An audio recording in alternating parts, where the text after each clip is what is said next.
It is a fast-acting viral strain that infects the host immediately, and upon getting sick, the infected will become racked with coughs, sweat profusely, and start to get the shivers and chills.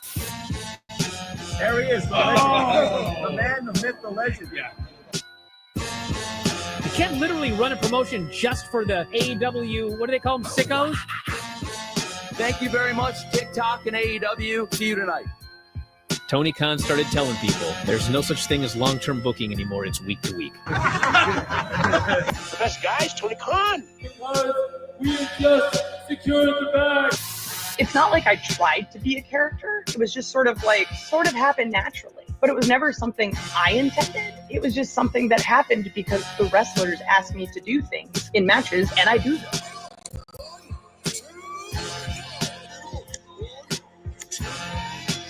If you run a promotion just for the sickos, you're going to get 400,000 viewers eventually. Effing Meltzer. You know that SmackDown actually went over and everything? Yeah. You know, What's the point? the point of SmackDown. What are you getting at here? That the DVRs didn't pick it up. Did they not pick it up? Mine didn't. Let's get into everybody's favorite moment, and it is called Dave Meltzer's Dumb Moment of the Week. What would you like to listen to in your ears? I'd like to hear the flute. Well, if you'd like to flaunt your flute, then we can find you a flautist. We had just secured the bag. It doesn't help me. Okay, so complain, but I will complain. Let me out of my misery! And when I heard that, I was like, what? Thank you, fuck you, bye. Bye, boom.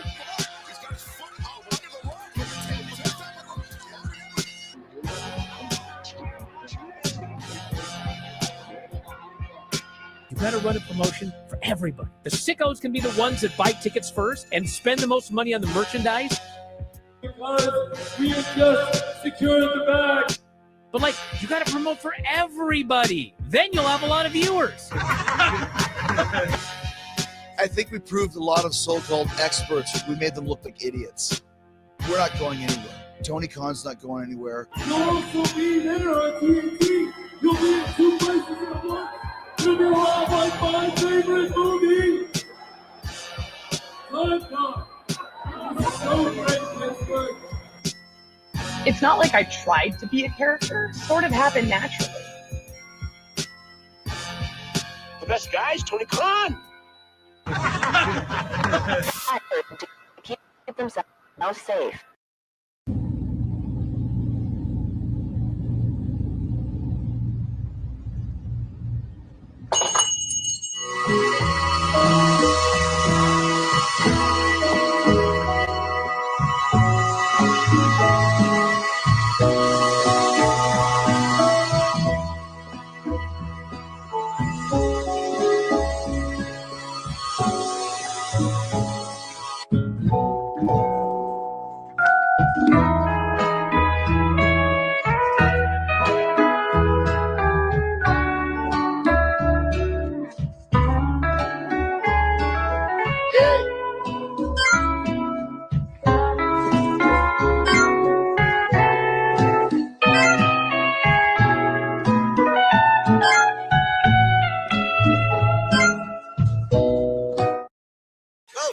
It's been a night to remember, but right now we are out of time. I'm Nick Diamond. I'm Stone Cold Steve Austin. And I'm Johnny Gomez. On behalf of all of us here at Celebrity Deathmatch, good fight, good night. I'd be remiss for my friend if I didn't ask you about Fallen Angel. So the Fallen Angel is a performer named Chris Daniels, and Chicago guy. Yeah. And was brought out to Los Angeles, and he had the daunting task of taking someone like me who couldn't move and trying to teach them the basics. How to move. The basics of the business. We don't want to make false accusations here on the program, Brian. We do not want to accuse people of behavior, either unsavory behavior, possibly criminal behavior, certainly behavior that shouldn't be imitated. We don't want to do that if they're not guilty of it. If you want outlaw the show, knows you know just where to go. Tony Khan. And a game 6 is far more likely than a game 7. And actually, there was only a 28.1% Well, chance. he's kind of shot out, got diarrhea of the mouth. Tony Khan. So, but as the series was going on, 28.1% chance. So about he just lies and he cries, might be high on cocaine.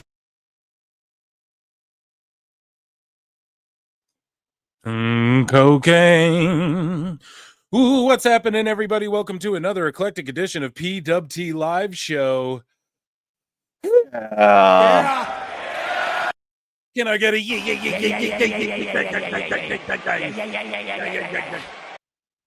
in the chat? Because we back like Raquel. We here tonight. We back with another one. Really filling the building. You miss me? It's only been a few days. What if I decide to take a vacation, fools? How y'all doing, man? It's good to see you. Make sure you hit the like. Make sure you hit the subscribe as everybody files in. We got a lot to talk about tonight. Plenty of fools. Plenty of what else do we got? Very happy stuff for WWE and AEW, I guess. Maybe depends how you spin it. We got some Meltzer being a kook ball. An old coot. Hope you're feeling better. I see chat. I'm going to check in with chat in a minute. Yeah, I am feeling better. So basically, I pinched a fucking nerve, is what I thought. It's likely worse than that. However, I am feeling like, let's say my pain was on a scale of like 1 to 10. I'm back at like a 5 now, 5 or 6. You know, it's 5. So. I've been taking these fucking codeine pills I didn't take any. I was going to take 2 before the show. And I was like, do we pull a Kevin Nash here? And, when they kick, that's the go home. I'm just kidding. But, I was just out of it. I was like, I need to sleep. I try not to even take like Advil and shit like that. I try to really just avoid all that as much as I can. Because you just feel shitty. Your stomach feels like a block and all of that. But yeah, no, I got checked out by my doc. And he just prescribed me to a whole bunch of shit and was like, you're really fucked up right now. You got nerve damage and stuff going on. So it's all good. We're all good. I'm all good. And I hope you're all good because we're here to talk some shit. And my favorite thing to do. And the best medicine is laughter. And you all don't care about me and the shit I got going on over here. You care about the hot news. You care about the graps. So let's get into it, shall we? So let me be careful with coding. Yeah, I know. I've been there, done that, in the past. So trust me, I know. You gotta be careful with it. So I try to minimize how much I'm gonna take and stuff. But goddamn, when I do, I just try to go to sleep. So I've been sleeping it off. I feel better, and yeah, I will let you guys know if I'm like, oh, the pain's too much. I gotta fucking drop a couple of these pills quick to continue this or whatever. But we're good. In Minecraft, of course. Be responsible, kids. Children at home, be responsible. Right? I care about Tony Khan. Exactly. Sickos are losing it over Triple H getting a solo induction.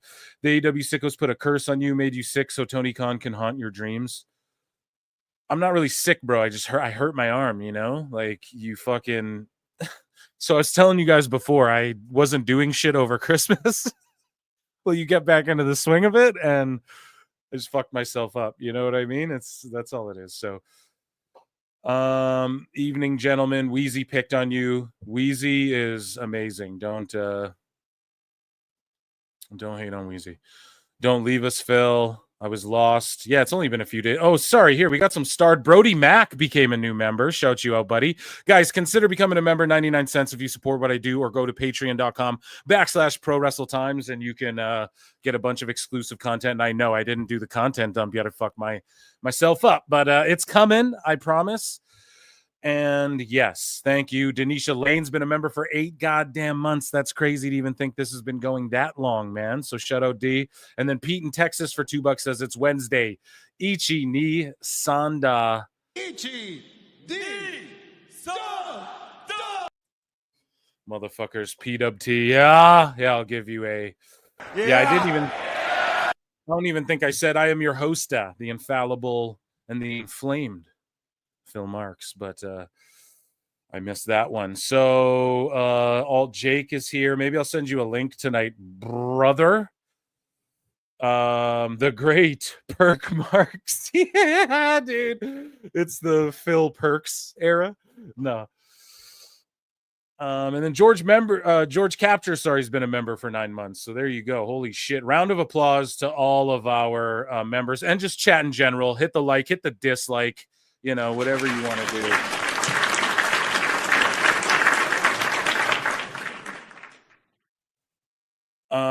But okay. This episode of Dynamite is coming up tonight. Let's take a gander. Do we like any of this?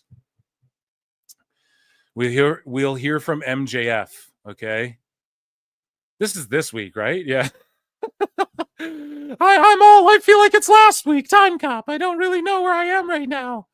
I put Dark Side over here, and then Ric Flair and John Cena and Lex Luger are gonna fight Lex Luthor and Superman over here. Time Cop 3. So Mercedes Moné takes on Yuka Sakazaki for the TBS Championship. More like Hookah Sakazaki. Am I right? Not because who is she, but because she's hookah, like she's going to get smoked. Hey, we got double, triple entendres tonight, folks. No, I'm fucking out of it. This is going to be a shit show. So Jeff Jarrett gets a world title shot with win over Claudio Castagnoli. Why? Claudio just loses to everyone. He goes to Japan and fucking loses. He's a trios champ and he's had like a trios match. Also, they did some brilliant shit on Collision with Tony Storm. But why the fuck aren't they gonna, why don't you do that on Dynamite? Collision's basically Rampage. The viewership is like 250,000 viewers. So why the fuck don't you do all of the good storytelling stuff? And some people don't even think it's good, but I think it's good with Tony. Why don't you do all of that on the main show everyone's watching? Seems weird. We have Will Ospreay versus Brian Cage. Brian Cage having dream matches with the gods of pro wrestling, Kenny Omega and Will Ospreay, the best guys. Tony Khan. AEW World Trios Champion Wheeler Yuta. So you have 2 Trios champions on different in singles matches, not one Trios match on the card. Why not develop a division? I don't understand. Versus Jay White. Pourquoi? No one wants to see that. And then, we'll hear from MJF. And they're in Huntsville, Alabama. Oh, come on now, Phil. That's not very fair. In my hometown, I'll for surely be sitting front row. They might even put me on camera. Oh, that's not very fair to say I'm a shill for AEW when a healthy wrestling business is good for all of professional wrestling. I'm here for it. I'm here for me going on Dynamite and selling you dick pills. Sign up at savewithphil.com. Do you think Conrad's going to be there? And then Dave will be like, oh, he's totally a shill, even though clearly Bischoff's a paid shill, but definitely Conrad isn't. Conrad for surely isn't a paid shill, but Eric is a paid shill. Best guys, Tony Khan. Can't wait. We got lots to get to. Pete in Texas became a new member. I don't know how that's possible. Probably the other channel because he's been a member for 5 months. And then old Jake takes on, becomes a YouTube member. Fucking shout them all out and thank you all so much. Thank you. Fuck you. Bye. Boom. Consider becoming a member, 99 cents. Okay, so Conrad is probably at his beach house. Plenty in Pixel Art for $5 says TK's booking is almost worse than my 2K24 booking. Hence why I study rocks. I study the rock business. I actually study geography and paleontology. Right? I don't have one. The best dinosaur's a T-Rex. The best one's a Brontosaurus. Who else but Pliny? And just study rocks and tell us about dinosaurs. If you study the rock business. Sorry, guys, I'm tripping tonight. I'm fucking called it. I knew Elbu was done. Yeah, let's get into it. We just got so much to get through. And here, I'm going to send Jake a link here off to the side. Boom, boom, boom, boom, boom. Sorry, guys. But yeah, so I'm not really excited for too much of this. I put a poll in the chat. Are you guys watching Dynamite? I'm going to check in and see what y'all are saying. Boom. Okay, I sent Jake a link. Jump in here, all Jake. The folks want to hear from you. I think it's been a minute since you've been with me as well. We miss you. Okay. ATL Rocks, too famous for Dave's. Yeah, dude, that's a bar right there. So let's get into shit. Miscellaneous news, I guess, to start things off. Let me see. Where's the music for that? I guess we'll just play the banjo, right? I don't know. So let's scroll to the bottom, man. We got a lot. Here's haystacks, giant haystacks, demonstrating the art of pro wrestling on unfortunate UTV presenter Jackie Fullerton. Perhaps the most infamous episode of Fullerton's broadcasting career, the incident, which took place during a recording of Good Evening Ulster, would be rebroadcast around the world. Look at this shit.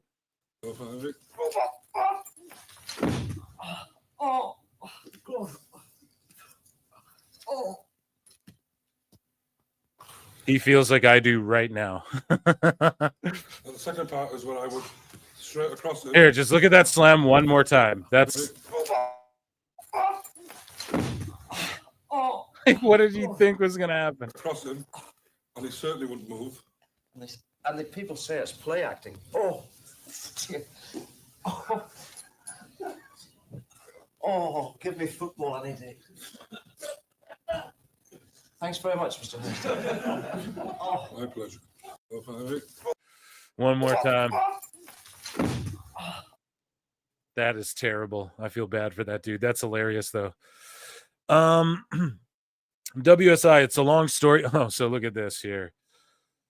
Maybe this was supposed to go into sickos, but SE Scoops, Chris Masters opens up about disappointment over lack of wrestling opportunities. Ian Drew Dice Clay says, should I do it like Andrew Dice Clay? It's basically just JD, but JD's a little more mobster. You know, Andrew Dice Clay's like, oh, mother goose, I fucked her. Fuck him. He shows up to the tape trader's house and threatens to beat them up. Man's a wanker. Oh, that's the Dice man. And then James WSI goes, it's a long story, but he tried to hold me up for money for an interview he agreed to do for free early in WSI. I did agree to pay. Then he kept me dangling all... He kept me dangling, kept me dangling all day waiting for a response. That was my Saturday night ruin. Fuck the obnoxious twat. Oh, damn. They're going off on the dude. So Odyssey Jones, the Osho 94, says that he's so blessed to be able to get back to doing what he loves. I'm taking on all challenges. I don't care if it's WrestleMania or a parking lot at Wendy's. Come check out the 8-year anniversary of AEW. I don't know. Maybe he's innocent. Who knows? We'll keep an eye on it. But he's making wrestling events now. Appearances, right? ALW. So, yeah. Okay, let's click on this damn thing. Duke Loves Wrestling. Hi, Marie Shadows, always SFTC, whatever. Wicked, Smot, Cancelled, Unleashed. All of us got tagged in this. Where is the ring that Soft Ground Uganda claims they have? Belts by Dan. Any idea? Did the international crime boss not? God damn it. Scam again? I don't know. They're all talking about they still haven't got the ring. And he tagged everyone in it. And then there's this picture. Like, here's the ring, but it's just a picture of a truck. So, yeah, I'm going to have Duke on soon again. I have Grapple Vision on the pod. That's already recorded. And it's coming out soon. And then Duke's coming on not long after. And he'll, I'm sure, give us all an update on that stuff. So Cult of Bull Nakano. Here's just a cool, like, Manami Toyota. You guys know I bring the Japanese graps old school to the show. Look at the way she would just... You guys let me know in the chat. Is this smooth and buttery? Or is this her just not... To me, it's like her just not giving a fuck and doing calculated recklessness.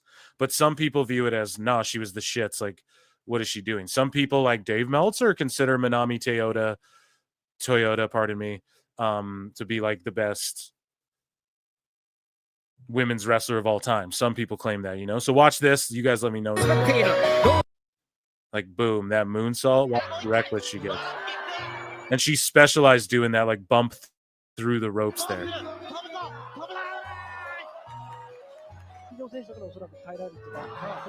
Oh my god, like that's terrible.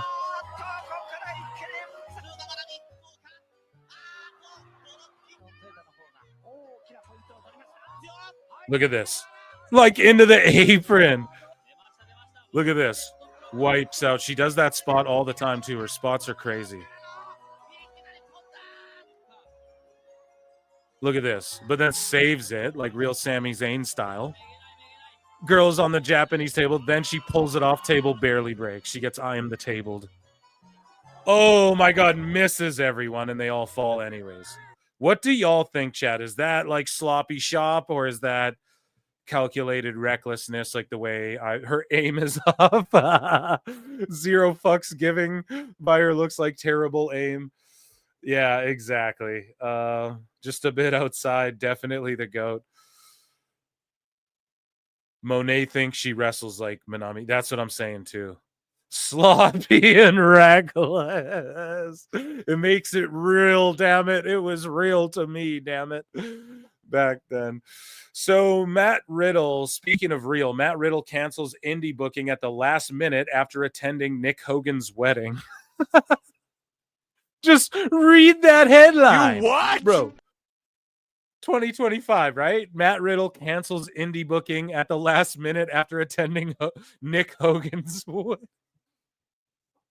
What the fuck, man? That's, you would think that's like kayfabe news, like a kayfabe news headline, right? Anyways, Dusty Rhodes Mellow Yellow advert. So this made me smile. Pig thirst, many professionals reach for the smooth taste of Mellow Yellow. Woo, baby! Mellow Yellow, the taste that beats Mountain Dew. And now, Mellow... Just straight up, fuck the WWF daddy and fuck Mountain Dew too. Mellow Yellow. Dude, that's hilarious. The only taste that beats Mountain Dew. Straight up calls them out. Back. Yellow has pictures and all the facts on your favorite NWA wrestlers. Ric Flair, Sting, the Road Warriors, and even my pretty face. Head to your favorite store and collect all 12. Woo! Take it from Dusty Rhodes, the American Dream. Make the Mellow Yellow move. Pig thirst, many professionals... Make the Mellow Yellow move, daddy. That made me smile, dude. So right before I came on the air, People magazine, or People just in general, it's probably a site more than a magazine now, but Paul Walter Hauser, so the guy who plays Stingray, he's an MLW wrestler. He's legit. He was the guy, he like had a meltdown on Conan on Instagram, DM'd him like a bunch of shit. But he's expecting baby number 3, and he calls it the grand finale, obviously his last baby or whatever. And congrats. I'm a big fan of this dude, right? I know some people hate on the round of applause for family. And then Joey Janela, who's going to wrestle him, does some shit that I wish more, and I'm going to like this live on the air.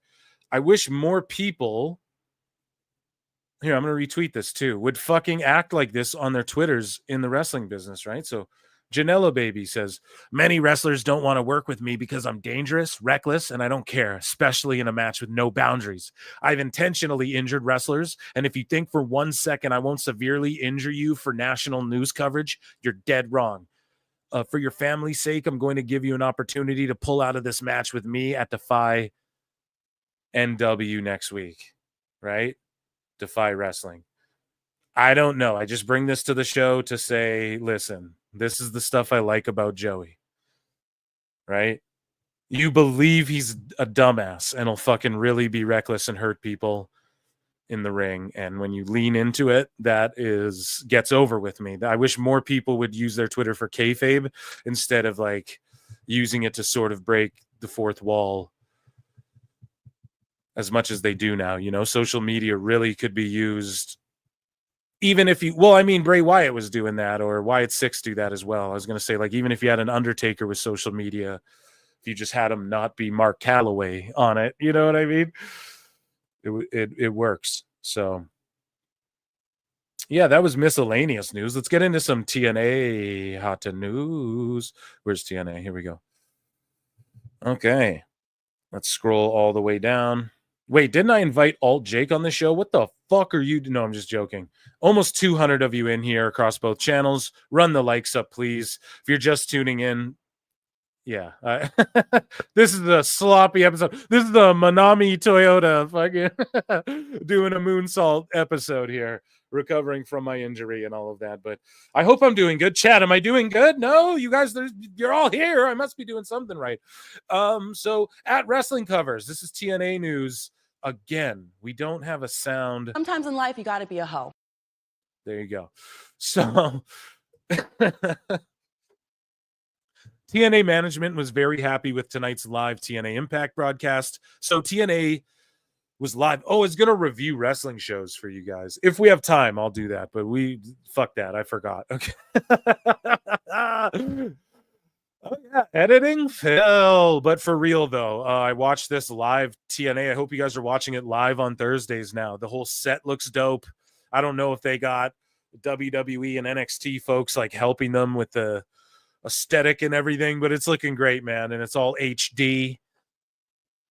TNA HD era. No, but it just looks nice, man. They're running great buildings and they just have good wrestlers and stuff. I know a lot of people say, oh, a lot of them are sloppy shop too. I just disagree. I think their roster has more depth for like what they do. They run one weekly show and then they do their pay-per-views or whatever. And they just have the right people in the right positions. But yes, I do understand. Like, I'm one of the people saying, oh, Eric Young, do we need to? And I'm not trying to even be a hater. I love Eric Young, but him and MacLeod teaming up, I think is kind of like a good, that's a good move or whatever. But anyways, let me read these headlines for you guys. Stop fantasy mark booking over here. TNA management was very happy with tonight's live TNA Impact broadcast, feeling it came off without any major issues. The hope is to do them at least once a month going forward. Oh, so it's not live from now on. That was just a one-time thing. Okay, so when they go live, maybe we'll do watch-alongs as like run-ins. Run-in, PWT run-in, TNA fucking watch-along, or we just say an impromptu live show. Chat, would you like that as well? Just for when they go live. Maybe we could add that to the agenda, But yeah, if they do it once a month, everyone tune into those live ones, try and watch it on the replay, or don't watch it at all if you're not into TNA. But Matt Hardy says, thanks for making TNA Impact trend number 1, ladies and germs. TNA Impact was trending number 1, and then right underneath it, Epstein. That's not good. That's not fucking good, dude. I don't even want to know.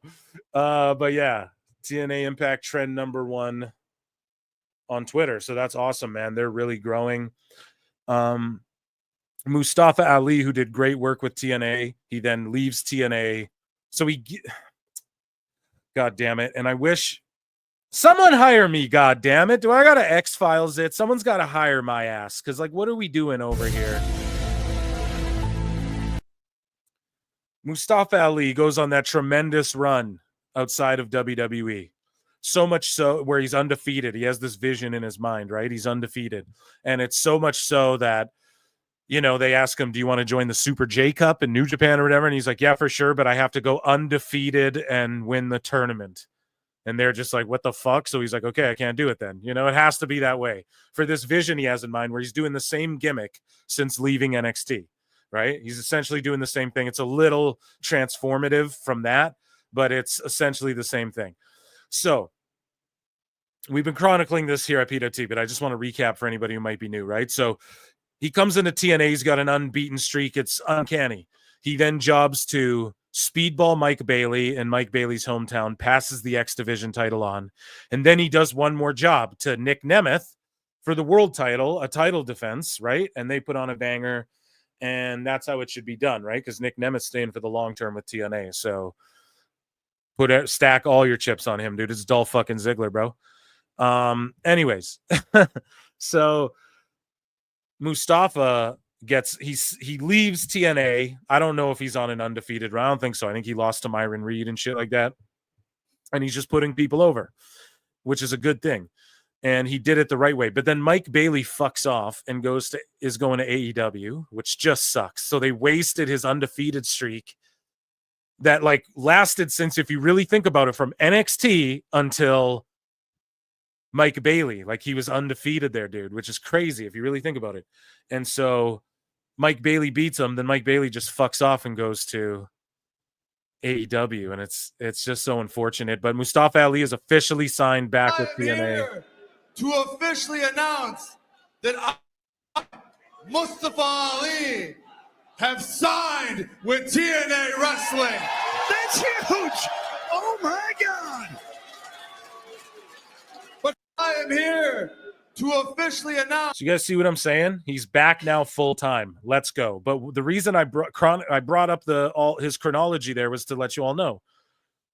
I bet in hindsight they're going, and that was I think a Scott D'Amore thing as well, was to have Mike Bailey win in Montreal or whatever the fuck.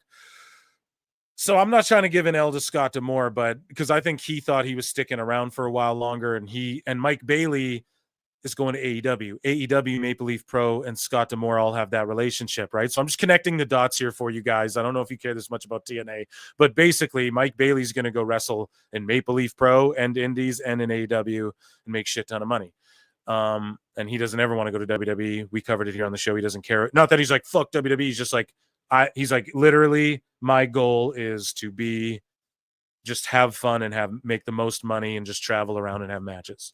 And it's like, okay, if you can admit that and you don't cope over the shit and make excuses, word. That's why I like Mike Bailey too. He doesn't make excuses. He's like, to me, I just want to travel the fucking world, make money wrestling and doing crazy ass matches. He just fully admits it. Boom. That's all. No hate your way. That's what you want to do. Fucking do it. But it's when these people cope, that's when we laugh at it. So people misconstrue what we're actually making fun of. I'm getting off in the weeds here like Tony Khan, which we're going to cover in a bit. But a little sizzle to the steak there. But yeah, Mustafa Ali here. I just bring that all up. Like, I bet they wish they saved that undefeated streak until now, till he's fully signed. And then whoever you give it, like they could have just given it to Nemeth or Hendry, right? That would have been ideal. So a bit of a fuck up, but it's because of the severed ties. I'm just trying to connect those dots for you guys, Anyways, though, also Frankie Kazarian re-signs with TNA. So good for him. I mean, where else is he going to go? Not even hating, but he's in the latter years. Let him have his Legends run. It is what it is. Matt Hardy has made a bold prediction that the Hardys will have their WWE return match before the end of 2025. He said that on the Extreme Life of Matt Hardy. Yeah, I guarantee that's going to happen too. They're going to definitely be in WWE in some capacity. Jonathan Gresham's deal with TNA has expired via Jordan Grace on Giga Chad, Chris Van Vliet's channel, and WWE sign him. People go, no, he's 5'3". Bro, put him in the Heritage Cup division and just have him wrestle those guys and mix it up. Have him be like, I'm bringing prestige back to this fucking cup, and if whatever. This guy, the octopus, bro, is amazing. Plus, Jordan Grace is his wife. So, right there. She's wink, wink, nudge, nudge. I'm sure a couple of strings will get pulled. It's not like Gresham isn't a good coach either, but he does want to wrestle. And look at him, dude. He's trying to bulk up. It's not his fault he's 5'3". Watch, just Google in your Google machine after this, of course, Jonathan Gresham match, and just watch him work, bro. Look up Jonathan Gresham octopus mask as well. He can do gimmick stuff, and they just dropped it in TNA. Even though he was doing this whole thing where he's like, dude, I black out, and then I show up like wearing this octopus mask, kind of looks like fucking the Great Muta, and then he like spits ink into his hand and knocks people out with submission holds and shit like that. He'll have them in a submission and he'll like ink them. Not like the spray the mist, but he like do the Lord Tensai thing, or he'll start oozing ink after he beats a guy. Bring him to WWE. I don't give a fuck what anybody's saying. Jordan Grace feels she has done pretty much all there is to do in TNA. She says, I've done so much in TNA. I've done pretty much all there is to do. And I feel like if there was ever a time to move forward, it'll be right now. Your time is up. My time is now. You can't see me. My time is now. It's the franchise, boy. I'm shining now. You can't see me. Everybody in the chat, listen. Good stuff. We all know what's about to happen. She also trolled everybody. So last year at the Rumble, Jordan Grace posted a video on the day of the Rumble of her in her kitchen, like petting her dog and cooking dinner or whatever the fuck. And then she showed up at the Rumble. So she was really trying to swerve people, which I don't think anybody thought she was going to show up at the Rumble. I don't think that's what anyone was really saying. So her just doing that anyways was really great. And then she did the same thing. She fucking tweeted out a picture. I might have bookmarked it. I don't think I did though, looking at this page here, but she posted a picture of like a plane ticket or something to she's like, I'm gonna be in Dallas over cooking dinner this weekend for like my mother-in-law. And then AJ Francis retweeted it and he's like, nobody believes you. Just funny shit. If you follow, she's good on the socials, and I'm so happy she's coming to WWE. Here we go. Jordan Grace says, even though and I think she's stooging a bit here because the marks are all like, we need a NXT TNA Worlds Collide. Now this is what it's like when worlds collide. Are you ready to go? Cause I'm ready. What you want to do, baby, baby? Are you coming for me? You guys know what I'm talking about. Listen though, they should use that as the theme. No, for TNA versus NXT Worlds Collide. Should you not use Power Man 5000? I don't know. I was saying Invasion, but they could always do Invasion another time. That could be another one, right? Because they're using all the old WCW, ECW names in NXT. Do an Invasion, HBK. I don't know how to book better than you. I'm not fucking Elboo. I'm not going to say I know better than you, but yeah, Worlds Collide with that theme. That'd be awesome. But she's kind of, I'm not trying to actually call her a stooge here. It's just, if Jordan's saying this, it's like there's some credence to it. They could tell her, yeah, we're doing a TNA whatever. And think of the stories that could be told if Jordan does go to NXT first. I don't think she should, though. Main roster. And I know they want her to earn her stripes, but you got even Zarya kind of off to the side. And there's so many women in NXT that need developing more than Jordan does. And I know that there's girls in NXT that also are better than Jordan overall, just all around. And that's not a knock on Jordan, right? And they're not on the main roster yet. And so it's a little weird doing that, but come on. There's a few people on that main roster right now where we're like, Jordan Grace could just slide right in there. You know what I mean? Yeah, like Julia could just easily be on the main roster right now. You know, but either way, she says, even though I may go to WWE or be in WWE, I'm still going to have that TNA connection because they're partnered up, which I absolutely love. With this partnership, I would love to see AJ Styles come back. Yeah, just induct him in the Hall of Fame. The game going in the Hall of Fame. We'll talk about that in a bit. Which I absolutely love. With this partnership, I would love to see AJ Styles come back. It'd be awesome. I feel like maybe I could even come back at some point and really want to see a Worlds Collide pay-per-view. That's what I hope this is going to all lead to. I concur, ladies and gentlemen. Round of applause for light news. TNA still not its own. It might Liar! Oh, fuck. I just call myself a liar. Okay, well, then TNA is its own segment from now. We'll give it its due. TNA gets its own hot news segment. I'm checking in with chat. Joining me on the show is none other than Chris Alt J. Hey, wait. Let me play your music.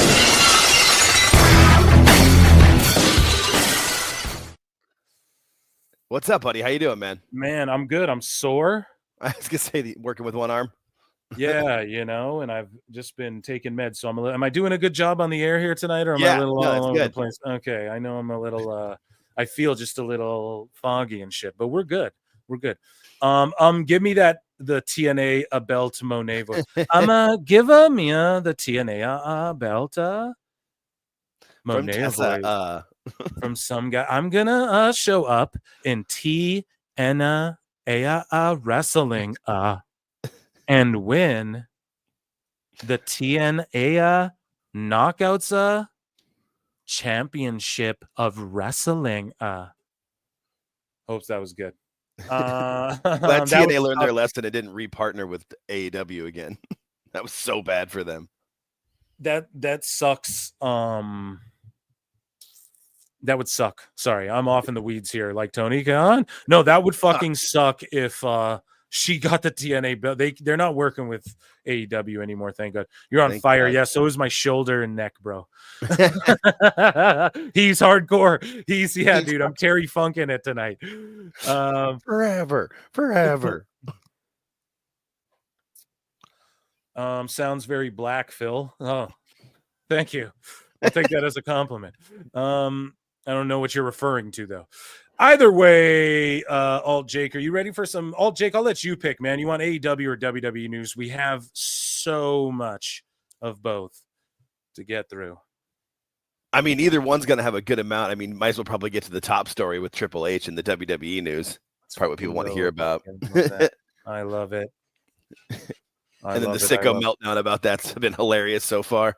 I haven't seen too much of it because I was like getting the show ready and all that. However, I can't wait to see some of it and possibly bring it to the next live, or maybe we'll scroll through some here. Ladies and gentlemen, it is time for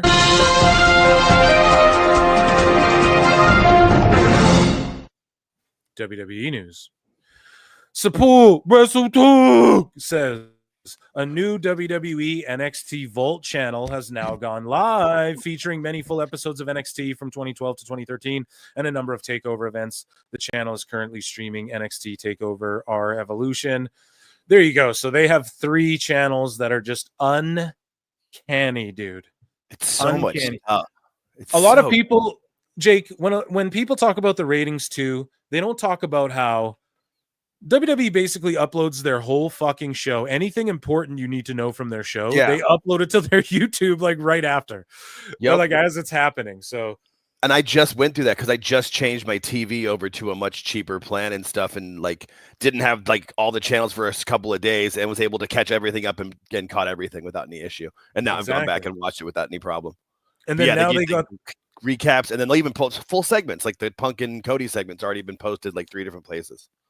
And then they're like, NXT Vault, WWE Vault. So that's all the old school shit. And then they can get all that old school shit off their old channel, and keep that about what's currently going on and like a chronology, just what's happening week to week and everything.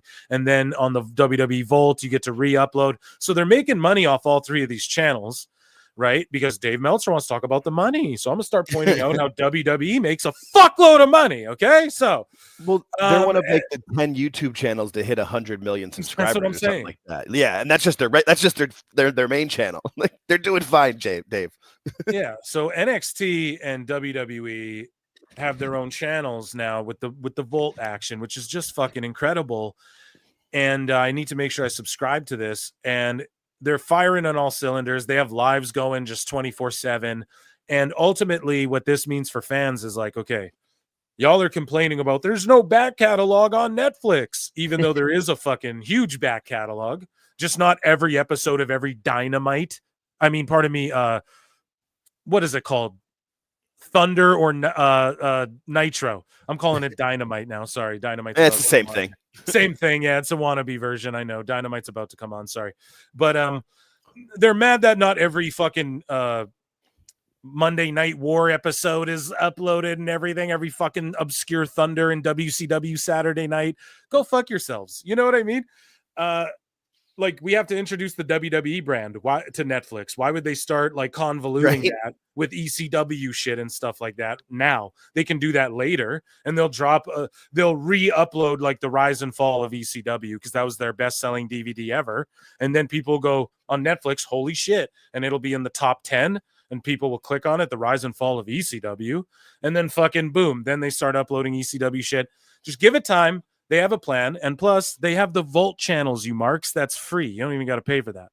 You might got to sit through a couple fucking you might got to sit through a couple Tide Pod ads or something. But you know what I mean? It's all good. So moving along here, Apollo Crews reportedly suffered a legit injury during a SmackDown match against Johnny Gargano, and this is Brian. This is actually a new part of the show, ladies and gentlemen. Brian. We got it. We got Brian on the fucking soundboard. Yes. We got it. One more for old time's sake. Okay. Shout out Julia Gulia, our Julia Gulia. in the chat. So Apollo Crews reportedly suffered a legit injury, and Brian says, I can tell you this for sure. Apollo Crews got hurt on SmackDown. If you watch the show, Johnny Gargano gave him a back cracker in the ropes, and this dude went down and immediately grabbed his shoulder and peck. Damn, I feel that. And he did not move his arm the rest of the match. They finished the match, but afterwards the guy got out of there and he got backstage as quick as possible. I don't know if it's the pec. I don't know if it's the shoulder. I do know that they're trying to check it out and see what's going on. So he did get hurt on that spot. I can confirm. Okay, Brian. I mean, I believe him, but did we have anyone in attendance at that show? Like every show, motherfuckers start making PWT signs or something too, or shouting out Phil Marks. Every show, I got people sending me videos of like the crowd being sold out. It's like, yeah, I know. No, I love to see those too. I love seeing those too. But it's like, yeah, bro, we know WWE's selling out everywhere. Dude. They're hot. Yeah, their fucking their WrestleMania's got less tickets on sale, I think, than the Rumble, right? Like I think for each so. night. Like each night for the individual nights, yeah, because they're still trying to sell the package deals as best they can. But yeah, they released the individual tickets. And I think those are at like what, 57,000 or whatever. So basically this Rumble was set up for like 54K or 52K. Then they kept having to push it. It's set up for like 67K now. So basically there's going to be no stage. The wrestlers are just coming out of a tunnel. Yeah. You know, like an old UFC fight. They're coming out through the crowd, Moxley style, except for they're actually over. And there's actually a crowd. Yeah. WWE Saturday night's main event, 1.494 million. Now, there's a lot of people saying that that's a horrible number. Shout out Evil Dose. He's shitting all over it. He's being ultra cynical because he wants to keep the same energy, and I respect that. And we should keep the same energy. But I'm not about to sit here and say that a pro wrestling show doing 1.5 to 2 million views on Saturday nights once quarterly, and it's on Peacock, and already a lot of people already watch all their WWE shit on Peacock already. So like NBC has access to the Peacock numbers. It's not just like a blind, let's just a TV network just going, let's give them money to do a special. Like they're working with them on Peacock and shit. They know the numbers that they're going to get on both ends of it. And so they for surely indelibly calculated the pros and cons of this. So I'm not going to say it's a horrible rating or bad or anything. You guys know what okay, AEW Collision, 250K. Sometimes the price is wrong. And that's not on the boys and girls. That's not on the boys and girls, man. Tony Storm was doing great shit, pal. But yeah, she should have did it on Dynamite. Collision is about to get rampaged, folks. It will be gone by like 2026. And I just love how every post now is Tony Khan with the toys. Like now that Grok is so good, you can have him. Like I had him playing with Pokemon cards. I traded my Camille for a Megan Bain. Anyways, though, moving along, they get destroyed in the ratings. Dakota Kai. Now, guys, Phil don't miss, who called this, who's been saying it. And it's not hate. It's just for real. You know, Dakota Kai, I hope she stays healthy. I've been saying that every time that when she cried about, I need a singles push. I want to show what I can do. And then I didn't bury her at all. I get that feeling, and I'm sure she does. And I'm not going to knock her for having dreams. But what I did say was, you don't stay healthy though, and you're getting up there like age. Not that I know WWE doesn't care about that anymore. That was a Vince thing. Only girls 20 to 25 allowed on my plane, unless there's more than one. Unless I have diarrhea. No, okay, we're not going down that road again. But you know, Dakota Kai. Like we've heard stories. Lady Frost, Taya Valkyrie are like, yo, we were told we were too old and shit. So Dakota Kai. Thank you. Just got brought a coffee. Round of applause for Mrs. Marks, ladies and gentlemen, bringing me a coffee. How about that? Didn't even have to ask either. Let's go. So the thing is that she just don't stay healthy. So Dakota Kai has unfortunately been pulled off the road. Well, the issue is not 100% confirmed, and they could be doing this as a precautionary thing. Like, yo, we need to save you for something. But Kai was said to be hurt during the tag team match with Io Sky and Zoe Stark and Shayna Baszler. One person spoken to said they believe it may have been the rough bump she took on the missile drop kick. Yeah, that was brutal. It was, dude. And I want her to stay healthy, but yeah, at the same time, I want her, obviously I want her to stay healthy. I want her to stay active as much as possible, but at the same time, if you can't stay healthy, but I'm not trying to be a dick by saying that, Dakota, I fucking love you. I'm a huge fan of yours. I fucking love you. And you're putting on great matches and you give it your all. And I don't know. Unfortunately, you're just bitten by the fucking, she'd be a great coach one day. That's going to happen. But as far as like the women's champ, I just don't know, man, unless like you get some stem cell treatment or something, really, to where they like fully, you get the JBL shit where you're like, I can go again, kid. You know, I can go again, Cole. Unless that fucking happens. I mean, that's what Ray did. Yeah, like Ray did that. Yeah. How old's Ray? He's like 50. How old's Ray? I think he's 50. Bro, so Dakota, go and get that shit done. It might be freaky and weird. They take your blood out, they spin it around, they inject it back in you, then you get fucking stem cell shots. It's all weird and gross. I get it. No one wants to be poked by needles and shit, but like maybe just do that and then because she's tremendous in the ring. I mean, at least in my opinion. And she has really cool moves. That flipping backbreaker fucking move is so cool.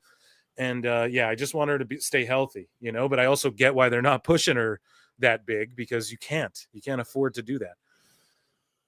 Roman Reigns gives a rare interview. Here, sorry, let me check in with chat. Sorry. Let's check in with chat. Rabid Wolverines LC Killer for $2 says Jordan Grace embraces the grind, bruv. Yes, he does.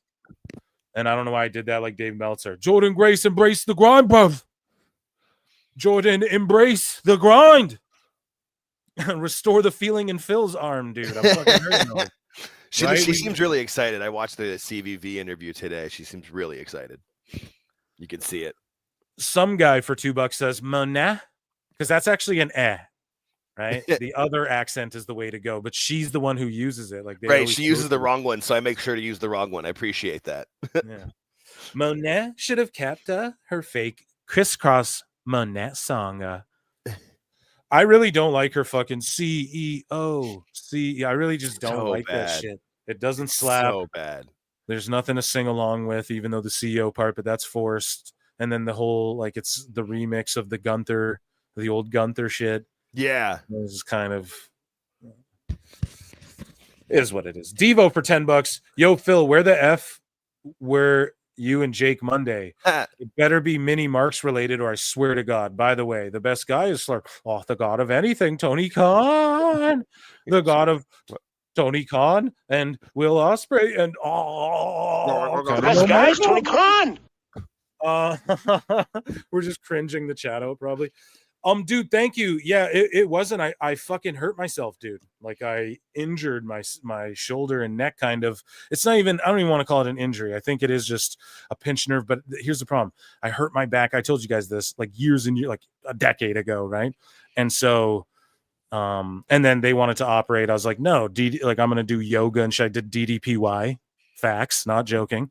And then it's just something you deal with. Like when you hurt your back really bad, it never goes away. But I'm pretty good. Like I'm pretty good at stretching, just taking care of it, going to the chiropractor.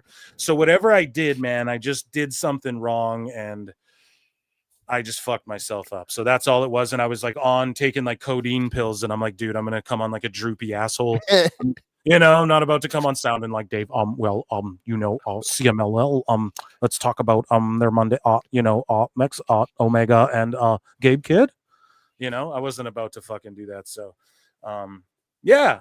But I'm glad to be back, and I'm all fucking weird. I took some pills earlier in the day. I didn't before I came on the show, but I'm still like, I'm lightheaded. I'm not used to this, bro. But it's all good. We're great. I got a coffee here.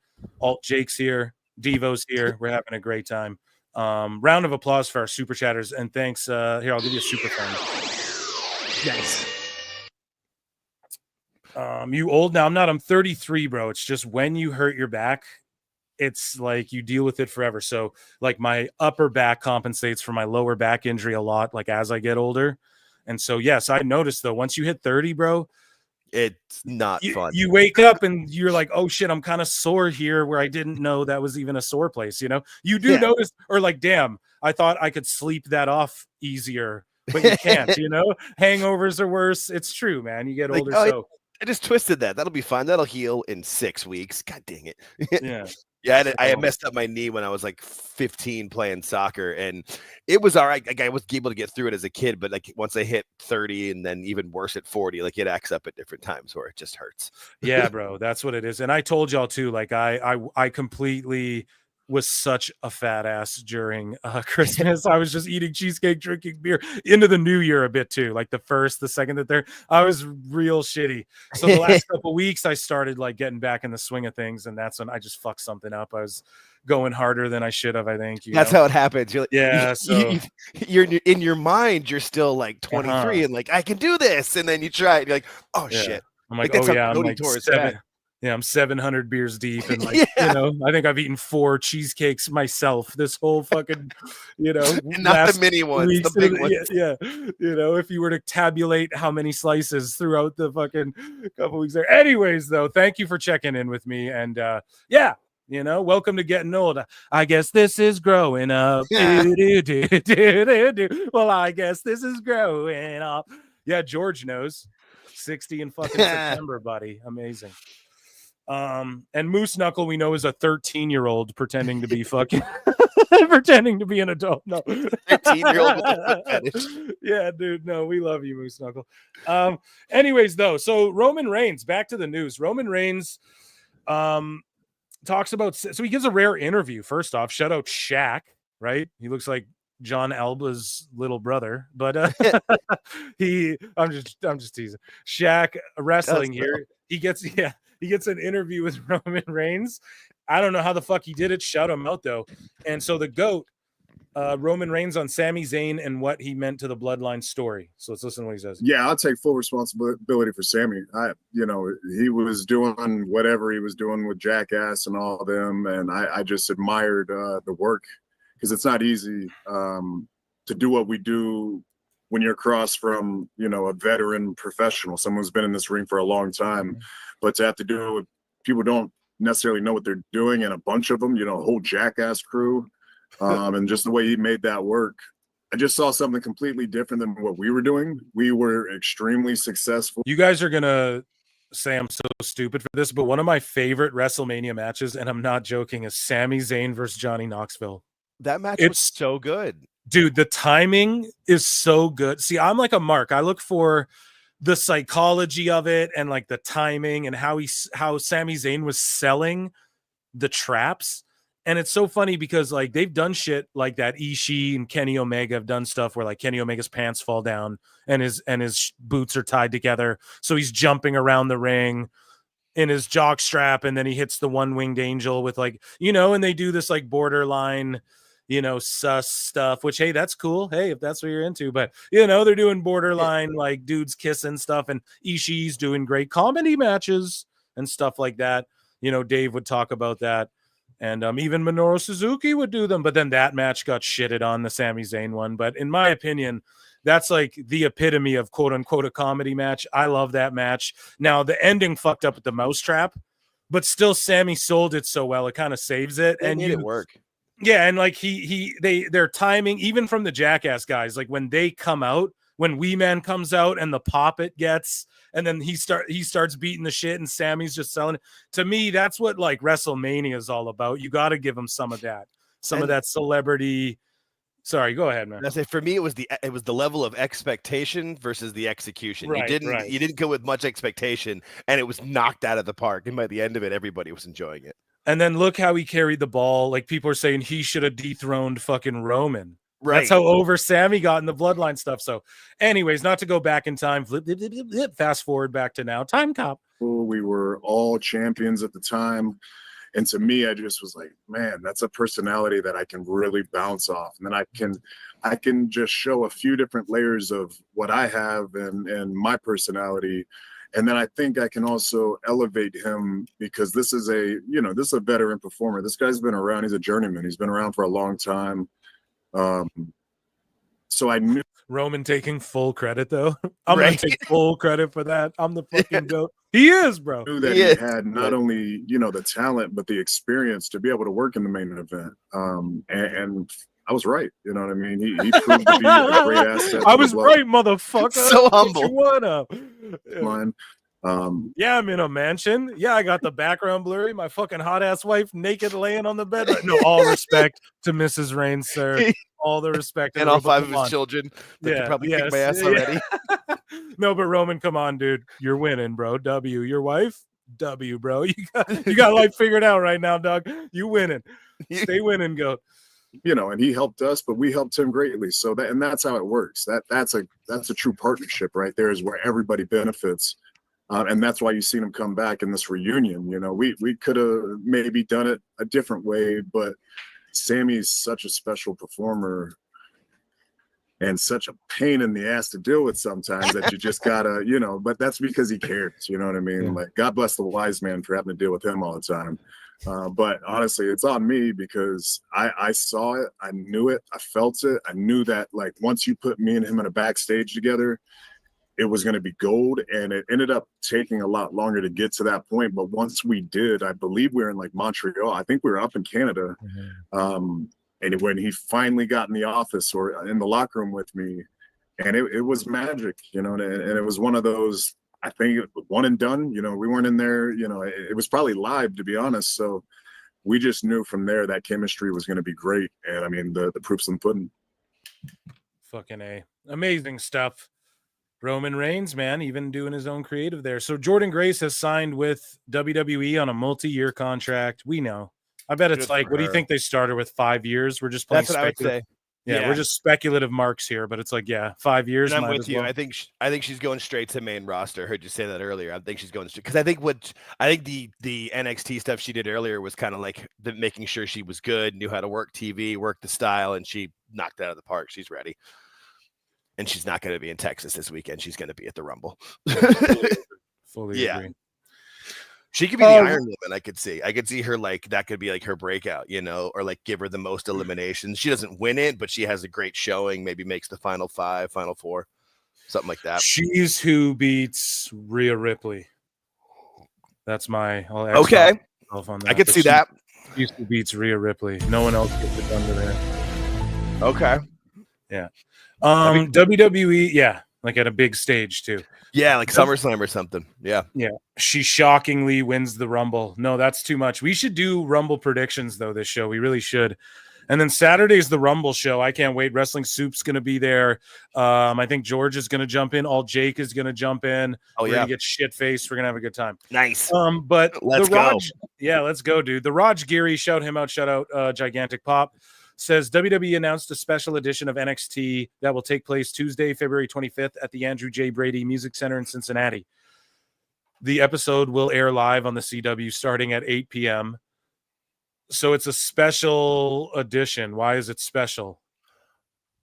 I'm not really sure. Well, it's just because it's one of the ones they're doing in a different, because they don't, usually it's from the Performance Center, but they've been doing more of these branching out. I'm not sure what's specific about that place. I mean, it's didn't AEW just run this building? They did. That's right. When they were supposed to do Louisville, they moved it WWE's going to go there with NXT and outdraw. Oh yeah. The fucking, oh my God. How could you be so heartless? How could you be so Dr. Evil?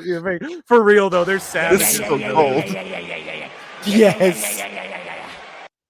They're going straight savage on AEW, man. They shouldn't have talked shit. I'm sorry. Right? They shouldn't have talked shit. It's nobody's fault. Right? Tony and Jericho. I feel like when Jericho said that they were going to beat Raw in the ratings in 6 months, Triple H was like, I'm sorry, what? That's that Jordan meme. And I took that personally. So at Cosmic Marvel says WWE star Ettore Big E UN, hopefully I said that correctly, will voice a character in your friendly neighborhood Spider-Man. Cool. The first time he recorded, he was still wearing the neck brace, says showrunner Jeff Trammell. Now this show looks like shit, and when they first announced it, it was tell us how you really feel. Yeah, dude. Everybody, Phil Mark's out coming soon, where I'm gonna like talk and review this shit and talk to you guys about this stuff. And it's not gonna be a podcast; it's gonna be different, a different type of channel. But that's coming soon. But anyways, though, Your Friendly Neighborhood Spider-Man, it wasn't supposed to be called that. It was supposed to be called like Spider-Man freshman year or sophomore years or whatever. It went through a couple transformations. And then the trailer we got just looked like utter shit. Good for Big E. This is big for him. And they're trying to incorporate more WWE people into the Marvel universe and whatnot. And I'm down with that. But yeah, I don't know. I mean, I'm going to watch this show. Spider-Man is like my all-time. So to me, Spider-Man's my all-time Marvel guy. Now, my favorite comic universe is Marvel, but my favorite all-time character is Batman. But when we're talking Marvel, Spider-Man's my all-timer, you know? So the show just unfortunately is not what I thought it was going to be as far as just the tonality of it and the way it wasn't even supposed to be called Your Friendly Neighborhood Spider-Man. Like, it got reinvented 2 or 3 times. So the original premise was like, sounded really cool, and they just strayed away from that. So whatever, but shout out Big E, mainstream. So Tiffany Stratton, well, yeah, and good for us, good for her, good for Ludwig, yes, good for Ludwig, Kaiser chat. Just 1 second, we're just taking a little break, have a little sip, guys, thirst cast a little bit, maybe just a little break. And WWE transfer window ends this weekend with the Royal Rumble. So there you go, folks. We've already seen a few people move around. I like that Damien's been shifted, as we saw on SmackDown. Rhea Ripley's being shifted, I believe. Or is she? Am I wrong? No, on that? I think she's gonna stay on Raw. Right. Who else have we seen swapped around? I think The Miz. What else? The Wyatt Six? No. Yeah, that's the Wyatt Six. One of the things that like it's been said online, but I don't know if they actually said on the show. And then they just said Zelina was moved over too, but not the rest of the Zelina. So I thought she was gonna do some fuck shit, and I know, what's the payoff? But it's like, well, I don't know. WrestleMania, they'll probably, touch tips and cross streams. You know what I mean? Like with some of the brands. So I think it'd be cool if they like tease that it's gonna be Aleister Black that comes back, but she actually teams back up with Andrade. So because they were so good together. Should I fucking here we go, because I'm not a dirt sheet, so I'll just be straight up what people have told me, but I don't fucking know for sure. Like, this is all because we don't know any of this stuff. That's why I don't be a news thing. So if I just said all the shit people told me, a bunch of it would be wrong, and a lot of it would be right though. And like typically the stuff I choose to bring to the show, I think it's pretty spot on. You know what I mean? I like Husey will come on and talk a lot of shit, but that's from him. That's not like I don't know what he's going to say before he comes on. Right. He gives me a lot of nuggets like behind the scenes too that have been spot on. So either way though, basically Malachi is like, I talk shit. I was like, no, I'll see him in March. And I maintain that if you're WWE, just save it till March. Because you don't fucking need him in the Rumble, or even save it till after Mania. And I think the Raw after Mania is the best move with him. Hey, but here's the thing: what I'm hearing, and this isn't. Don't fucking quote me. This isn't whatever, right? I'm just an idiot. I don't know shit. I'm a dumb fuck asshole. Ass moose knuckle. Basically his contract's up with AEW. He's a free agent right now, and there's a deal on the table. Like, if you want to do the Rumble, by all means. If you don't, we'll whenever you're ready to come back, we'll fit you in somewhere. But if you want to be the surprise Rumble guy, now I maintain it's going to be March. That's my feeling. And I think you just save him for after Mania. I think that's the move. Well, Mania is in April this year. Mania is like April 19th and 20th. Yeah, so maybe the Raw after Mania or March. That's what I think. That's what I'm thinking. But I'll just say this, though, and I'm not trying to play spoiler here. I hate when people spoil, here's the Rumble list this year. Go fuck yourself. Don't even if it's fake, don't even post that shit. I get it. But just to clear some of the shit up, because this is what I heard, right? And I know there's a lot of this and that going on. So basically, it's fairly confident he will be in WWE. But if it was me, I'd save it. Because you got too many guys. I'm sitting here trying to wrap my head around. I'm trying to rack my brain around like who sits out for a Malachi return, who's willing to do that, and is it worth it to do that when the women's Rumble, you have Jordan Grace talking about, oh yeah, I'd love if a bunch of knockouts showed up and stuff, So I think the women's Rumble is going to be all over the place with returns and shit, like surprises. But one guy surprised, like they had Andrade do it, so maybe there's a moment with Andrade and Malachi, because they've carried that history between each other into AEW and beyond, to infinity and beyond. But maybe Malachi does show up. If he shows up, I'd be less shocked now than I was before, where I was talking shit, is all I'm going to say, I guess, basically, is if he does show up at the Rumble, I was talking shit, and I was definitely wrong saying, oh, save him till after Mania, but I still think that's the move, so we got to manifest that, chat. Well, I mean, one of those European shows in March is in Amsterdam, so I could see that happening. I don't know if it's one of those televised ones, but that could still happen in March. Someone says, let me see here.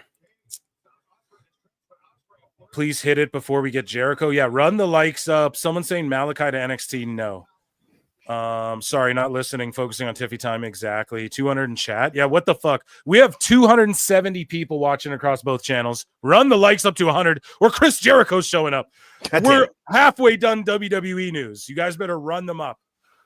Someone said, take a breath and collect your thoughts. Yeah, dude, I'm all over the fucking place. I'm sorry. Oh, come on, chat. Only 70 likes. Now, that's not very fair. I totally agree. Okay. I got super chats too. I'm trying to get to these. So Vulcan 280 for $5 says, do you think AEW would survive if Tony Khan made a moon base so he could do 0G wrestling? ZG dub. I don't know, but someone should pitch this idea. Hey, it would survive. It wouldn't be called AEW. It'd be called ZG dub. And if Tony Khan meets Elon Musk, I mean, this would be a great pitch. No, don't you think? That sounds like an awesome fucking pitch.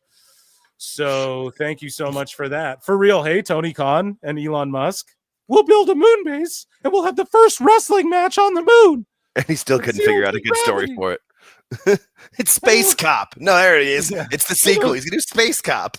It'll go live on Twitter, and it'll be called Time Cop 3 Collision on the Moon. And it'll go Saturday night head-to-head with WrestleMania.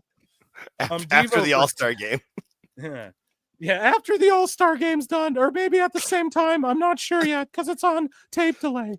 Devo for $10 says, Roman still isn't a big deal for me. He gets overshadowed, and I'm not excusing any of the fumbles as tribal chief because he was so bad previously. All this needs to be perfect, and it most definitely hasn't been.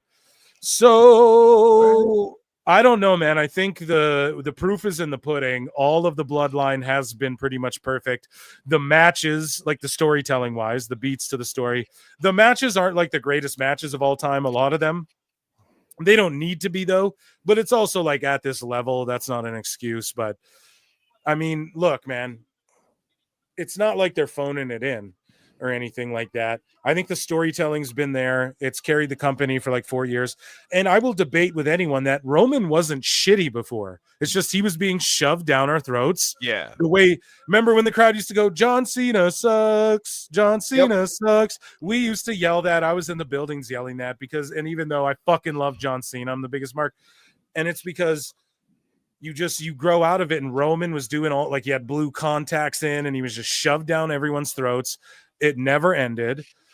And it never ends. It never ends. All the things that I used to say. All the girls that got in the way. No, Sugar Ray. Isn't that Sugar Ray that I'm saying? I don't know. I'm all over the place today. But listen, I think Roman was good that whole time. Just we rejected him. We just didn't want him. He shoved down our throats. And Roman's selling is top-notch. His psychology's top-notch. His physique is top-notch then and then now and forever together, bro. Like then he was like jacked and had size, and especially for a Samoan, we're like, oh, another Samoan that's built kind of like The Rock and not like a big Yokozuna dude. And then he's like in the best shape of his life the older he gets. He's like just shredded as Eddie. So, you look at all of that, and he's a draw. That's irrefutable. So, yeah, dude, I would just disagree with you on that because of all of those factors I listed, not everything needs to be perfect, right? That's what I say all the time. AEW is so bad all the time that the bad shit is so glaring that everyone jumps on it. WWE is so good all the time now that when something bad happens, people don't dogpile on it as much because they get a pass because it's good, Whereas AEW, even when they do a good thing, the bad shit doesn't get a pass right away because it's mostly bad. If you understand what I'm trying to say there. But thank you for that. And I appreciate your point of view on that. Rabid Wolverines LC Killer 17 for $2 says Monster Jam WWE equals yeet. Monster Trucks equals Monster Bucks. Can I get a yeet? Hell yeah. Grave Digger. Medusa. Yeah, let's bring her back. Goldberg, you're going to have a monster truck intergender match against Alundra Blaze. Just don't let Big Show drive one. Yeah. Just don't let Big Show drive one. So drive it right off the roof. Back to hot news. Wrestling WCC gets a quote from Liv Morgan, on Dominic Mysterio's wife via Pod Meets World. So that is the podcast that Topanga and Eric Matthews and Sean Hunter, a.k.a. I forget their goddamn names, right? Danielle Fishel or whatever the fuck. The people from Boy Meets World. This Boy Meets World. Boy Meets World. Walking down this road that we call life. But not Fred Savage. Yeah, no Fred Savage. He fucking right. he just excommunicated them like 5 years ago or something out of nowhere. And they all don't know why. All of them before they even had Ben a pod. Savage do some weird shit like that too. They seem like they're a family of Ben child Savage. actors. Yeah, I think Ben Savage was the one. Corey Matthews, right? No, Ben Savage is the kid from the Wonder Years, who's the older one, who's also in the Princess Bride. That's Fred Savage. Isn't it? Oh, that is Fred Savage. You're That's right. Fred, Ben's yeah, right. Ben Savage is Corey, and so but they're weird dudes. Yeah, That's the Ben bottom line. cut them off completely, even before they had a pod, and none of them know why. It's crazy. But she went on Weird Pod family. Meets World, dude, after they appeared at the Raw on Netflix. Amazing Nice. shit. And so they absolutely. And so they ask Liv Morgan about Dominic Mysterio's wife. Hold up, right? This could get spicy. And Liv says he has a beautiful, strong, secure wife that is okay with him going off to work every week and us having this little on-screen rendezvous. And I mean, look at Dom's wife, A+. Liv A+, Rhea A+, Dom's Dude, just got the life, man. living my best life. No. You know what I mean, dude? I fucking love it. And yeah, you got to put her over. The MVP of all of Dominic's heel heat this whole time has been his wife, 100%. So yeah, she's the fucking MVP of that entire fucking heat wave that he's been getting. Speaking of heat wave, ECW heat wave, I believe Paul Heyman's ECW. Good transition. No, I'm all fucked up. Gabagoo. WWE is driving pop culture now. People got triggered by this. He absolutely is right. What the fuck do you mean? Travis Scott doesn't come out and smoke a blunt on the way to the ring with Jey Uso. Quavo's not at some irrelevant shit. Lil Yachty's not marking out about what, like, it's culture, bro. And it's pop culture, and hip hop culture is pop culture now. That's why all these hip hop artists do fucking collab with pop artists and shit. It is pop culture if you really think about it. And they are driving it, dude. What are you talking about? People get mad at this shit. If you click on this, like, go down here. You got motherfuckers saying, I go, absolute facts. The nerds in these replies are coping. That's what I said. Let's see who responded to me. 3 million viewers on Netflix is definitely driving pop culture. Shut up, you brain dead chud. Fuck, I love it, man. By losing half its Netflix audience in a month, drops 50% in viewership. I thought it's just enjoy wrestling. And all these celebrities who drive pop culture enjoy the wrestling they're doing. Matthew McConaughey's on random SmackDowns. And you are all, so the viewership matters now to make it best guys, Tony Khan. Weird how you sickos fucking, you know what I mean? Weird how you sickos just, when the shoe's on the other foot. You know what I mean? Oh, yeah. And this is why I do this. This is why I throw the bait out here. The nerds in these replies, like, I just came in hot. Why? Because look at their responses. So now the viewership fucking matters? Wow. I don't know. Crazy to me. Chat, what do you think about that? Some madness, isn't it? I mean, it's par for the I'm course. screen grabbing that on my fucking computer because I'm gonna do a video about this. Look at these idiots' fucking responses to me. Now it's all about the viewership, right? Fucking amazing, man, amazing. They'll never fucking win, and they're never gonna save AEW doing this. Okay, and it's always the same usual suspects. Oh yeah, I mean these are the same people that complain about the celebrities being there, but then want to, big boom. And LK says, yeah, Shane Gillis and Tony Hinchcliffe, man, 100%, dude. Shane Gillis is that fucking guy. Two of the biggest comedians. The number one live podcast is Kill Tony. I talk about it a lot on here because I fucking love Kill Tony. It's a hilarious show, and yeah, it's just funny how the ratings don't matter. The ratings don't matter. Just enjoy wrestling. Oh, they're profitable. So all the celebrities enjoy this more than they enjoy AEW. And yet somehow that's your fucking response now when that was what it's just cope. Someone in chat said cope. The word cope is so apropos. It is what it is, man. That's absolutely what it is. And it is driving pop culture, and they're coping over, because if the shoe was on the other foot, they would go, Heyman's right, man. AEW is driving pop culture. Right. Action Bronson said we're weird. Gnarly. So it's fucking ridiculous. I loved this on Raw. Please don't Don Stevens me, Raw. I'm working so hard. I'm working through the injury. I'm Shawn Michaels in it here. I'm HBK. Your bud HBK here, bud. Okay? Working through the back injury. Losing my smile. No, I can never do that. But you might lose a lazy eye. Yeah, I might or develop one. That could happen. Yeah.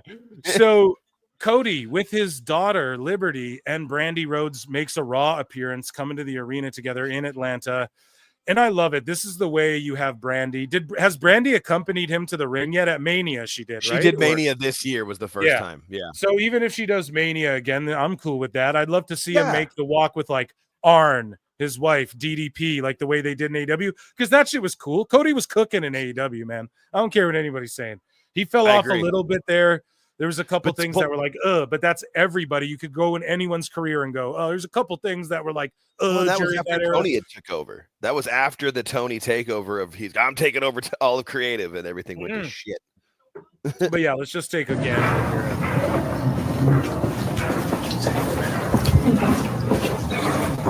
What color is it?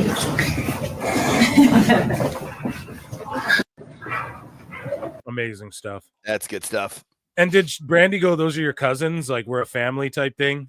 Because like 2 or 3 of Cody's cousins work in like the backstage stuff. I didn't know. My God, amazing. I forget which. I know like one of the people who works like at like by the ring is like the timekeeper or whatever is one of them, and then there's 1 or 2 other ones too. So WWE Raw's Netflix viewership has now declined 49% since its January 6th premiere. Yeah, I mean, we anticipated that would happen. Yeah. I am bummed because I was saying watch it go up and up, man, every week. Now, hopefully, like the Rumble season, hopefully a lot of people watch the Rumble. Like these big events, we're seeing so many people tune into it, and hopefully like Rumble through Mania season, and maybe after Mania, we start to see increases.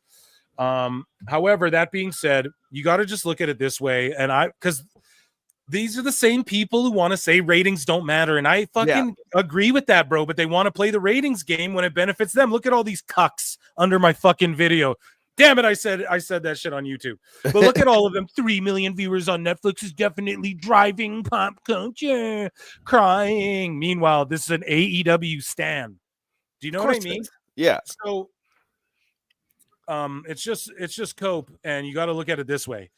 WWE is consistently number 1 on Netflix every week now. It's in the top 10 and number 1 in all these countries, in everyone's faces. That's a huge fucking deal. If I made a TV show called, I don't know, man, make a show. We're fucking Phil Marks Bookmarks, right? We make a TV show, and it's number 1 on Netflix every week that we drop an ep. It's number 1. I don't give a fuck who you are. That's W's all around. That's champagne toast. God damn it, man. So just the cope over this is ridiculous. And I'm not sitting here also to be like, oh, no, like, yes, losing 50% of the viewership. Okay, they need to step that up for sure. However, they can change that. It seems like these big super events, the super cards, but really, if you want to talk about super wrestling, well, this Royal Rumble, dude, insane. It could potentially draw more than a night of WrestleMania, you know?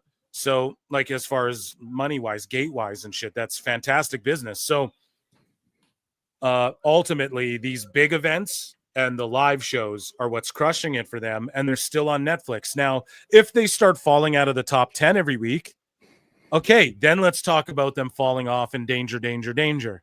But until that happens, like, pretty much everyone, every pundit said they're going to lose their audience. It's going to go down week over week. So we kind of knew that.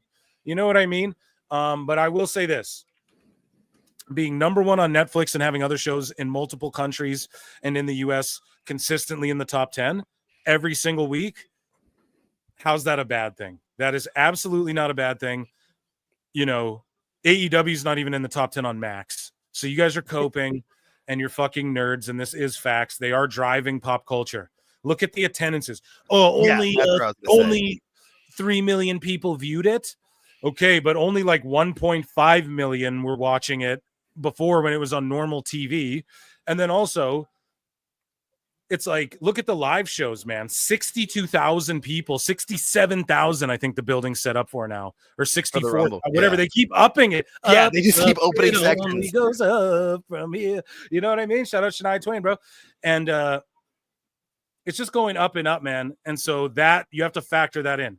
There's hundreds of thousands of people, millions and millions, but truly, but at least in America, there's like millions or hundreds of thousands of people, to say the least, that tune in every week like that, or a year long around will show up to every fucking show they're doing right now. They're selling out SmackDowns and shit. So it's just complete sell out in France. And if the shoe is on the other foot, and the WWE people pointed this out about AEW, you'd all make the same points I'm making now about, well, AEW is still number one on Netflix, bro. So tired of the cope, tired of the lies. So another update on Alexa Bliss's WWE status and the reported issues over her contract. This is Brian Alvarez again, so let's give him a Brian. We got to give him a good old Brian. So another update on her status. There is actually something going on with Alexa Bliss, but I was told it's not a big deal. It's like, well, here's the offer. Well, how about this? We're in that stage. I would be surprised if she was not in the Royal Rumble. Okay, so Alvarez will be surprised if she's not in the Rumble. WWE is set to announce a new premium live event called Clash in Paris, taking place at Paris La Défense Arena in Paris, France. So this time I won't botch, because they were in Lyon last time, and this time they're in Paris. And last live show we did when they were in France, I kept calling it Paris, but they weren't in fucking Paris. They were in Lyon. But they're in Paris this time on Sunday, August 31st. Il est vraiment phénoménal. You know we're going to get that again. Oh, yeah. AJ's set to return. So amazing. That thing's going to do insane numbers. And some people are saying that they're doing it to hurt AEW again. I don't know how that's another cope. Like, what does it have to do with AEW? I think they're doing a pay-per-view close to then or something. But either way, man, shut the fuck up. If AEW does the same thing to GCW, you all defend it. WWE does the same thing to AEW, you guys get mad. Fuck you. So per PW Insider, the reason John Cena has not appeared on Raw frequently is because he has been in Budapest recording content for the film Matchbox. There will be 34 dates left for him after the Rumble. So he said he had like over 40. I think he's made like 4 appearances since then, or 3 maybe. So yeah, it was right around 40 dates. They're saying 34. Maybe it's a few more than that. But yeah, here we go. Cena's in the Rumble. Gonna mix it up on Saturday. Can't wait. Crack a beer. Killer Mike and LP. Fuck boy, run the jewels, bro. Run them jewels fast. You guys like run the jewels in the chat, RTJ? So Killer Mike is in the building at NXT as well. So NXT was in Atlanta. Okay. Yeah, it's center stage where they used to film the old WCW Saturday Night Show. Just amazing. The vibe, So the cool. energy. It was so good. Obafemi's over like Rover. Trick's over like Rover. You got fucking so much good happening. Ethan Page's Twist of Fate and motherfuckers. And Killer Mike is here running Jules, bro, real fast in the. Brand you want to see live. And he's got his show Trigger Warning on Netflix. Hell yeah, dude. And he's just dapping up the fans. He was also at the Raw, which we're going to talk about. Dave Meltzer doesn't like black people. I mean rappers. So Killer Mike was in the crowd. Speaking of which, rappers at Raw. We had Quavo, right? From Migos. No Mesa P. 10 bad bitches and they after me. Let's go. So Quavo's there. RIP Takeoff. And then we had 2 Chainz, 4 bracelets, Grammy winner in the building as well. And it was funny. Pat McAfee's like titty boy. Because that's what he used to be called, right? So when he was in I think the Saint Lunatics or whatever, I believe.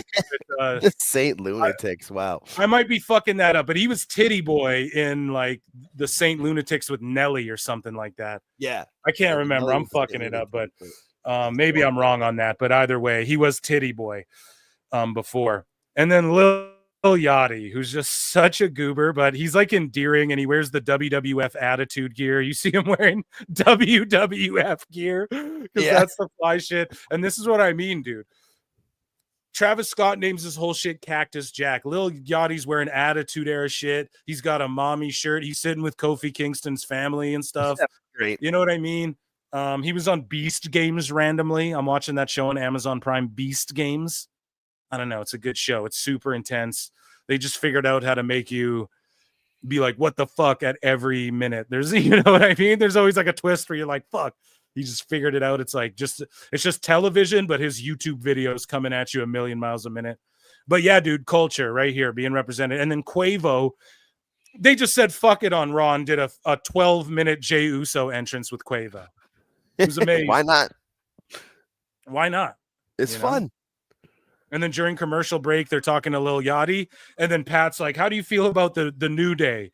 And Yachty's like, listen, if it don't have to do with Rhea Ripley, I don't give a damn. He's like, I really don't care, bro. So fair enough. Buddy Murphy or whatever, Buddy Matthews, look out, bud. And then you got I don't know. There was just people in the crowd. You had Matthew McConaughey at SmackDown. I mean, just as A-list, as mainstream as it gets. Yeah. In my opinion. And what else? There was one other thing I was thinking of as well. Oh, yeah. So Pat McAfee listens to PWT Confirmed, calling them the Boo Day.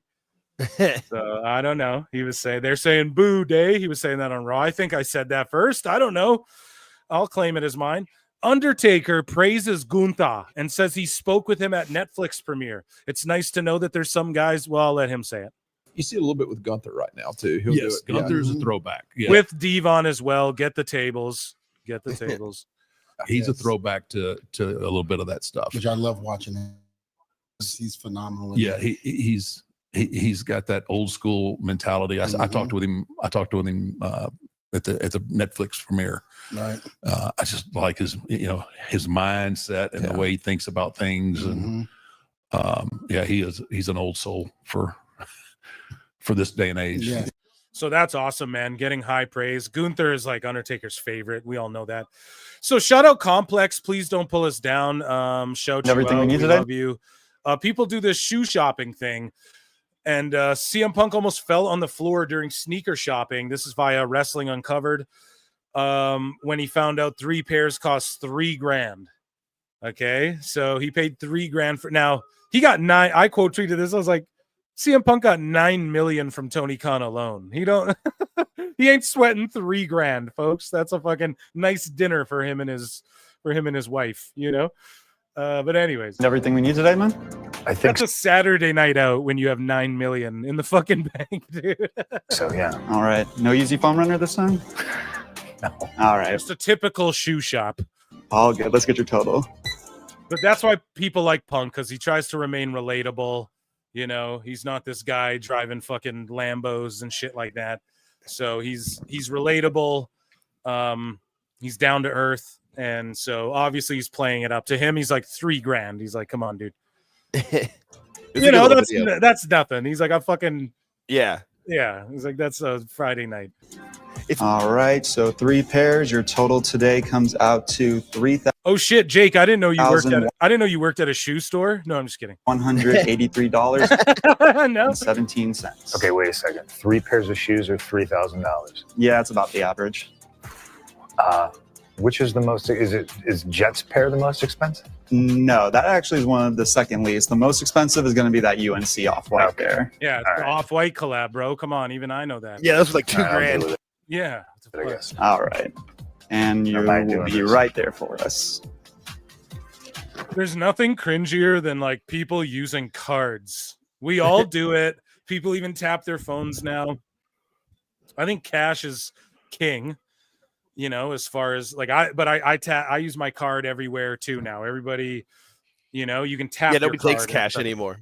Yeah, exactly. Places don't even take it. You can tap your phone now and shit on these debit machines. It's cringe. Like, look how awkward this is. Him fumbling around with this plastic. Like, do you take it? Do I take it? Yeah, what do I do? What has society become? What have I become now that I betrayed everything I've ever loved and pushed it all away? Right there for us.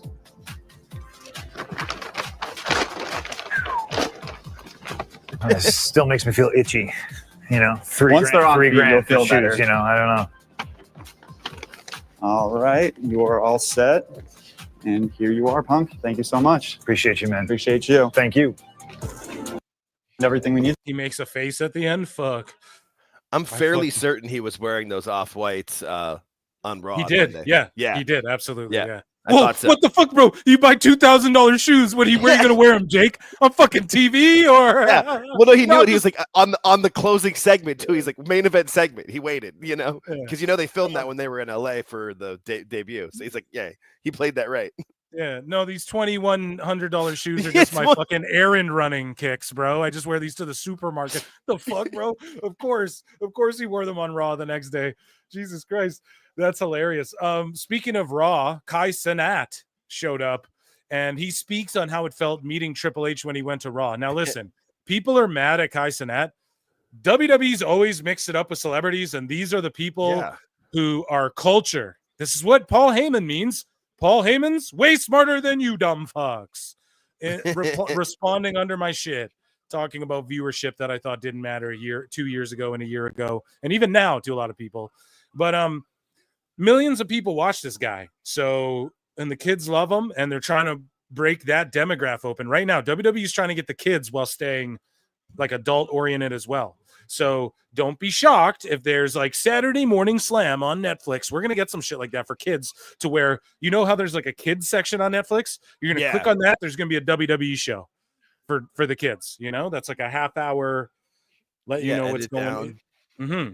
100%, dude. They used to have that when I was younger. They had Saturday Morning Slam or whatever. You turn it on, half hour show. There'd be like one match, some recaps, you know, a vignette, whatever. So, anyways, though, here's Kai Cenat just marking out over meeting Triple H, and you could tell he's a real wrestling fan. All these guys, they're all fucking wrestling fans, dude. Quavo showed up holding the Austin Smoking Skull belt. Yeah, like, only a Mark even knows what that is. You know what I mean? Only a Mark would even know to buy that belt. Like, it was never on TV. How would you even know? Because he probably plays 2K and he's a real Mark. He grew up, he's probably knew about the Smoking Skull belt this whole goddamn time, you know? So when it's on that level, they're fans. Here's Kai Cenat. So boom, I'm chilling. Mr. H himself. Mr. H himself, dude. He got mad aura chat, no glaze. Word of my mother, nigga. I swear to God, mad aura. He put it like this. Sorry about the N-bombs too. Love the DMX shirt though. Let's go. Yeah, this is hilarious. He walked on me like this. I swear to God, mad aura. He put it like this.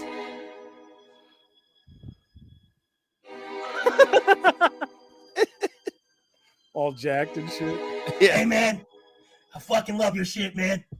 I fucking love. Have you ever been to a fucking WWE event, man? I love your content, man.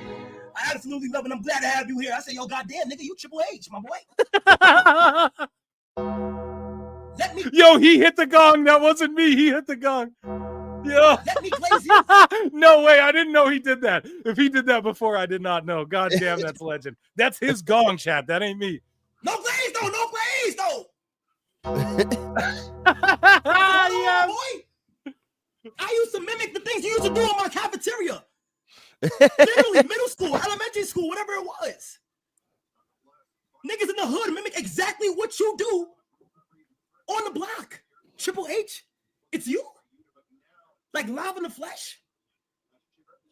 See, Triple H was always my fucking favorite because he was like the leader of DX, sort of. So when I was young, and like playing No Mercy, I was Triple H, dude, and DX would win all the belts. Like the New Age Outlaws were the tag champs. X-Pac winning the light heavyweight. Shawn Michaels winning the IC, you know, or the world heavyweight, whatever. But Triple H was always my guy. Like that was my go-to.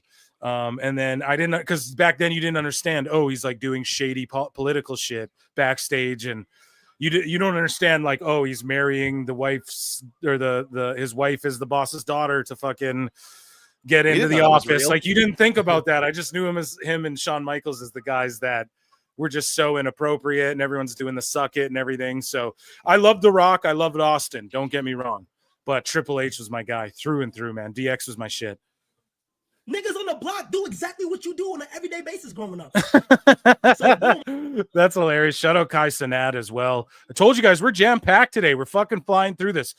So, guys, JD McDonough, okay, on Raw. Oh, man. So we didn't do reviews, but on Raw, there's a spot where he does basically a springboard acai moonsault to the outside of the ring. Typical move, right? You see it in wrestling a lot. When you do it on the announce table side, you also see it a lot where people crash into the table. However, WWE now has these solid ass tables that like you can take full blown like choke slams on and shit, and they don't break. Now, I'm not saying they won't ever break, but they're way more sturdy. Okay. And I think they're doing that to avoid like collapses and stuff. And it's not even that often that people, you know, fucking are going through the announce, or maybe that's a lie. You know, it happens a lot. You know, even either way, the tables are just reinforced now, right? It's a Japanese announce table, if you will. And so JD McDonough does the springboard moonsault. He hits it. He flies backwards, sort of as it's just natural. It's not like he botched the move or anything like that. And I don't think they should remove that table either. I think they should keep those tables the same. They just should fucking not do moonsaults on that side. If you're going to do one, know that you're landing, that table's behind you, or do it on a side where you're going to crash into the barricade. Because a lot of times when people do this move, you see them crash in the barricade as well, which is way further back than that announce table, right? So don't do that move on that. Like, you got to know Benoit doing the I'll call it the duocide, the duodidal dive on the outside and crashing into the announce table. If that was this announce table, he'd be dead. He'd be fucking RIP'd, right? Well, I guess he is, but anyway. Well, he's not RIP'd. He's dead. Yeah. He's not RIP'd. Right. But yeah, RIP'd in like the Undertaker way, you know? Right. In like a very evil way, you know, in a pieces way, you know? But yeah, like basically he crashes into the announce table. His neck and head snaps back. He's on the outside selling it like $1 million, but he's not actually selling. The guy actually has 2 broken ribs. We got it here in the bookmarks. He had 2 or 3 broken ribs and punctured a lung. And the man continues the match, does these great spots, takes a knee from fucking Eric to the back of the head. That, okay, that's, if the table didn't knock you out, there you go. You know what I mean? Here's a KO knee strike for you. Finishes the match, hits a moonsault, selling his ass off too. And while he has a collapsed lung and broken ribs, there's a spot where he gets kicked in the face and the dude's on the ground selling his face. And it's like, if that was me, bro, I wouldn't be able to get up. You know, I'd have tapped out. The match would have been over. We're done. This guy's like remembering to sell his chin and shit while he's like dealing with broken ribs. What a legend. What an absolute fucking legend, man. Chat, round of applause for JD McDonough. One of the most incredible spots that, yes, dangerous, risky. He got injured, high risk, high reward, or high risk overall. Yeah. And round of applause for him, just for like, you know, for our entertainment, the man didn't even make it fully backstage. He just collapsed, and then you see the referees and the medical were on it. Now, during the match, I want to applaud the referees as well. Clap, clap, clap. Because the referee during the match and the medical team came down and he was insisting, no, I can do this. Now, I know a little something about broken ribs. I don't think he punctured his lung when he crashed into the table. I think he broke his ribs crashing in the table. And then when he went and did the moonsault and all that other shit, because they tell you when you break your ribs, lay down, stretch it off, and just because you'll puncture a lung. That's what they tell you. So, yeah, dude, I think he punctured his lung doing moonsaults and shit, bro. So thank God he didn't die. Thank God he's okay. And yeah, he collapsed here, which is crazy. You guys can see that on the screen. And yeah, I don't know. That's all I can say. What did you think about it? And that Raw overall, Jake, is pretty goddamn good, no? And like, what a moment, even though it was a botch, but just a performance of a lifetime for JD, no? Yeah, and I feel like the doctors like were checking mostly for like a concussion, and he was like playing off like, yeah, I'm fine. Oh God, the ribs. You know, it's one of those things like, yeah. And I mean, it sucks he's gonna miss the next 2 to 3 months because the guy was the MVP of that match. Good God. So he's missing Mania. He won't be there for Mania. That sucks. Sucks. We don't get Braun make a run in or something, but yeah. It does suck, but hey, man, I've said it before. As long as he bounces back and he's not seriously injured, and there's no like spinal cord injury, and my whole thing is this: sometimes these injuries are blessings in disguise because of the roster's so bloated. So sometimes this is good for just the flow of WWE. I will say this. I think this is the first time someone from Judgment Day got legit injured where they're gone for a significant amount of time. No? Like, really think about all the members. Has anyone gotten injured to where they're just like peace out for a few months? I mean, we had Rhea kind of work her injury. Finn's just off. He's not hurt. He's just off because it's part of the storyline. So I don't know. It'll be interesting. Does JD come back and they go, you're not pulling your weight? Does he come back with Finn? And they're both like, fuck everyone. We're not part of it or whatever. And they kick everyone out of the, who knows? It's interesting. But anyways, I would love this ex Stormy Show says, I would love to mention that Jazz trained Ren Sinclair. We need awesome. Jazz right now. I didn't know that, and I've been the biggest Ren Sinclair fan, Maddie Renkowski from AEW, since the AEW days. I've been her biggest fan, her biggest supporter, and I'm so happy she's in NXT. That's awesome.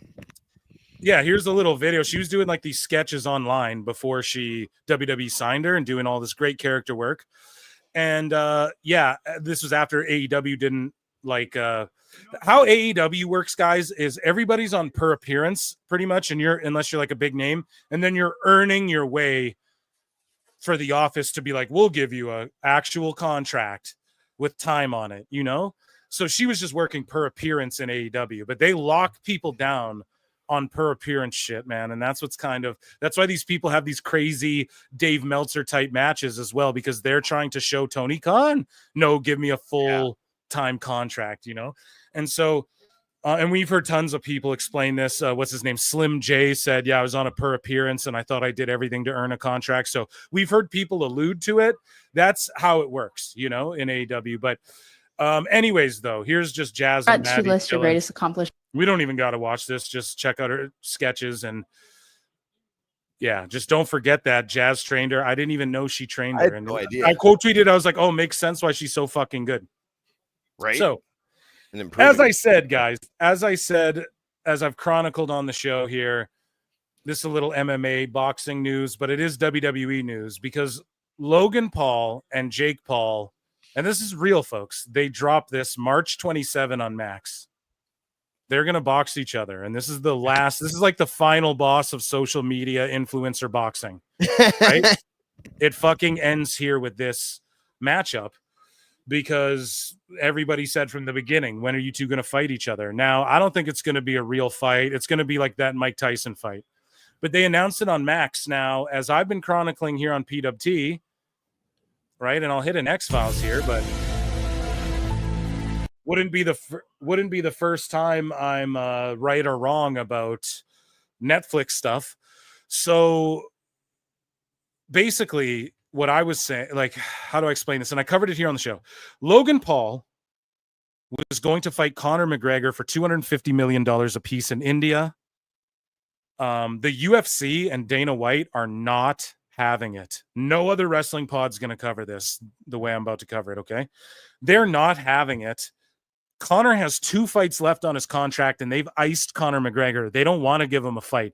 They were going to give him 1 fight against Michael Chandler, and then 1 fight would still remain on his UFC contract. But Conor broke his toe, so that fight didn't happen. And then when he tried to rebook it, they would not allow that. This is why, guys. UFC's TV deal, and this pertains to WWE, guys. UFC's TV deal is up at the end of this year, bro. Okay? The 2 major people are Netflix. Facts, I'm telling you. This is Phil Scoops here. Netflix and Disney, because they're with ESPN right now. Disney's not going to want to lose them. There's going to be a bidding war. UFC, as far as Dana White and these guys are concerned, and they're already working with TKO. They are TKO. It's all the same company. They want Netflix too. They're leaning towards that. Now, makes the most sense. Right. And so Dana White has Conor's contract iced so he can go into the negotiation saying, well, Netflix, we have 2 Conor McGregor fights left. Now, the way these UFC deals work is let's say you're a fighter and let's say you're 31 and you go, I'm going to retire, and you're in the UFC and you have 3 fights left on your deal. And then 10 years later, you come back and go, I'm going to fight again. The UFC, unless they agree to let your contract go, they literally can have you frozen, dude, until you fight out the fights. You're frozen. You can't go anywhere. You can't do shit. They have first dibs on you. So Conor saying, oh, I'm going to go box in India. He cannot do that unless Dana White says it's okay. Dana White and TKO and WWE and UFC are in the midst of creating their own boxing league. Now, before the TKO stuff and all the mergers and all of this, Dana White was going to call it Zuffa Boxing. That's what I might call it by accident, as well as I'm talking. But if I say Zuffa Boxing, it probably won't. It might be called TKO Boxing. I don't fucking know. It won't be called that, but that's my slip, I guess. If I call it Zuffa Boxing, I'm alluding to TKO's new boxing league that they're starting, right? We know this. I think they're teaming up with the Saudis as well. And shocking. Yes, and they're going to do a boxing league and put on the best fights that people want to see. That's what got the UFC popular. Trust me, I'm making a point. This all relates to wrestling, okay?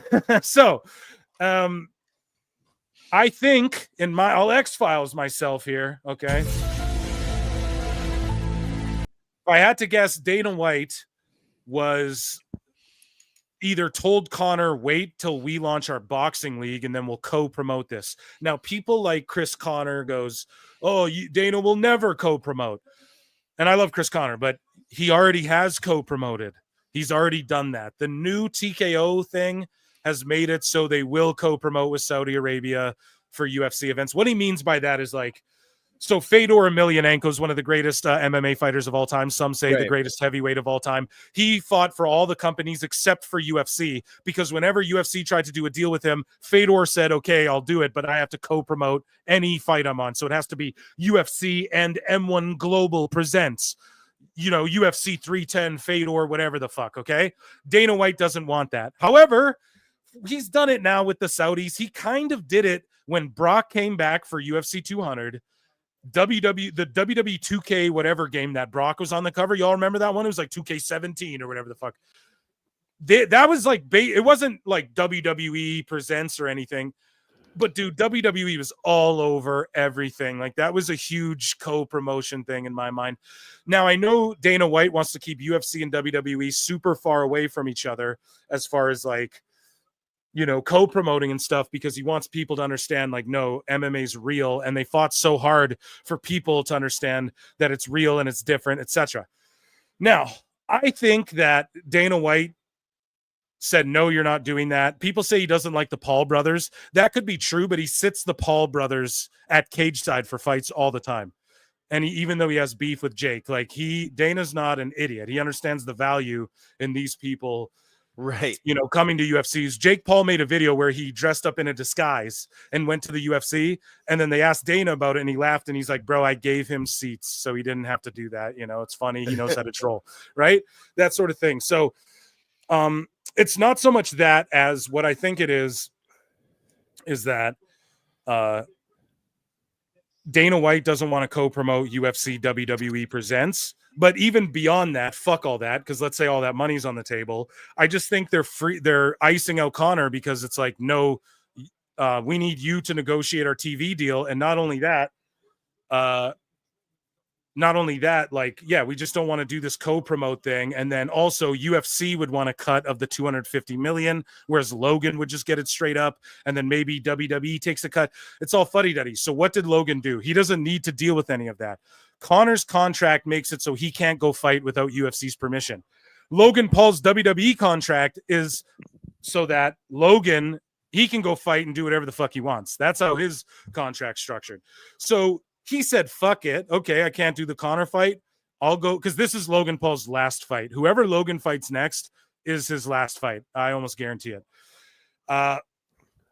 So Logan Paul and his brother say, fuck it, we'll fight. We'll each get $250 million each. We don't need Connor. We don't need TKO. We don't need Dana White's permission. We don't even need WWE's permission. Logan even said, if Nick Khan gives me $250 million, I won't go fight. But unless he does that, no, I'm not going to, you know? So they announced this and they announced that it's streaming on Max, bro. And that's dirty business. And yes, I absolutely think this was factored in. You have to understand, Jake just did a big Netflix fight with Mike Tyson. You know they want to do business with him. Logan, you know they're already in business with him. He's part of the WWE business. He's part of Raw on Netflix and WWE on Netflix. You know that they wanted this fight. Why didn't UFC and WWE co-promote this? I tweeted out, they fucking fumbled the bag here, dude. Paul dropped this graphic for the biggest social media influencer boxing match of all time on his Instagram and tagged Max in it. Tagged them in it. Nasty business. So I hope I broke that down better than anybody can. Like that, to me, I feel like this is intentional. I feel like they know, okay, I'm not saying, oh, it's because of AEW fully, but I think that's a bit of it. Yeah, Max is who they're looking at. Paul's backstage. He knows that people in WWE aren't stupid. They're looking at Max numbers and they're trying to find out what AEW is doing on Max and shit. For surely they are. They keep their fingers on the pulse of everything. So I just think this is a bit of a shot at Netflix, maybe even more than like WWE and UFC or whatever. And I think it's them going, we don't need to involve WWE or TKO or UFC at all. And the idea is like, if they go to Netflix, then I think Netflix is going to want them to involve UFC and WWE and all that shit. You guys get what I'm getting at? And they're just like, we don't need to do that. Why give them a chunk of our money when we can just go make, we don't need anyone's permission. We can just do our own thing. So yeah, I don't know. I hope I broke that down well. And yes, that's a fumble from WWE when AEW's on Max and the biggest fight. Jake just fought on Netflix. WWE and Logan Paul are on Netflix. He was just on Raw. And like, they're not beating themselves up, I'm sure. Like, they have a bunch of other great business going on. However, they could have had this fight themselves. They could have did the Paul brothers fight. They could have just let Connor fight Logan on Netflix. They could have let them do that, but instead they fucked around and they found out, because now this is huge for Max. And if they run AEW ads throughout the night, I'll applaud. Like, good work. If the ads are shitty, okay. Hopefully Tony Khan doesn't show up and try and cut a promo. Also, Tony Khan may be getting involved in the Global Fight League, may not. I'm not sure about that at all entirely yet, but the Mole was sort of saying something about that. And yeah, that's a huge fumble for WWE. I have to be completely honest. Let me check super chats and chat. Lincoln Hawk for $5 says, I'm not on yet. I'm still at dinner. And wrestling related news, our server looks like a young Magnum TA. Much love, PWT fam, Phil. We're doing GM mode. Okay, Lincoln, you'll be in the GM mode, dude. Do you play Xbox or PlayStation? I'll give it a go. I'm not on yet, still at dinner. Hope you enjoy your dinner, dude. And shout out Magnum TA. That's a good throwback look, too. What's old is new these days. You know what I'm saying? Dennis King became a new member. Thank you so much. Nice. STG 212 for $5 says, sorry that I've missed shows. The best guy is not Tony McCon.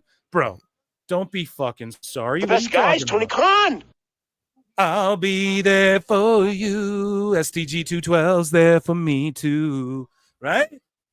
It's all good, bruv. Don't worry. You come in when you can. You still embrace the grind when you can. And yeah, the replays are always up there. And I got the elbow tapes up, guys. I'm sorry. It was just a couple things were flagged on there. Not the elbow stuff. And no AEW talent's mad at me, guys. No, I was worried. I was like, people are going to be mad. This and that. No one's mad at me. I think I did a good job. And yeah, I just injured myself. So the elbow tapes came out a little later. Replay was. Yeah, that's what Awful sent me a graphic for it and everything. It was hilarious. George Capture for $5. The top mod of the top pod says, I was the 100th like. I say no Jericho tonight. PWT chat is on fire. Yeah, you guys are going nuts. I look over. There's over 200 yeah. shits. I haven't even seen 300 of you watching across both channels. Please run the likes up. Hit the dislike if you don't like it. Hit the subscribe. We're almost at 6K subs too. You guys are fucking ruling it, loving it, doing it. Yeah.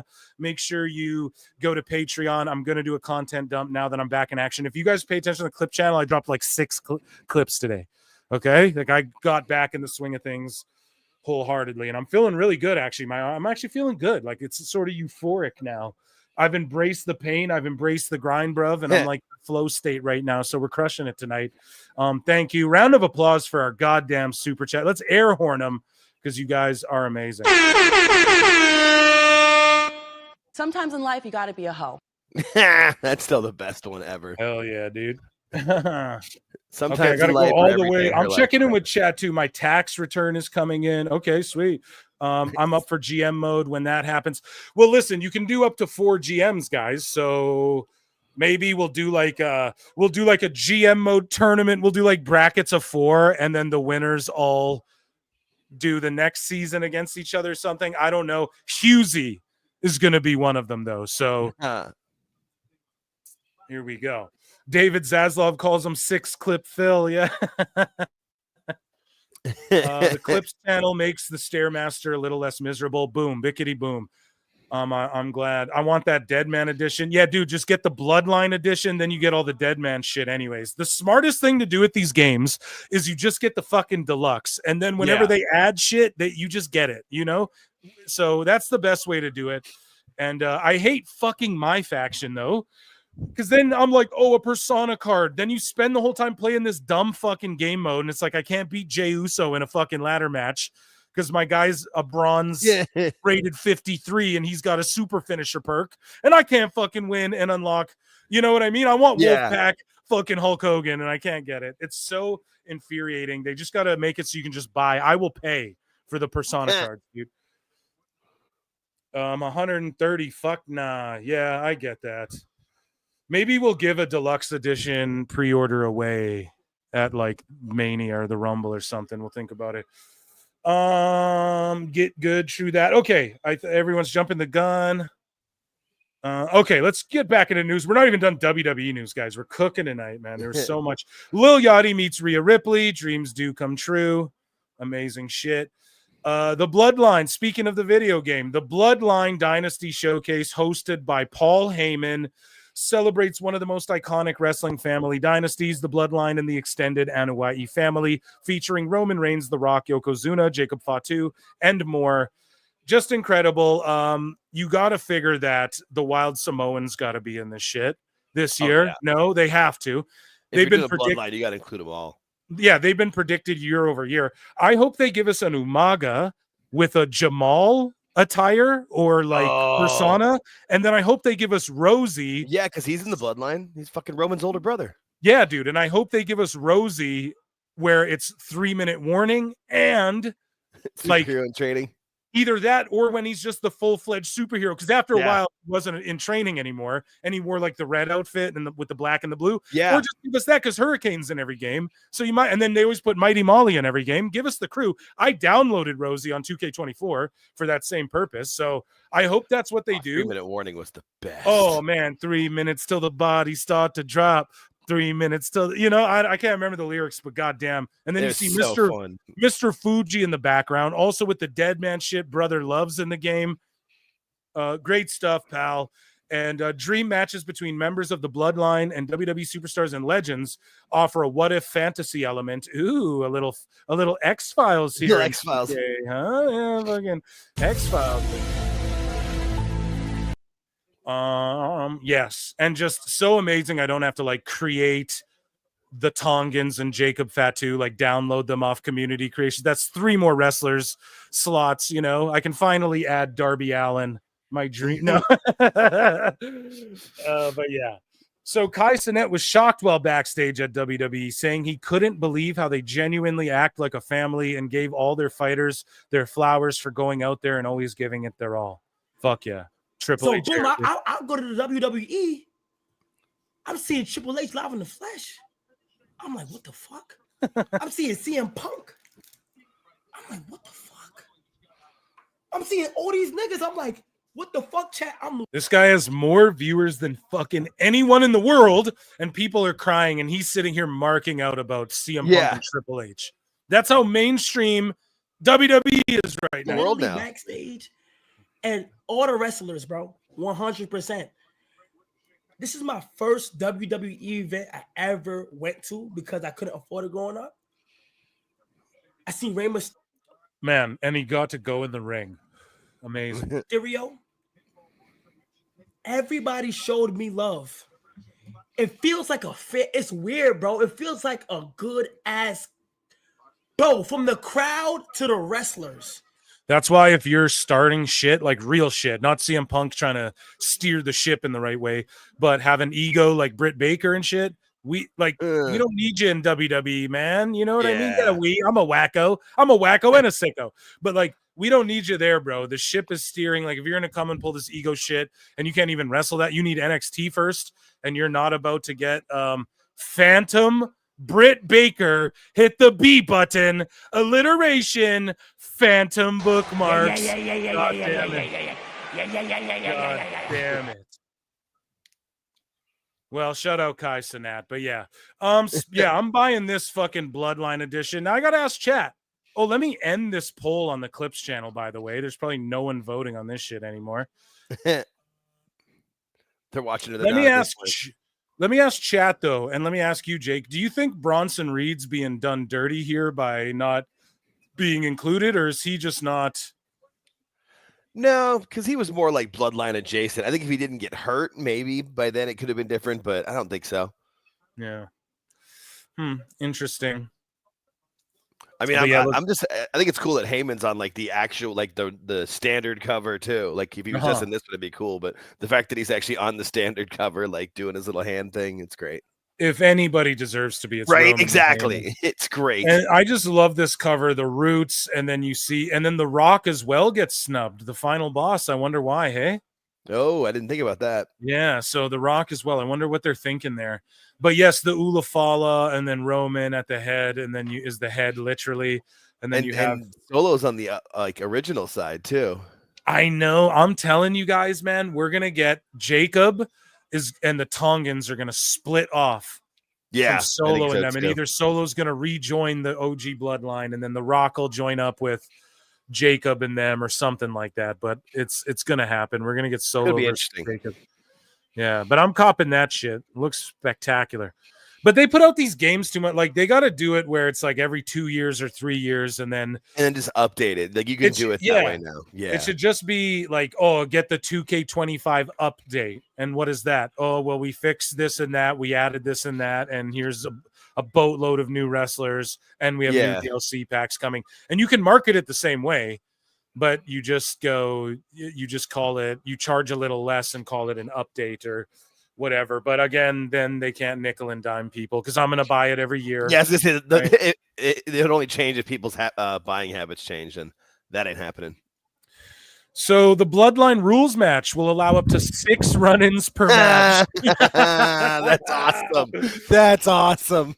3 per side. I wonder if you can levy it like, because you can have up to 3 managers on both sides, but on some match types, it's like, okay, if I fucking pick 2 managers, you can only get 1 or whatever. I wonder if you can levy it like this dude can have 2 runouts and you can have 4 or whatever, however you want to Steiner method. But anyways, these run-ins can be performed like a finisher by filling a meter and then spending the earned credit. Effectively, a Bloodline rules match will start 1-on-1 and end 4-on-4. I don't think it has to end 4-on-4 though. I think it's like if you don't build up your special meter and someone builds theirs up 3 times, then they can get their 3 run-ins and you don't even get 1 off, or maybe you get 1 off. I think that match type is going to be like one of the new elimination chamber almost. I think for one-on-one competition, I think that's going to be so fun online when you can set your run-ins and people don't know who you choose for your run-ins and shit. Could be awesome. I choose hologram. Oh God. Hologram Bandito Commander. So WWE is reportedly looking to host an NXT taping in NYC, with the proposed date being March 11 at the theater in Madison Square Garden. They're planning a bunch of huge shows, bro. This would be one day after WWE Raw and MSG on March 10th. Yeah. So fuck, man. NXT at MSG. It's getting bigger and bigger. Cool. Eventually it's like we're going to have to bring back OVW, and NXT's got to just, it's getting big. They're going to start doing $1 million on TV on CW soon. Fuck, I hope there's no phantom bookmarks again. Oh God. The black helicopters are coming back. Yeah, dude, they don't like, I'm spilling the tea. They don't like that I told you about how AEW contracts work. So Asuka has been like getting stalked and getting sent crazy ass messages, okay? Oh, God, and she says I've been feeling in danger recently. I've already consulted the police. At this rate, even if fans approach me at the airport or in the city, I will feel the possibility that something might happen, and it will scare me, making me unable to respond. Please don't have romantic feelings for me. It's meaningless, 100% pointless. Do you guys hear this? There's psychopaths like threatening her now. I hope they get nabbed up. These people are all mentally ill goobers. Okay, real fucking sickos of the week. Okay, the real wackos. And I feel bad, man. And I quote tweeted this. I said, sickos, stop fucking harassing her. Stop falling in love with her. And I just was like, I hope her friends are checking in on her a lot. And I hope someone agrees to be her travel buddy just in case, for real. Like, I hope someone just WWE send Kyrie out there with her or something. You know what I mean? Send someone out there to just wherever she's at, whenever her comeback is. Because I'm sure, like, when you see doctors too, the WWE have you fly out and see the best of the best of the best, right? And UFC does the same thing. So Asuka's traveling around, even though she's not in the ring. I'm sure she's got to go to Vegas to see this guy who's the best shoulder guy or whatever the fuck her injuries are. But whatever she's doing, whatever she's doing. So she's got to travel around. I hope she's got a travel buddy. And it's so unfortunate. There's way too many sickos out there, dude. Really weird fucking wackos. And she flat out says, I've been feeling danger and I've consulted police. Look at Sonya Deville. The dude was in her house. I was going to bring up too. Yeah. The dude was in her house, man. Yeah. Like, thank God nothing happened. So yeah, I look, 2.4 million, 1.6 million. I hope whoever these people are get caught real quick. And all I'm saying, Asuka, you don't gotta like dox the people by like showing your DMs. But if you do that, listen, man, the sleuths will figure it out and they'll fucking find them and get those people locked up for harassment. Even the NXT building had a crazy asshole showing up there. Oh, yeah. Man, it's scary out there, dude. Especially with the internet. Yeah, with the internet, it's crazy. An accountability buddy. Accountability buddy. Yeah, an accountability buddy. And Mox, yeah. So here, AEW break. They're talking about that Moxley lost the fucking AEW Pulled belt. Jericho. Now they're trying to say that's part of the storyline. I don't know. Stupid idiot. Yeah. I just honestly don't think that's true. I think that he It's the fucked up. worst storyline ever. And he's Why would that be a the plot ride. point? Oh, I just lost the belt. No, Mox would just debut a different belt.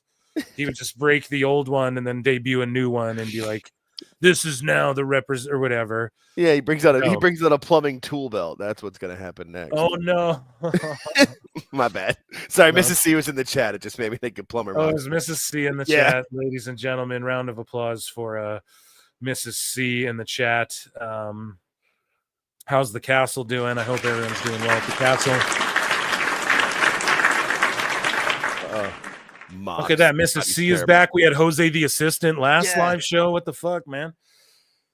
Crazy times. I know you're listening in too, Tony. I'm just kidding.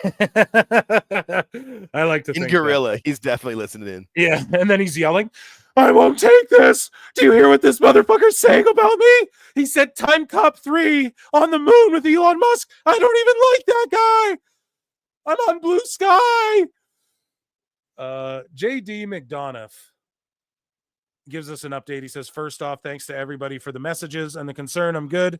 I've got a couple of broken ribs and a punctured lung, so I'm going to be out for a couple months. All things considered, it could have been a lot worse. So I'm grateful for that. See you in a bit." And then Triple H will headline the WWE Hall of Fame, and I like that, or the Paul of Fame, and I like that they just announced it. Round of applause for Triple H. He deserves that.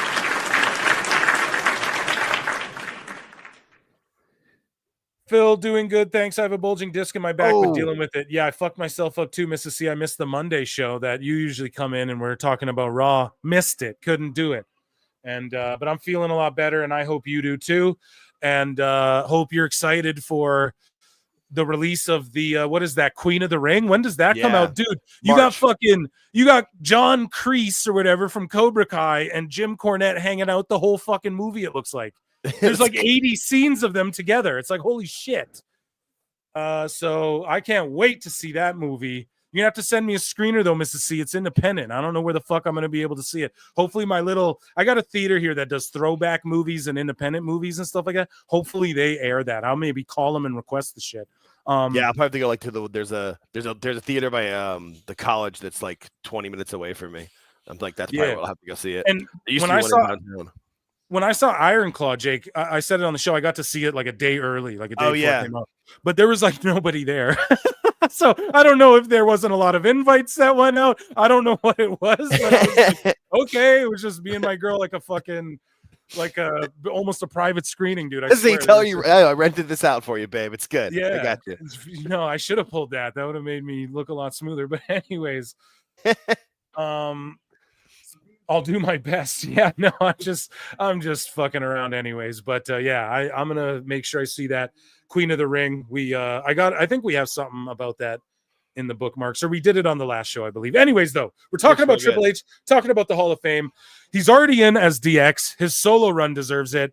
I think they're going to focus primarily on his wrestling stuff, and then at the end they'll sort of go, now he's the COO in what is people are deeming the Paul Levesque era. Then they'll play a clip of Paul Heyman being like, the Paul Levesque era, you know. And but I think that'll just be like the cherry. I don't think, because here's the thing, Vince never wanted to be acknowledged. Triple H should be, and I think it's better they do it now instead of him never going in just because he's like the leader now. He should have already went in as a solo as soon as that Hart shit happened, right? As soon as that Hart shit happened and he's like, I don't think I can even do a match ever again. That's when he should have got inducted, in my opinion.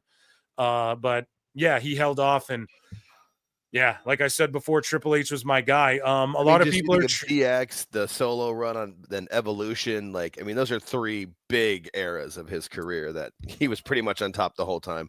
If nothing else, I think you should go in for, was it the match where it's him and Austin and he blows the quad and then he lets Jericho put him in the walls of Jericho on the table with the blown quad? I'm like, no, that right there, respect. Go in the Hall of Fame for that alone. Exactly. That's legend shit. And then how about DX? How about in the Monday Night Wars 2 having the vision to go, I got to bring Waltman back, the New Age Outlaws, right? Because HBK's gone. Yeah, I got to fucking yeah, dude, I got to reboot this, but still make it cool. And he was in the NWO, so it makes sense for this war stuff. The Jean-Paul Levesque stuff, Evolution. Evolution is a mystery and a change that no one sees. Bro, I loved that Triple H Reign of Terror. I've told you all so many times on this show. And then, yeah, he's just Booker of the Year in everyone's eyes. And WrestleMania follows up. The report did add that Triple H was surprised by Stephanie McMahon, Undertaker, and Shawn Michaels with the announcement. So he didn't push for this himself, you fucking dummies. Dummy, yeah. He was jumped with it, and hopefully they show the video of that by his wife, Undertaker, and Shawn Michaels. Who else can induct the boss other than those three motherfuckers? Right. Go, we're putting you in, kid. You know, who else has the fucking pull to even say that? It's not like Triple H can go, no, I'm not doing that, right? He's got to listen to those three. So amazing shit. That's cool. And I hope Sean inducts him. That'd be great. Who? I said I hope Sean inducts him. That'd be great. It's got to be Sean, right? Or do you think Stephanie, his wife? I think Stephanie might like introduce the introduction or something, or be part of it like a little bit. But I think Sean's got to give like the main speech. Why does Wheeler Yuta look like he's a fucking emo kid with this haircut? Sorry, I just looked up my screen. Yeah, it's like that. Who's like that guy who jumps through the microwaves and barbed wire and shit. Yeah, that's who he looks like. Super. Yeah, it's that kid got on Ozempic. That's what fucking Wheeler Yuta looks like. Superhuman on Ozempic. He got an Ozempic sponsorship to not jump through microwaves. Yeah. And you can save 20% on Ozempic right now. Don't ask me. You can ask my wife, but I wouldn't Don't dare. ask me. I don't take it. I'm fat as hell. So Nikki Bella feels that she still got it with regards to an in-ring run after appearing on Raw. Of course, that had to have fired you up. And I'm glad there's no beef there. Just I wonder, like, if they bring Barmageddon back, too. That was a good show. But anyways, she says, I missed it for quite a few years. I miss being Nikki Bella. I miss being around that family. I definitely miss being in that ring when they put me in the crowd that night and to feel the energy and see the Bella Army, whether the crowd or online, it starts to give you these feels. I feel like I've still got it, so we'll see. She's going to be in the Rumble for sure. Oh, yeah. For fucking sure, without question.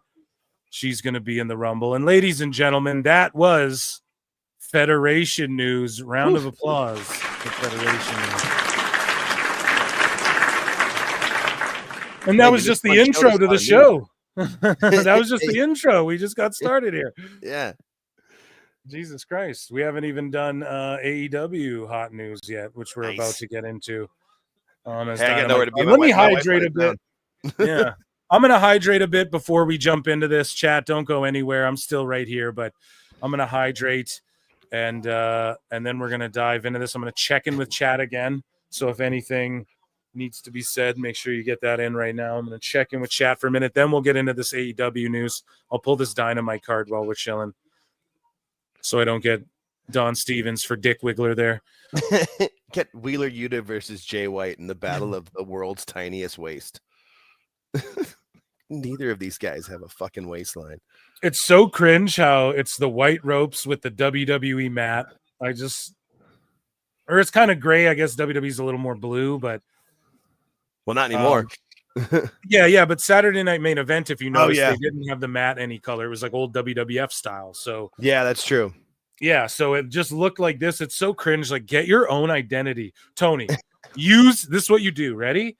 You don't copy the cable or the rope thing, right? Because everybody who tries to go against Vince just uses cables. Don't do that. Use ropes like he does. But what you do is you fucking tape the top one black, the middle one gold, and then the top, like solid gold, not like yellowy gold, solid gold. And then you tape the bottom one black as well. And then you fucking create your own identity. Spray paint those stairs gold. All the ladders people pull out, have them be black and gold and shit like that, and go back to the black and gold and restore the feeling. Instead, we're rainbow colored Dynamite. All of the colors. Oh, WWE switches their colors. Well, we did it first because look, the entire rainbow's here. So that means we actually did their copying us. And get me the Pointer Sisters. Yeah. Fucking hell. Conrad using no Zempic. Let's go. Yes. Big Daddy come on Steve. now, Moose Knuckle. That's not very fair to say I use no Zempic. I tried it once, but I didn't like it. But you can save if you come savewithphil.com and we'll save you money. I'm totally here for the deals. I'm here for it. Oh, there's a deal. I'm here for it. I'm here for it. Oh my God. All right, trumpets. What do I see in chat here? Tony has no ideas of his own. Come on now, Phil. Yeah, you're right. Pete, I have a hard time taking Switchblade seriously. Yeah, I mean now, but he should have been something better.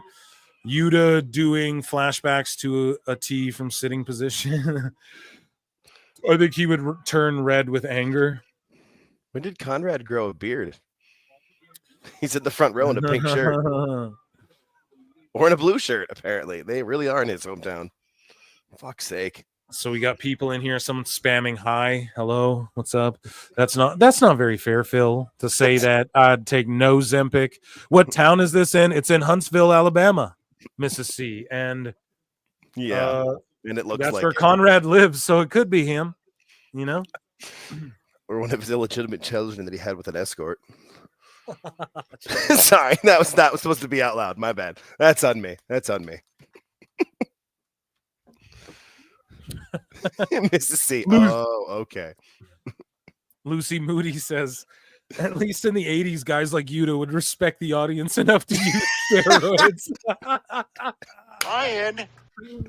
That's what a line. Hilarious. Oh, that is a line, and that is a line, dude. If you're gonna be short, at least be built, man. Come on. Holy shit, that's funny. Okay, let's get into some AEW news, shall we? Some Ichi Nissan guy in pink shirt is massive. You guys are just looking at everyone in the crowd now. Not even There's just watching two guys. This bullshit match. Fucking Yuta and Jay White. Jay White comes to fucking AEW and he's stuck fighting Commander and Yuta and shit. Getting choked out by Marina Shafir. Oh my God. Yeah, that was a bad call. Humiliating. Yeah. I was told he meant something in NJPW, but not here. And they're talking about Mandela whatever on commentary. I wish the Mandela effect happened to me, and I didn't. And I remembered this shit differently because what the fuck is Jay White selling his leg for this clown for? Anyways, moving along. No, Yuta's a good wrestler, but like, come on, junior heavyweight division, and don't look like the super. What's that kid's name? Super Fire. What is he? Superhuman. Yeah, don't look like that guy. Here we go. So JJ Williams. Oh no, that's the Entente Tecumpu thing. So at HOG Wrestling, Tony Khan chant breaks out at HOG Wrestling. There he is. Fuck TK. Oof. That is crazy. Let's play that one more time.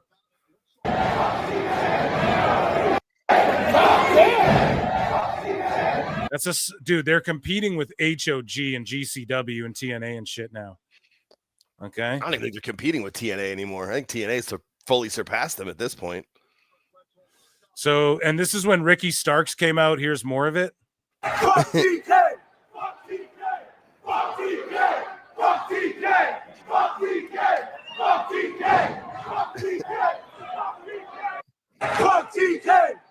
I mean, if he's lost the indie fans, it's just over.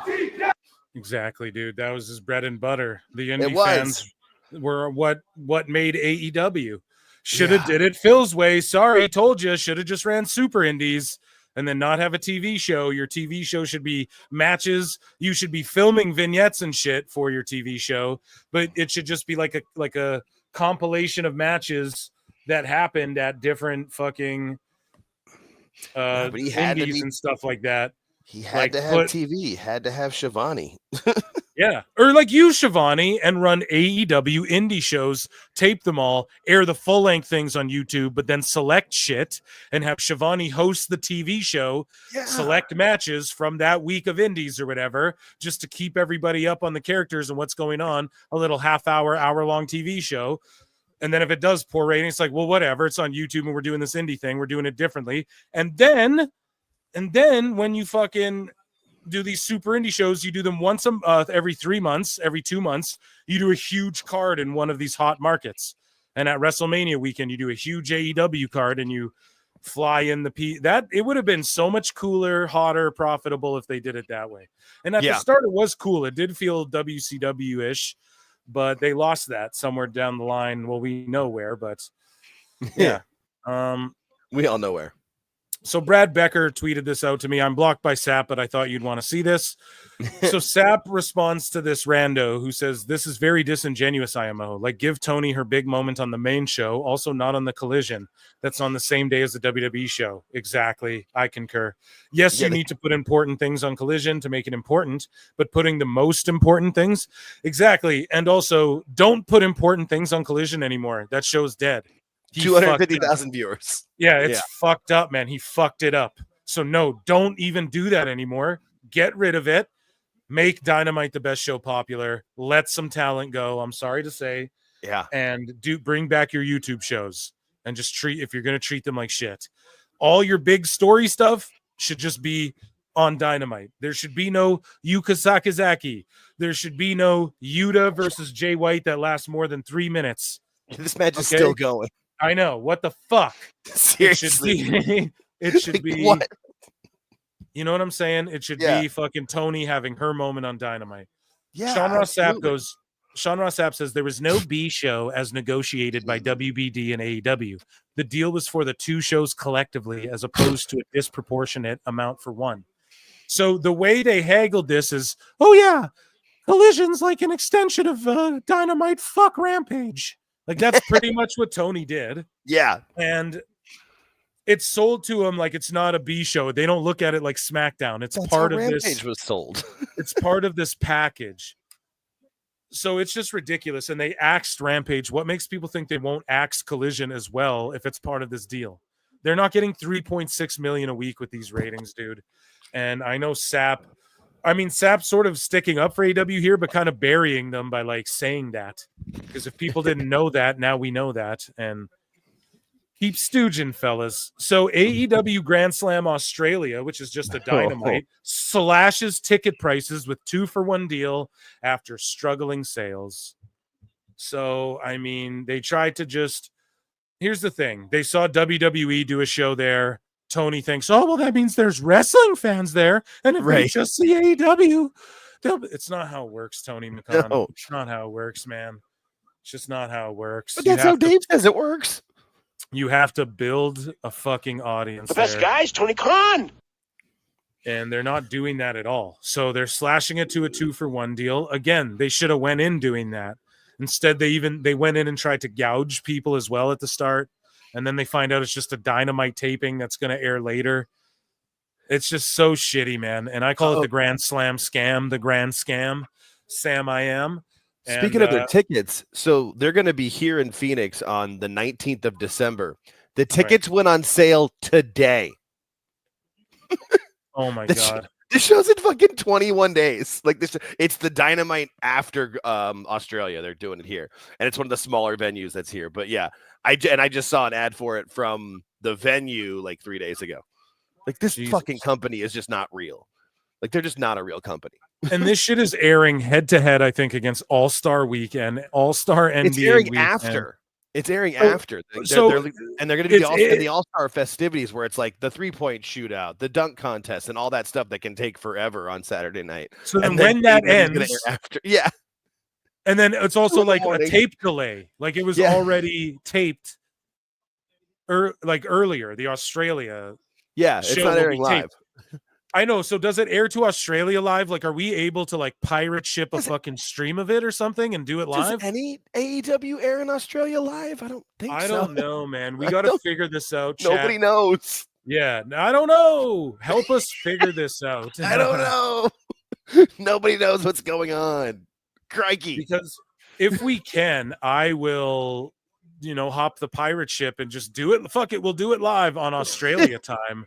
If that's how we have to do it. Yeah, I mean, well, maybe not that. No, we'll just watch and review it. It's a Dynamite. I'm watching Dynamite right now. It's not even a Dynamite. It's a Collision. It's on Saturday. Yeah. It's exactly. So it's like AEW Collision Grand Slam. That's why there's such goofballs that everyone's like, no one said it'd be a PLE. Grand Slam's Nobody always said just that. a Dynamite. Yeah, but it used to be called AEW Dynamite Grand Slam. Yeah. They just called it AEW Grand Slam, and it's on a Saturday. So just like Fyter Fest and some of these other pay-per-views they do that they stopped doing and just turned them into Beach Break, TV events. that was one of them. Yeah, it's like, no, you can't blame anyone. We don't know in this fuck company what Tony Khan's doing all the time. But Neckbeard says this has nothing to do with poor ticket sales. Tony Khan just wants to give back to the fans of Australia. He wants to give good value for family entertainment. Tony cares. Golden shit. Wrestle purists. So Elbu, and this is via Fightful Select. Not that any of these people have any credibility anymore, but they say it's been noted that Tony Khan has been more in the weeds creatively in AEW over the last couple of weeks. Well, shit, Tony, let me join you. I'll be in the weeds too, man. Rasta one guan. And with Yamin. You know what I mean? Smoke it up. Smoke them if you got them. Your ass is grass and I'm going to smoke it, as X-Pac would say. No, but for real, dude, is he people were making the joke, yeah, he's on the weeds. You know, he's on the weed right now. Maybe he needs more weeds. Yeah, I think he needs more. Exactly. Yeah. He's got to lay off of fucking Starbucks and whatever he's got going on and fucking whatever's in those cups that he sips from. And just be cool like the breeze in Yemen, man, you know? But yeah, dude, he's just off in the weeds more creatively. And I think this is after Elbu's big meltdown. Wrestle Purists to go ahead and like post some shit like this. And it's like, man, you guys need to shut the fuck up already. And from my understanding, like everyone's pissed at Elbu. We're gonna get into that. He quit Fightful, but yeah, everyone's pissed at him, dude. It's pretty funny. Cope is back. I mean the wrestler and the coping over fucking everything going on here with Australia and Netflix, and of course another run out, and then fucking they just run away. Stupid shit, the same shit every week, same old tired ass shit. But anyways, it's noted that Tony Khan's been more in the weeds creatively. We can tell these shows fucking suck. So, Tony, get on the weeds, get blunted, and maybe you'll start legal in those states now. Come on, man. It's recreational just about everywhere. So in 2024, the big narrative last year, of course, was like, oh, WWE fumbled the free agents. Then as the year went on, we saw who fumbled the free agents. And this guy, Joseph Staszewski, wrote, and this is just a throwback to remind everyone, WWE needs to look in the mirror after AEW star-studded free agency haul. And now you look at it like Penta's more than anybody. So aged so poorly. Yeah, aged so poorly like milk. And it's funny to see that. Here's a fucking shirt they made. And I'm not kidding.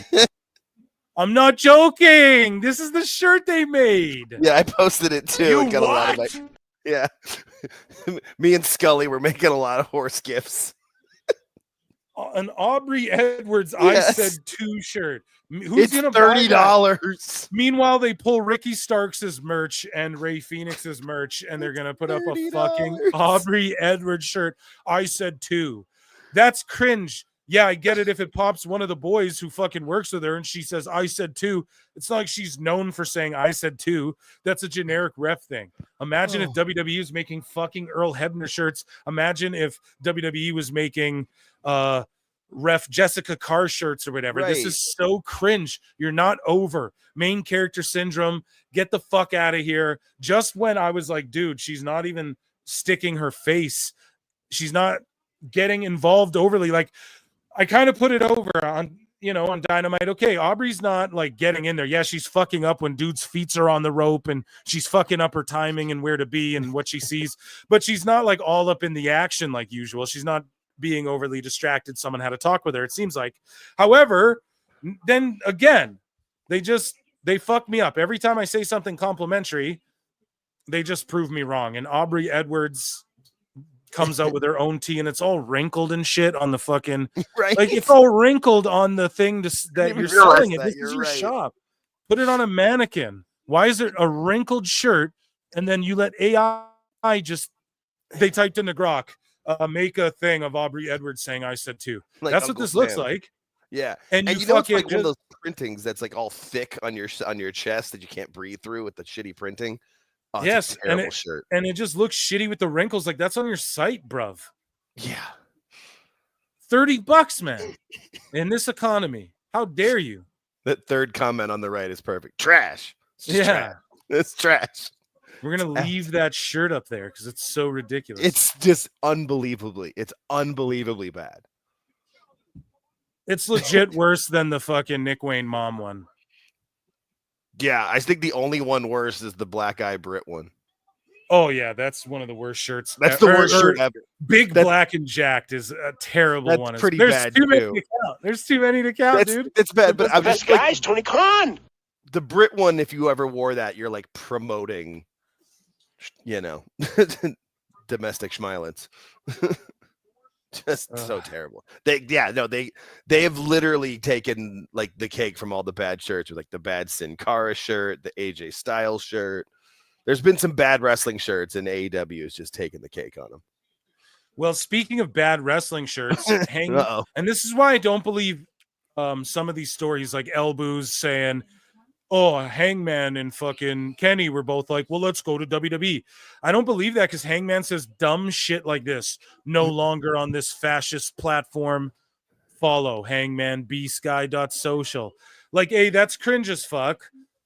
If you can't handle people who have different opinions of you, that's not fascism. Creating your own bubble and trying to silence people's speech, that's fascism. If you don't know about that, Google it, bitch. So I don't know. I get it. Anyone can say what they want, and I'm allowed to call you a dumb fuck. And he's allowed to protect his peace. He's allowed to block whoever he wants. He's allowed to go to whatever fucking app he wants. But here's the thing. It's crazy to say that shit. And I don't think he would. I think this proves Elboo's was lying as well, because Elboo said that Hangman would go to fucking WWE. He was one of the guys who's like, I'll go. Here's my problem with that. If he thinks Twitter's a fascist company, what does he think about WWE? Probably the blood money, like CM Punk was saying. I'm sure he has opinions about all that Saudi shit too. So, which again, he's entitled to. So I think the reason I bring this to the show isn't to be like, fuck off, Hangman, even though it's like, come on, man. But here's what I think. This lends credence to Elboo lying. Okay? Doing my little investigation here, because he was saying Hangman would have just up and went to WWE. I don't fucking believe that. I don't believe that for a second. I think that he would call that a blood money fascist company, like he calls Twitter or whatever, if that's his mentality. Hey, that's all that he was on. I think he was getting off Instagram because of the stuff with Zuckerberg. Oh, well, yeah, because like Zuckerberg and all that shit. Yeah, is like grifting his way into fucking. Yeah. They're all these technocrats are like grifting their way into politics. It's pretty cringe. Welcome to the future, bro. Right? welcome to the metaverse, homie. You know what I mean? You're fucking stuck now. Ready Player One, bitch. Get a fucking van and a headset. Get a fucking van. Get a van and a headset, bro. Fucking, only the strong survive, dude. So Amazon Prime Video to be another carrier selling AEW pay-per-views in 2025. Good for them. So they got Amazon Prime as well locked in. Who knows what kind of money they got for that? I'm not sure, but good for them on that. Because Lord knows they need it. So not going through Triller anymore. No. It's expected AEW pay-per-views will be available for purchase on Prime sometime this year, like they are on existing digital carriers like Triller, PPV.com, and YouTube. So there you go, man. Good for them. The more places they are, the better. And it's not really going to have a huge effect, but if they garner some pay-per-view buys out of it, good for them, you know? I'm not hating on that. If the shoe was on the other foot, I wouldn't hate on that. So here's Ray Phoenix now. Everybody go support republicoflucha.com. Right. Go and cop yourself a tee. Even though, I mean, this tee's like, the black one's okay. It's a little mid. It's mid, but it's, hey, just go cop it. Lucha Libre, I'm just such an asshole. Lucha Libre is real. I'm just honest. I can't help it. You are fake. New drop, Republic of Lucha. Get yours now. This is a limited edition. They pulled his merch off fucking AEW shop. Go and get yourself. Lucha Libre is real. You are fake. Go cop one of those guys. Just support them because, yeah, hopefully we get an El Fuego brother summer. A hot luchador summer. Collision did 250,000 and a .07 in the mud.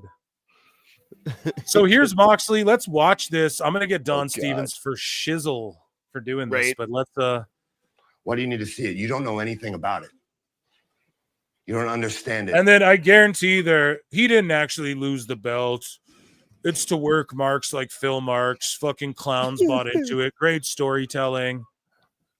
I could see that. I Okay. could see that as well. But where does that lend? What does him losing the belt have to do with all this other shit? It just doesn't. None of this makes sense. It's just him doing shit he saw in movies, and it's really bad, right? At any level, you don't understand what a world championship means, what it's about, what it takes to be a champion, what it takes to climb a mountain. I am the Well, Darby is knows Right? yeah, you don't know what it's like to take a really serious shit, to sneeze and throw your back out. You don't know what it's like, man, to bleed on camera and clearly razor blade on camera. You don't know what it's like. I'm cool. Isn't this cool? I lost the belt. That was cool 4 years ago. Yeah, I'm gonna do that again. AEW World Championship. I'm the living definition of that championship. You want to see it? It's right here. I'm the living definition of the championship. So an outlaw fucking shitty mud show. Shout out Jim Cornette. I mean, really, right? Like, Thank you, fuck you, bye, boom. So everything Courtney says then, So fucking outlaw blading in front of the fucking camera. Bullshit ass boozer. Nonsensical storytelling bullshit then. And not to bury my, but it's what it is. It is. People It's don't just- give a fuck. And he's just digging his nails in deeper and deeper. And what does he think losing the belt is? Do you think he lost the belt, or is this Tony's way of introducing a new belt? Probably that. Yeah. Because Moxley doesn't think. But clearly, no one who does think would think this would work. Claudio's looking at him. He's like, "What the fuck are you talking about, man?" Take a look Claudio's at like, it. English is my second language, and this doesn't make any goddamn sense. AEW World Championship. It lives here. No, it It's doesn't. in this boiler room. Yeah, man, or maybe I'm in a gym. I can't really tell. There's a water heater over here. I'm like, It's in his basement. I'm like Clubber Lang, dude. I watched Rocky again. It's really cool how we train. It's how I train every day. Oh, Phantom of the fucking Bookmark Opera. Right when I start cooking his ass, guys. The best guys, Tony Khan. Aubrey I came swear. in. Don Stevens coming in on the live feed. Right when we Taking you started down right cooking. during it. Oh, Cleric man. of Chaos for $2 says, "Hope the nerves are good, Phil. Take care, bro. I'm feeling pretty good. I am sore, but you guys are helping me power through." No, but for real, I appreciate you being here, Cleric of Chaos, and shout you out. Thanks for jumping into all the live streams. George Capture for $2 says, "It's Collision, not Dynamite." Exactly what we were talking about before. Yeah. It's a fucking Collision show. It's not Dynamite. It's the Australia. old switcheroo, the old Houdini, is what your boy, what's his name, Tony Khan, pulled on us. George, the top model, Tony the top McCann. mod.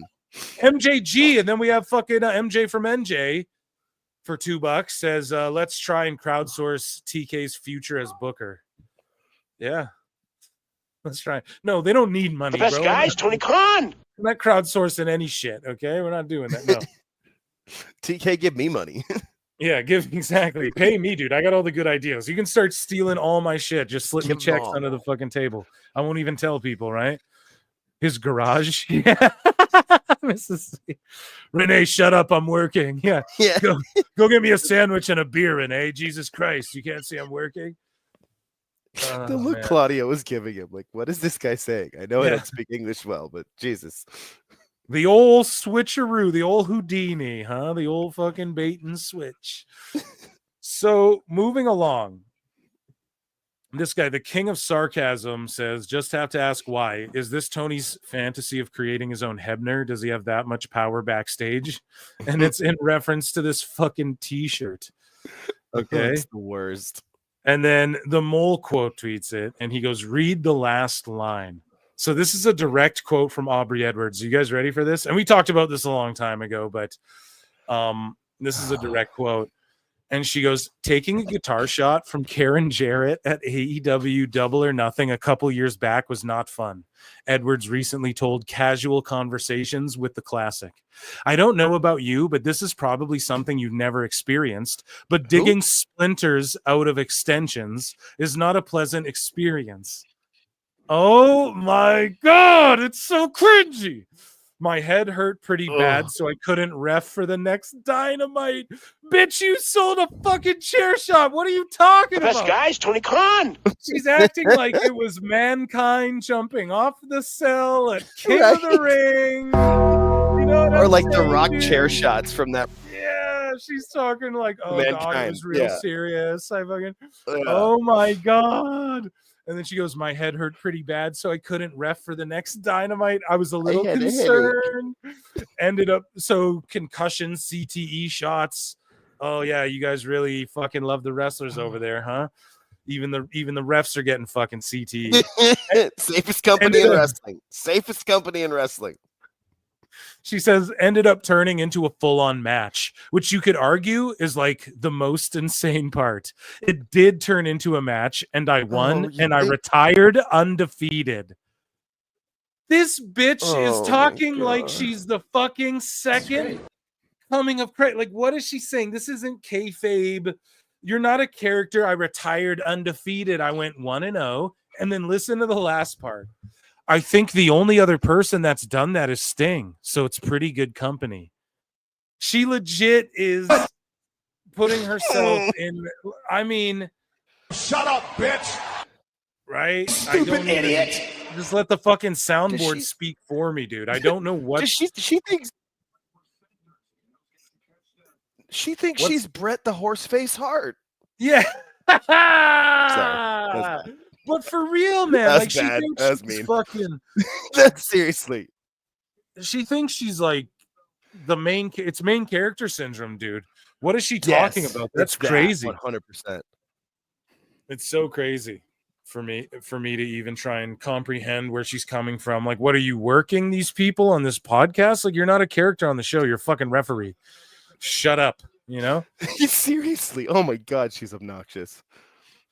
And just saying, just mole pointing this out too. Like, it did turn into a match and I won and I retired undefeated. I think the only other person that's done that is Sting. So it's pretty good company.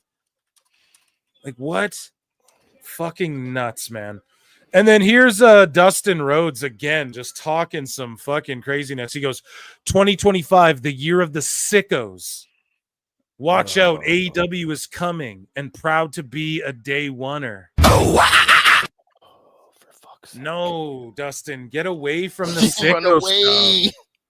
Stop fucking being associated with sickoness over there in AEW. It's ruining everything.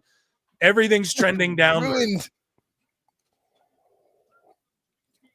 Oh, that's terrible, Dustin. That's just terrible. Pissing me off, man. Come on, Yeah. dude. Keep dropping these things to make Tony feel better when you know things are looking silly.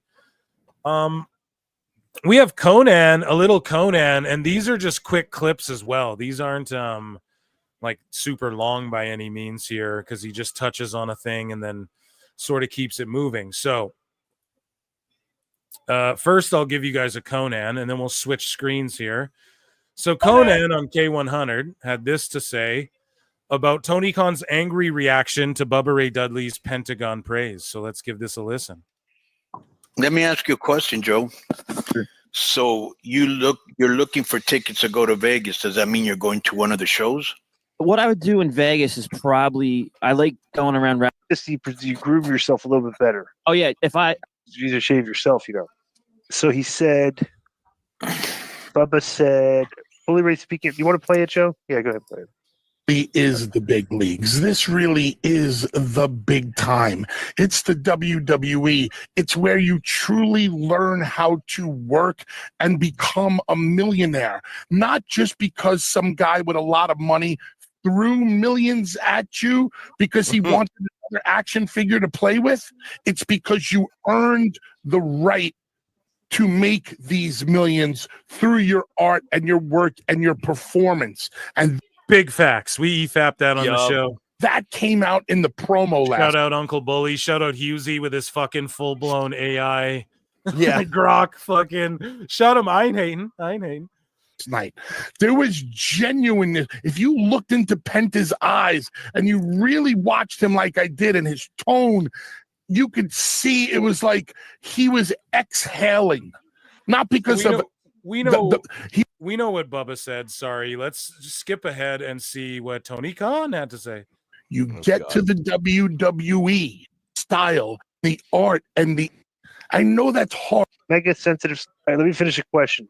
My question is, due to how you guys have said that Tony Khan is a mega sensitive snowflake, how do you think he's going to react to these comments? Do you think he'll make the life tougher for Ray Phoenix? Do you think he'll use his dad's connections to mess with Busted Open Radio? Please don't hold back with the burial. By the way, Conan, was Bubba Ray accurate in his description what he saw?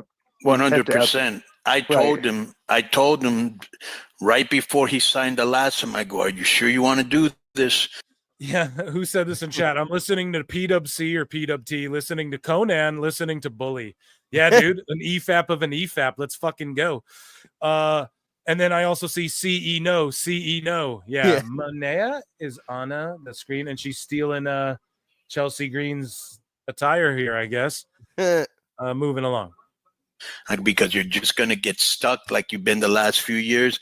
Oh, they said they're going to do so. Of course they said that because they want to retain you. Well, we're getting a lot of money. All right, then get your money. And yeah, he was definitely like, I told him, bro, when you go to WWE, that's the big leagues. That's almost like a guy that's, the best player in the European League. That means nothing until you make it to the NBA. So that's what Conan would tell Penta.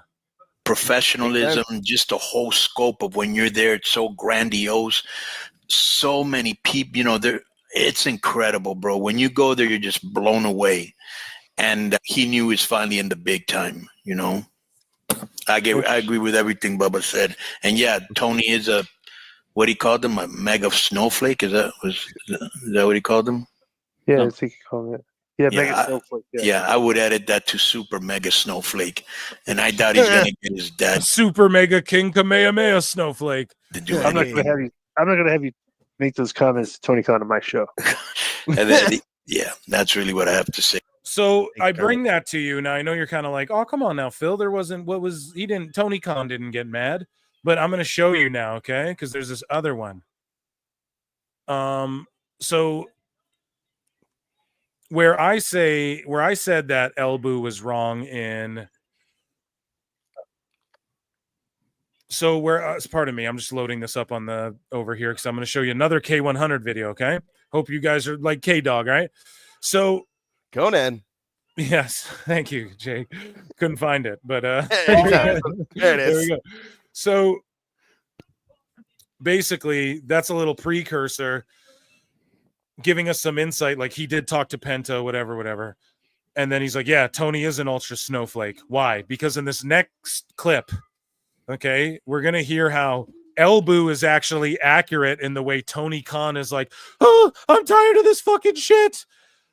Conan says that happened to him personally multiple times with Tony Khan. He's witnessed it, that all the top guys there, when you talk about Tony freaking out, apparently all the top guys there are like, oh yeah, did you see Tony kick? They all laugh about it. And they're like, did you see Tony kick the stairs, or did he throw his water bottle or whatever? So that's hilarious. He's having these fucking billionaire child temper tantrums, like, of course, because he doesn't understand real. That's why it's not connecting. That's why Tony would never listen to someone like me, a real motherfucker, because he doesn't understand what it's like to work for anything in his goddamn life. And that's just the facts of it. So he's throwing these rich fucking temper tantrums, and Conan adds validity. So I'm pointing to where I think Elbu's lying about some specific, like he's lying about Hangman, he's lying about Jose, he's lying about Britt and shit. But when it comes to Tony, and I just go based off the evidence, guys. I just go based off the evidence. There's no evidence Britt cheats on anybody. There's no evidence of that. There's no evidence of Jose being a racialist or him having beef with Stokely or anything like that. There's no evidence of what's the other situation of Hangman going like, yeah, let's go to the Fed. Other than, the Bucks do say like we were all ready to take off. So I don't think it's as much. I just say there's no evidence of that. There's evidence of, okay, the elite were considering, but they might have just been saying that to work Tony Khan for more money. That's the way I look at it. Either way, though, there is evidence, if Conan is saying this, that Tony Khan's had temper tantrums, I'm going to believe Conan, because he's actually talked about this before. He's touched on, like, yes, Tony Khan's freaked out on people or whatever. So they start talking about George Bush for like 1 second. So I'm going to skip ahead to where like Conan comes, because Conan goes to smoke a joint and then in Minecraft, and then fucking they start talking about George Bush or whatever, and then he comes back and then he responds to basically Elboo's claims and sort of confirms them.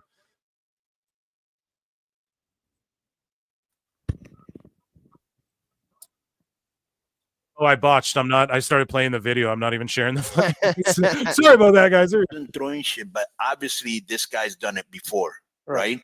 And so when I heard this, what you're gonna hear right now, the guy imitating Tony, is exactly what he does, and he's done it to me. And you know who another guy that did that to me once, Disco? Who? Ryan Satin.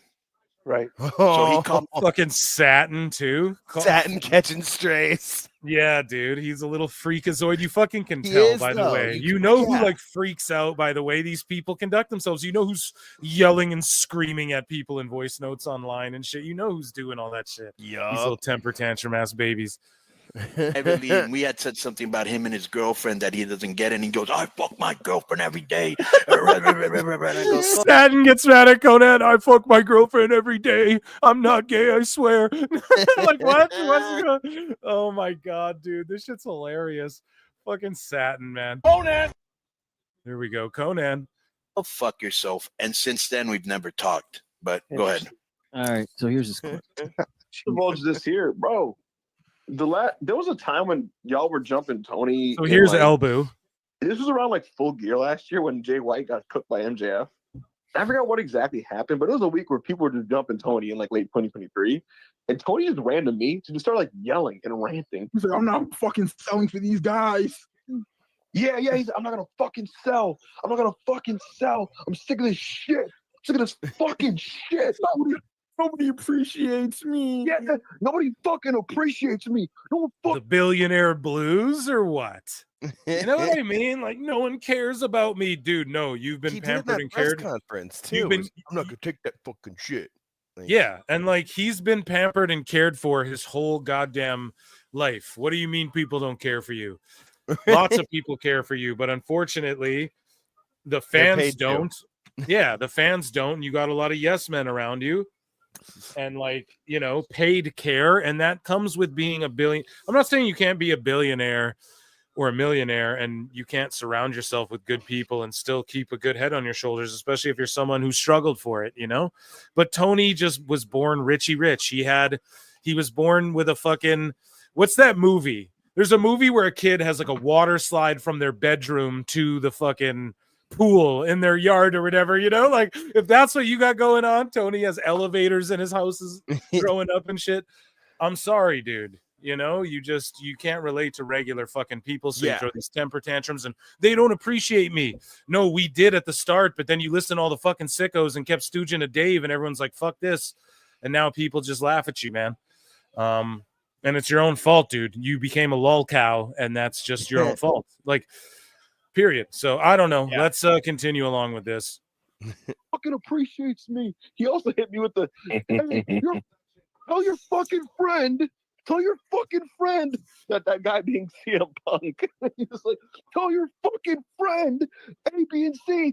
Maybe he wasn't so fucking selfish. All right. I'm like, why are you yelling at me? He would never say it to. He would never have said that to his face. He would never. And then they're just calling Tony a coward. How slimy behind a paid Discord. You trust these fucking goofs to where you text them and freak out on them and shit. And meanwhile, they're just laughing at you behind a fucking $5 to $20 paywall. Crazy. I remember hitting him with the debut Mercedes. And he was like, no. I hit him with the debut Mercedes. What a dumb fucking thing to say. I'd yell at you too, idiot. Oh, she's fucking hurt. Her ankle is broken. She's on a fucking walking boot. And I'm like, but very funny conversation. But yeah, very. So I think I'll have to say, And then just the way they're laughing it off, like little fucking, like little simps too. Fuck it, I'll say it. You know, they're just laughing it off because they don't want to fully be like, man, this is weird. He's acting like a rich temper tantrum, whatever. They're like, oh, he wouldn't say it to whoever's face. Okay, that's easy to say, but they're just like laughing it off. It's so goofy. This whole thing was goofy that Elbu did. Yeah, so cringe. Dude, do you know what this sounds like? Yep. To me, Yep. this is like a complete mirror of the way the wrestling media, okay, and AEW have worked in conjunction to protect their image. Right. Okay. And it's just like the Biden administration media. We're hearing all the stories.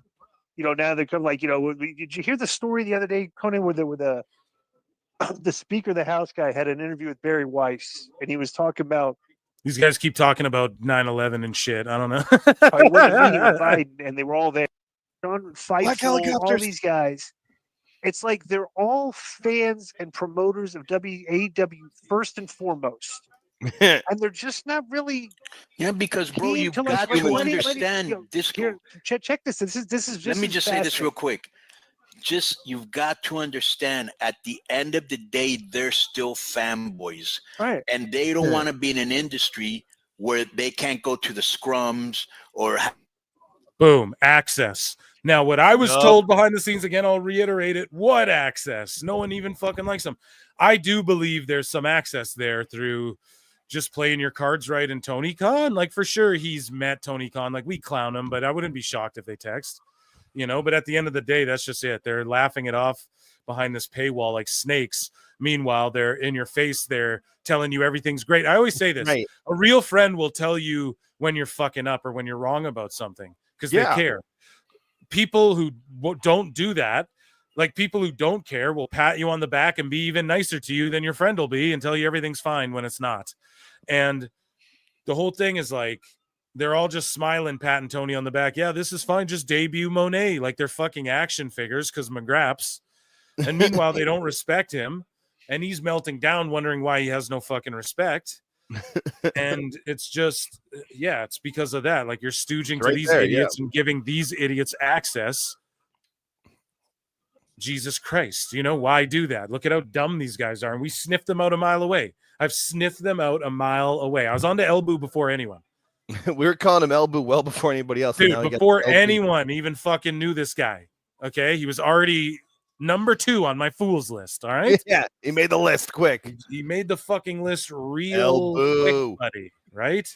So you guys know. You just made the list. At the end of the day, here, man, it's just all about access, and they think they can work their way into getting jobs, and that's a bunch of bullshit. Well, no, it's not bullshit. I'm sure some of them can, but it is just about access. They want to ride on the buses and the limos with the fucking talent, and they want to be at the scrums, and they want to do all the things Conan's saying. This is absolutely correct. And think about if you were like a Mark fan, like myself, I'd want to as well.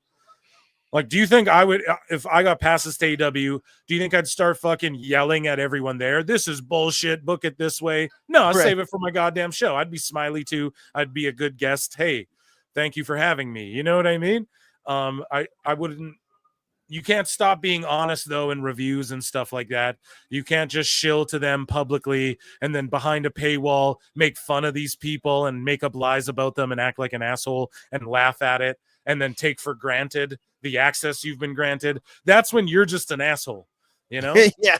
And I'm an upfront cunt. Like I'm telling you the fucking problems that I see as a fan, as a guy who watches Yuka Sakazaki and Monet, for fuck's sakes, going overtime. Okay. Doing an overrun. Yeah, dude. As a guy who watches this shit every week and buys your pay-per-views and shit, I'm trying to tell you what to do. God damn it, listen to me. You're listening to Elbu, who fucking stinks. He's a clown, right? Access to the wrestlers, right? And I think some of that shit's projection too. He's like, oh, I'm not going to sell for them. I'm not going to sell for them. That's what the fuck Elbu says too. I'm not going to sell. If I sell for the Twitter marks, then like, you know, people have DM'd him and said, do this and it will rectify it. No, I can't do that. It's selling. That's what he thinks. He's such a goof. Anyway, sorry, I'm roasting him too much. I already did that. Last episode was the Never roast. too much. It's Part never two. Yeah, too it's much, never bro. too much, I guess. Never too much. So they're gonna, assuage. That's a great word. Tony. And Tony just sounds like probably when he was a little kid, he was spoiled brat, and his dad was, yeah, whatever you want, just calm down, Right. calm down. Oh, And he thinks he can talk to anybody like that. And as you know, the law of probabilities is he's gonna get some motherfucker who's sick and tired and is on his way out, and he's gonna get cracked one day. Right. Damn. Listen to this. So that's what I wanted to bring up. Conan says Tony Khan's going to get punched one day by someone. He's going to say it to the wrong guy. Now, I wonder, because apparently Tony thinks he can just talk to people any which way, but he can't like directly confront them about their contracts being up. Right. And so I don't know, man. I wonder if Edge has seen this guy have a temper tantrum and shit like that. And I wonder if like that's what made Kenny kind of consider WWE possibly and stuff like that, Do you think Tony Khan ever? Do you think a wrestler ever punches Tony Khan in the face, chat? And Jake, what do you think? Do you think we ever get to a point where a wrestler just decks him? So probably not, because he will just stop having them come to the shows before it gets there. Like if there's any chance of that happening, that's why we haven't seen, Malachi Black in however long. Same with Ricky Starks. Like anybody who would take that step, who actually does have the balls to do it, then he just, he ignores them and just doesn't book them, but still pays them, and they go away eventually. His move. So chat has just been spectacular all night, and so this person here, train of thought, says, yeah, I watch both. The difference is I can sit and talk shit on WWE and nobody gets upset. You know what? I get some people get upset at me now, but it's not in a sicko way. They just want to have the debate. No, I think this, and then it doesn't get gross and weird. However, the AEW people they're just sickos, man. They're insane. And then if I talk shit on AEW, the AEW fans get mad. It's my right as a wrestling fan to just say it's your right as a human being to say what the fuck you want about whatever. So yeah. No, it's one of those things too. Like if you get into an argument with the WWE, it ends up or WWE fan, it stays on the topic. As where if you get into an argument with an AEW fan, they're either going to bring up WWE, even though you weren't talking about that, or tell you how shitty you are and how your mother's a whore. Yeah, like recently, people were a little upset at me because I was like, WWE fumbled the Jake Paul thing, the Logan Paul thing. Sorry, like that's a big fumble I'll break it down. So I broke it down on this episode. But yeah, some people were like, nah, it's not this and that, and I just explained it a little bit. And I came back and it's just cool. There's no it's a conversation. Fucking like insane. Yeah, Pro Wrestle Times. What? Because you're trying to be the news. And it's like, bro, are you so fucking stupid? You saw New York Times, and now the word Times means news to you now? Is that how fucking dumb you are? You know what I mean? That's crazy, bro. That's insane. My name's not Pro Wrestle Gazette, bro. Like what the fuck is your problem? This is crazy. So, yeah, people are just nuts, and Tony Khan apparently is too. And so, exactly, I agree with that. Just in comparison from shaking it up in the IWC. Yeah. And yeah, I don't know the over-under on Tony getting smacked, but it definitely could happen one day. So John Moxley on the Death Riders, he says, stop asking questions, trust in us, and just enjoy the damn ride. And then the next thing he does is lose the fucking the title. And here's the other thing, Mox. You don't want people not asking questions about your product. You want people asking all the questions about your product. You want people to be interested in it in any way. You know what I mean? However, idiot. Yeah, you can't then lose the title and then be like, oh, I don't know where it is. And Jericho did this before, and we're going to release like a press statement before and then air it again on Dynamite or whatever Did he bring it to another jiu-jitsu tournament and lose it to an Applebee's? Yeah, a guy tapped him out and took it. That's what happened. We figured it out, dude. That's it. Jesus. The guy fucking really made him put it on the line. No, he wouldn't release the hold until he gave up the belt. Yeah, none of the storyline makes sense, man. So we're asking the wrong questions. We're not asking in a good way. Here's our old pal Eric Bischoff, who says Will Ospreay is a million miles from being the best wrestler. Bischoff, oh my God, the Phantom Menace. Did you see that? I did. I actually saw it happen. The Phantom Menace, man. What the fuck is going on here? Dynamite's over. We're keeping that shirt in here. Here, I'm gonna get that clip back. We're gonna find it.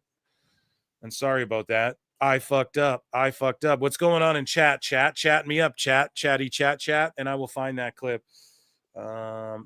Eric Bischoff, Will Osbrizzle. And I'm sure it'll come up right away because it was very. Here we go. Yeah, that was the main event, bro. Yuka Sakazaki. And I ain't even hating. She's actually a good wrestler. I actually know who she is, but here's the problem, bud.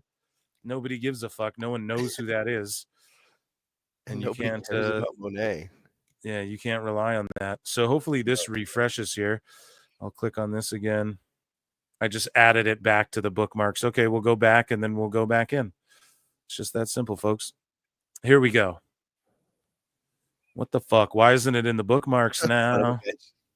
Here, I'm just going to share another screen because I just had it on screen.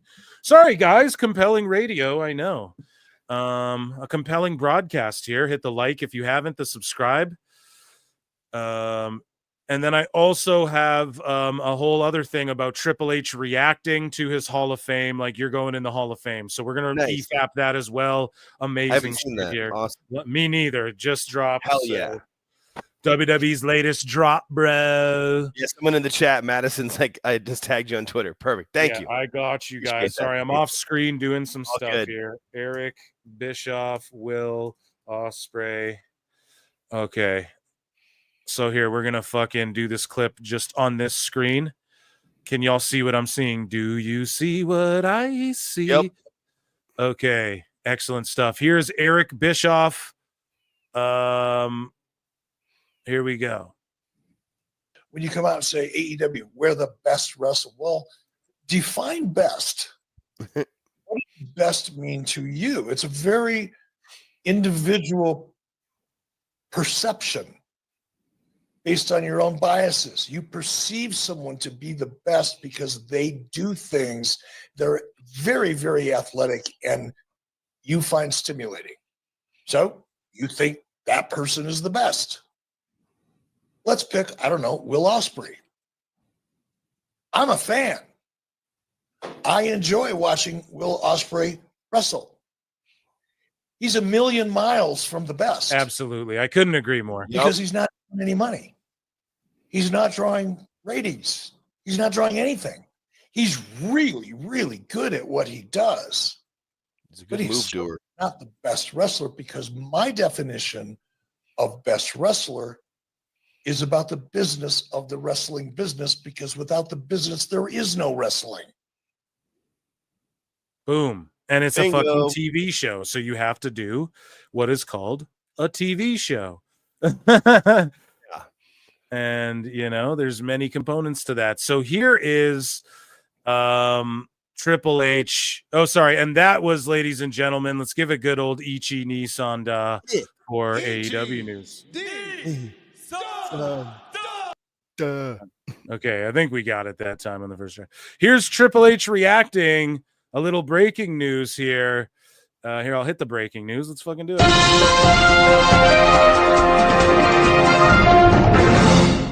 Yeah, still over 300 people watching PWT. Nice. We're fucking crushing it every week. So here's Triple H reacting to getting his Hall of Fame induction. So he's about to be done this press conference thing. Here's Nick Khan. Thank you. We're going to get flagged for the fucking music. WWE, please, bruh. Please. Thank you, Mark. Thank you, Paul. So HBK music hits. He's like, what the fuck?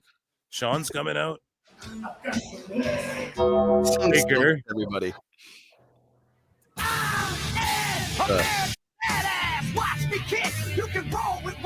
He's like, what are you guys doing out here? HBK and The Undertaker have made an executive decision here today. It's way, way past overdue. Though you are in the Hall of Fame as a member of D Generation X, it is only fitting that the cerebral assassin, the game, Triple H, at WrestleMania 41, take his rightful place in the WWE Hall of Fame. Yeah. Hell yeah. So from a guy that usually has something to say about everything, I'm speechless. I'm going to kill Nick when we leave here. See somebody flying off of the roof. It's not Rey Mysterio. Just ignore it. Or Big Show. Yeah, or Big Show. Yeah, call back. Yeah, it is.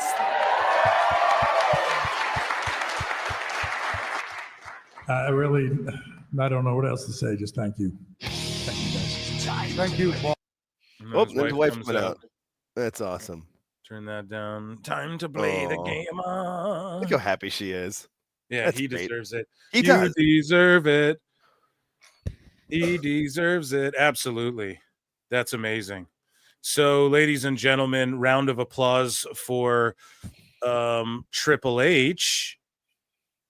And round of applause for Mrs. C, who has to check out as well. Peace, Mrs. C. We love you. Take it easy. Yeah, we love you. We love PT's no Harley joke. Quinn as well. Hope you're all doing well. Round of applause for everyone in the chat. Oh, here, I have to stop screen share for a second. I'm going to share it up again because we aren't done, folks. We aren't done. I'm going to keep telling you that we won't stop. We can save sickos, I think, right? Because there's fucking... Well, yeah, because now there's going to be the reactions to Triple H, and that's just going to be funny. Yeah, so we'll just let that pile up. We'll do a huge sicko segment in the Makes it all the about next- himself, man. during the Rumble. Like when we start and the kickoff's Yeah. on, we'll do like a sicko segment before the Rumble, and then we'll just be locked into the Rumble. Smashcast. I go live every Monday, Wednesday, Saturday. Make sure you're there. Phil Marks out coming soon. Alt Jake Takes On coming soon. And yeah, just Patreon as well. And consider becoming a member. Hit the like, hit the dislike, whatever. And just appreciate you all for being here, man. Huge turnout. We're just growing bigger and bigger every week. And the Rumble is going to have a slew of people come in as well. So I'm going to have Wrestling Soup in. We got Jake. We got George. Maybe even some other very special guests. You get your own buzzer for that. Buzz us all in one by one. Jake, who the fuck do you think you're talking to, bro?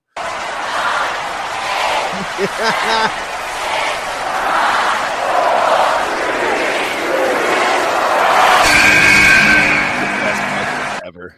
That buzzer gets me every time, dude. Who the fuck you think you talking to, bro? I already got it on lock, dude. Ready to roll. Yeah, man. Can't wait for this show.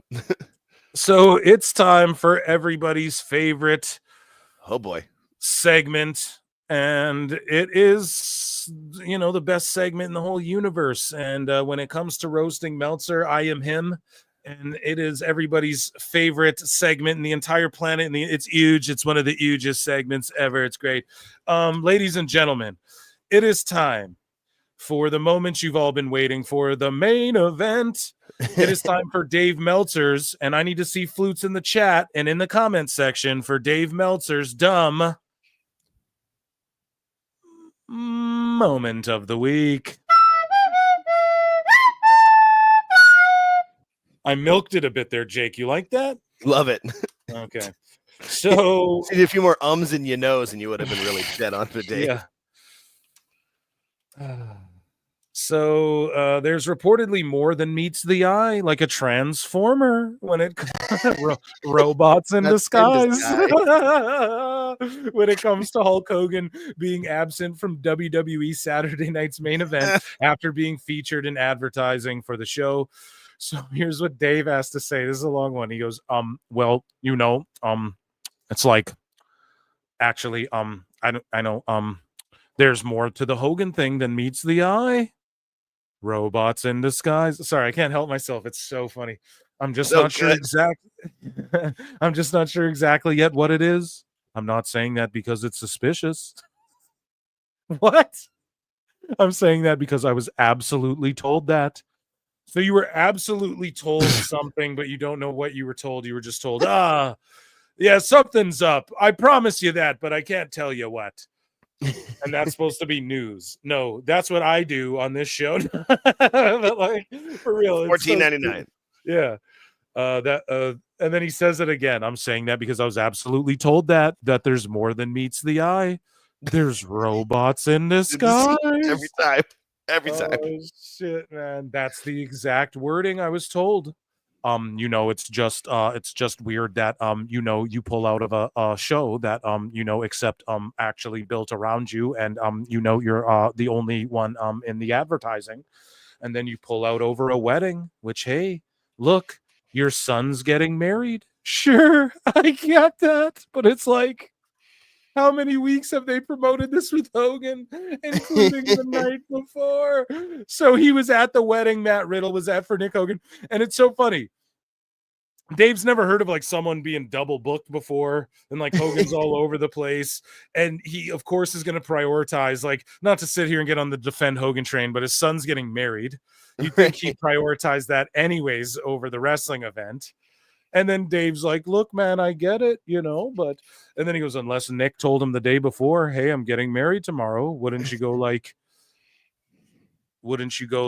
sorry, I lost my spot because the phantom bookmarks. Wouldn't you go like, dude, I've got a commitment here that you know about. They're advertising this whole show around me. No, because it's your son, you fucking idiot. There's something that doesn't, Jesus fuck Christ. There's something that doesn't meet the eye on this one. He keeps saying it. It does not pass the smell test. It's like a scratch. It's like a transformer, but a scratch and sniff. Either Hogan's not telling them until the end. That's weird. Nick deciding to get married at the last minute. If that's the case, that's weird. It's weird. Well, dude, it seems like maybe it was a last minute thing. You can keep saying it's weird, Dave, but Matt Riddle also canceled a show, which if you were half as good as a reporter as Phil Marks, you'd have talked about that in your show on the same day, which I did, or that would be included in this. And you'd bring up also Matt Riddle pulled out of this other company, that a GCW or MLW show. But no, you're not going to talk about that because Tony Khan is beefing with MLW, and that's the competition. And, so he says that he continues along. I know people are trying to say now, oh, he was never actually scheduled. I can tell you from talking to people for weeks, he absolutely was scheduled. So it's not that. Yeah, it's just a double. His son got married last minute. He's old. He got his dates confused. Yeah, man. Shut the fuck up. Dave's so dumb. Speaking of dummy Dave, so Alfred Konuwa. I got to say one thing about this because they showed. So Alfred Konuwa, like, some people get triggered. They say, oh, he just does the race baiting shit too much. Now, I can totally see if that's your perspective, but I'm telling you, I love to bring his perspective to the show because he is right about, like, when he makes jokes Africa NXT, it's what it is. Okay. Like, let's be honest, bro. And when he said, I think he's on to something with the Meltzer thing.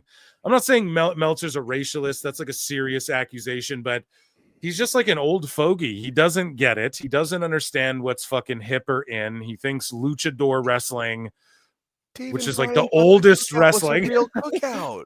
Luchador. It was a real cookout. Yes, dude. That's what I mean, man. And they're just clueless. They're clueless old white dudes. That's what I mean. So leave it to Uncle Dave and for Alfred Konuwa to point this out. And this is what I mean, man. He's right about some of this shit. Yep. So you got to fucking wrestling bit sticker in the mail yesterday. Yeah, man. And shout out Alfred, and this is nasty. Yeah. I'll get him back on the show soon to just we'll have him on to just like react to headlines. We'll get him on a live or something. But he says, of course, Dave Meltzer's breaking point with celebrities all over wrestling comes when WWE Raw invited too many black rappers in Atlanta. Just like he didn't start complaining about old people in AEW until Shelton Benjamin and Bobby Lashley and MVP showed up. It's fucking true, though. Okay? Is that really even an X-Files chat? Like, I think that's true, dude. Let's be honest. When was he talking about old people? With Jericho and Edge, it's all good. All of a sudden, Hurt Business. Oh, you got to push the young guys. I mean, you put the Hurt Business. I get it, but it's like they're, so what the fuck? In AEW until Shelton showed up. This man said rappers with 2 hard R's. Wow. Okay, let's listen to this. I got to say one thing about this because they showed so many celebrities, mostly rappers, at ringside, and they're going over everyone's credentials and all that. This guy's a platinum. No, well, they didn't know that. Well, they didn't. Did they go over the credentials, or did they just pop for them being there, and then they just had it underneath like platinum? Well, and award? Cole sometimes would say, like, 2-time Grammy winner or something. Yeah. When he, I don't think he said it for everybody, but he said it for a few of them. But he was pretty quick, just like he would with anybody if it was an Oscar winner or a Golden. It was Globe really winner. nothing. It was just in passing. Yeah. It's almost like Yeah. Dave's watching it on mute or something. Award winner, gold, whatever. And look, I don't have a problem. But he's like, whatever. Bro, if it was in AEW and all those rappers were there, you'd be like, yeah, platinum award winning, Grammy winning rappers there. I mean, it's just a hot product. That's what the fuck he'd be saying. Yeah. Shoes on the other foot. It's he's also gotta shit. Atlanta. Like, that's what Atlanta's I know. known for. It's crazy, man. With trying to make yourself look good with celebrities. Trying to make yourself look good with celebrities at ringside. So none of them are wrestling fans. So Vanessa Right. Hudgens isn't a real wrestling fan. Killer Mike isn't a real wrestling fan. Dave, he is. Killer Mike's a huge wrestling fan before he even blew up. It took Killer Mike years and years to blow up. Guys. Yeah. He has been a wrestling fan forever. I know. I'm a fucking hip hop head. You guys can tell from this show, like when I bring the music into it. He's a wrestling fan. What else? Are you going to tell me Quavo's not, who has the Smoking Skull title? Like, how would he even know to buy that one? Right? Kai Cenat is faking that fucking excitement and that experience he had, dude. Are you serious? No. Yeah. Matthew McConaughey's at a random SmackDown where whatever's in the main event. Yeah, And it was just because it was in Austin, and he lives in Austin. Exactly. And you mean to tell me, and Shane Gillis and Tony Hinchcliffe? Oh, you mean Tony Hinchcliffe, who's a huge, massive wrestling fan who had a podcast called The Store Horseman with other guys from the Comedy Store, and Shane Gillis, he's not a wrestling fan. Are you sure? Because I follow those guys, Dave. You don't. You fucking don't. Right? Yeah. And you don't understand these people. 2 Chainz is a wrestling fan. Lil Yachty's a wrestling fan. Yeah. Travis Scott named his whole shit Cactus Jack. Why do you think he did that? Oh, because they're just, if you want to make yourself look good. And then let's say that is what they're doing. So that's a problem now. So it's okay again when AEW does it. It's okay again when WWE did it in the past. They've done it since day one. WrestleMania's celebrity ridden. They had the celebrity guest host Raw era. They've always incorporated mainstream, and they are fucking mainstream, and you guys can't accept that because you're old white motherfuckers. Not that even the race thing matters, but let's be honest. Who listens to Guns N' Roses and fucking the Pointer Sisters? Just kidding, but like, it's old people. Yeah. This is what I'm saying. Like, and listen, I love Guns N' Roses as much as the next guy. I love Metallica too. I love all music. There's a place in my heart for all music. But here's the thing. When we're talking about what's current and they're over there talking about Guns N' Roses songs and working with Guns N' Roses and shit, it's like, who's listening to that? Like old dudes with long hair and mustaches, bro. ZZ Top, motherfucker. Like, what are you talking about?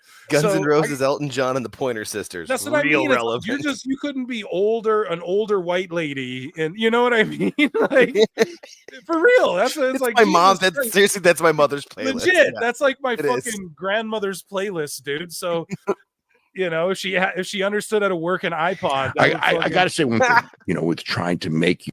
So trying to make yourself, it's so stupid. He's so out of touch, and he doesn't understand how these people are like mainstream rapper about this guys. because they showed so many celebrities trying to make I'm like glitching out there. yourself look good with celebrities at ringside. They do it every UFC show and everything like that. Yeah. But there were too many tonight.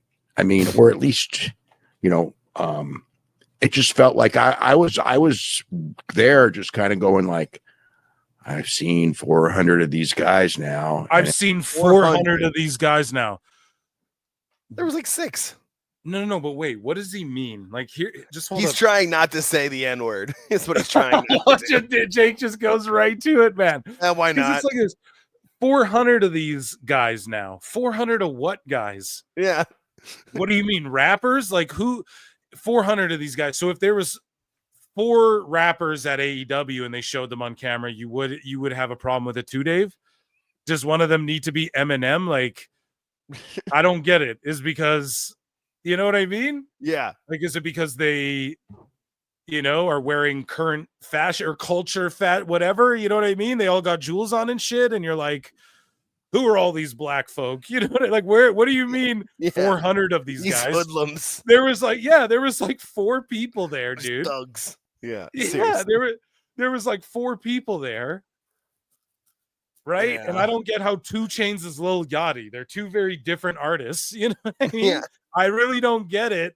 And same with Quavo and 2 Chainz. Like, those are 2 very different artists as well. I'm sure they all look the collabed same together. to Dave. Like, that's what I mean. Dave's like, Yeah. I saw 400 of these guys. They all look alike.